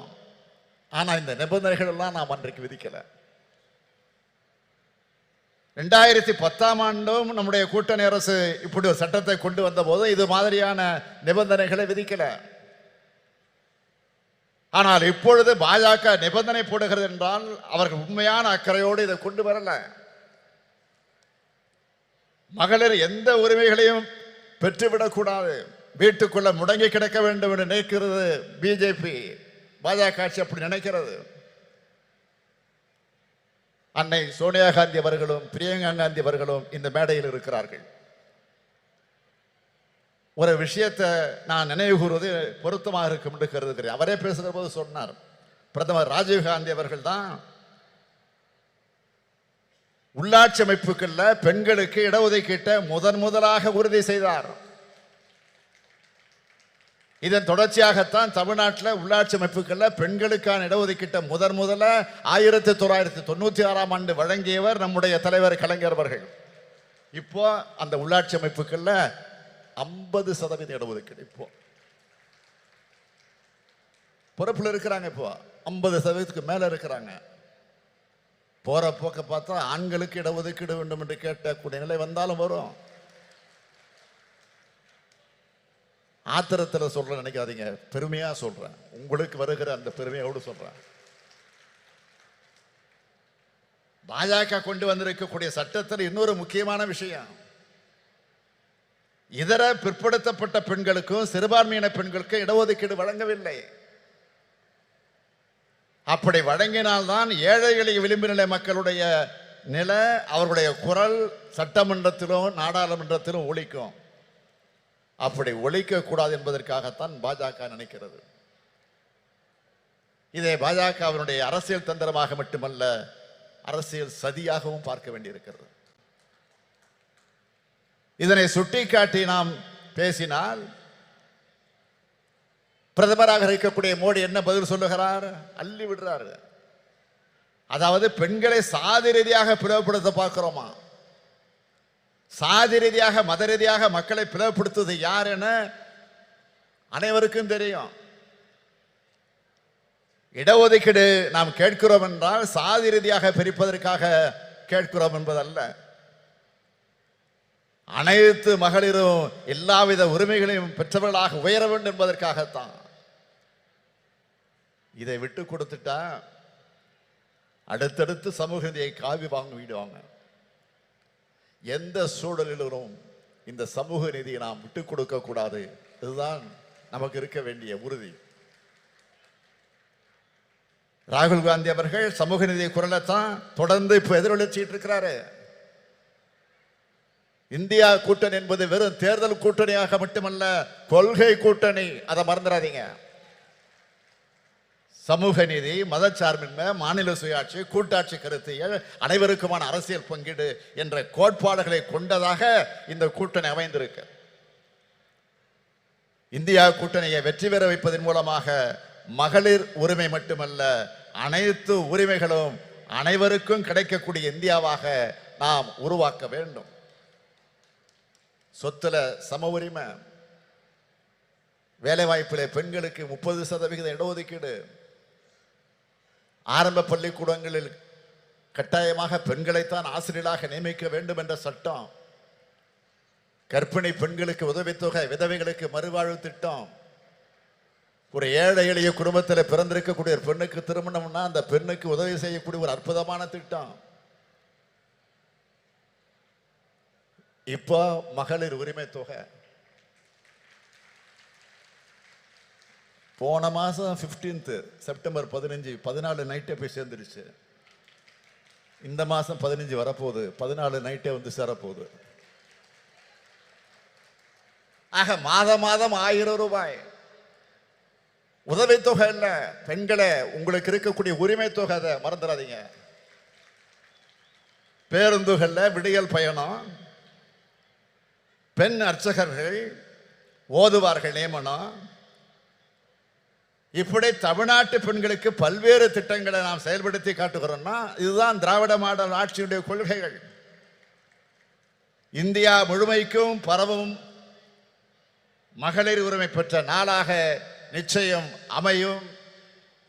அதற்கான அடித்தளத்தை உருவாக்கக்கூடிய இந்த மாநாட்டை நடத்தி காட்டியிருக்கக்கூடிய என்னுடைய அருமை தங்கை கனிமொழிக்கும் அவருக்கு துணை நின்ற மகளிரணிக்கும் என்னுடைய வாழ்த்துக்கள், பாராட்டுக்கள். வாழ்க வாழ்க இந்தியா, வாழ்க இந்தியா கூட்டணி வெல்க. நன்றி, விடைபெறுகிறேன். வணக்கம். வரலாற்று மாநாடான மகளிர் உரிமை மாநாட்டில் தலைமையுரையாற்றிமைக்கு மாண்புமிகு தமிழ்நாடு முதலமைச்சர் அவர்களுக்கு மனமார்ந்த நன்றியினை தெரிவித்துக் கொள்கிறோம். திராவிட முன்னேற்ற கழக மகளிர் தொண்டர் அணி செயலாளர் திருமிகு நாமக்கல் ராணி அவர்களை நன்றியுரையாற்ற அன்புடன் அழைக்கிறோம். தமிழினத்தின் ஒப்பற்ற தலைவர் கலைஞர் அவர்களின் 100ஆண்டு விழாவை முன்னிட்டு மகளிரணி நடத்தும் மகளிர் உரிமை மாநாட்டிற்கு வரவேற்புரையாற்றிய மகளிரணி செயலாளர் ஹெலன் டேவிட்டன் அவர்களுக்கும், அண்ணா பிறந்த நாள் செப்டம்பர் 15ஆம் தேதியன்று கலைஞரின் உரிமை தொகை ரூபாய் 1000 மட்டும் வழங்கியது மட்டுமல்லாமல், வாருங்கள் உங்களுக்கான உரிமை மாநாடு என்று மாநாட்டிற்கு நம்மளையெல்லாம் இங்கு அழைத்து விழா பேருரையாற்றிய கழக தலைவர் தமிழக முதல்வர் தளபதியார் அவர்களுக்கும் மகளிரணியின் சார்பாக நன்றி கலந்த வணக்கத்தை தெரிவித்துக் கொண்டு, இந்திய கூட்டணி பெண் தலைவர்களை அழைத்து மிக சிறப்பான மாநாட்டை ஏற்பாடு செய்து முன்னிலை வகிக்கும் கழகத்தின் துணை பொதுச் செயலாளர் அன்பு அக்கா கனிமொழி எம்பி அவர்களுக்கும் மகளிரணியின் சார்பாக நன்றி கலந்த வணக்கத்தை தெரிவித்துக் கொண்டு, மாநாட்டு விழா பேருரையாற்றிய அகில இந்திய காங்கிரஸ் கட்சியின் மூத்த தலைவர் திருமதி சோனியா காந்தி அம்மையார் அவர்களுக்கும் நெஞ்சார்ந்த மகளிரணியின் சார்பாக நன்றி கலந்த வணக்கத்தை தெரிவித்துக் கொண்டு, இந்த கூட்டத்தில் கலந்து கொண்டுள்ள இந்திய கூட்டணி பெண் தலைவர்கள் அனைவருக்கும் மகளிரணியின் சார்பாக வணக்கத்தை மீண்டும் தெரிவித்துக் கொண்டு, கழகத்தின் பொதுச் செயலாளர், கழகத்தின் பொருளாளர், முதன்மை செயலாளர், துணை பொதுச் செயலாளர்கள், கழகத்தின் அமைச்சர் பெருமக்கள், சட்டமன்ற உறுப்பினர்கள் மற்றும் இந்த நிகழ்ச்சி சிறப்பாக ஏற்பாடு செய்த அமைச்சர் சுப்பிரமணியம் மா சுப்பிரமணியம் அவர்களுக்கும் தாமு அன்பரசு அவர்களுக்கும் மற்றும் சட்டமன்ற உறுப்பினர் அனைவருக்கும் மகளிரணியின் சார்பாக நன்றி கலந்த வணக்கத்தை தெரிவித்துக் கொள்கிறேன்.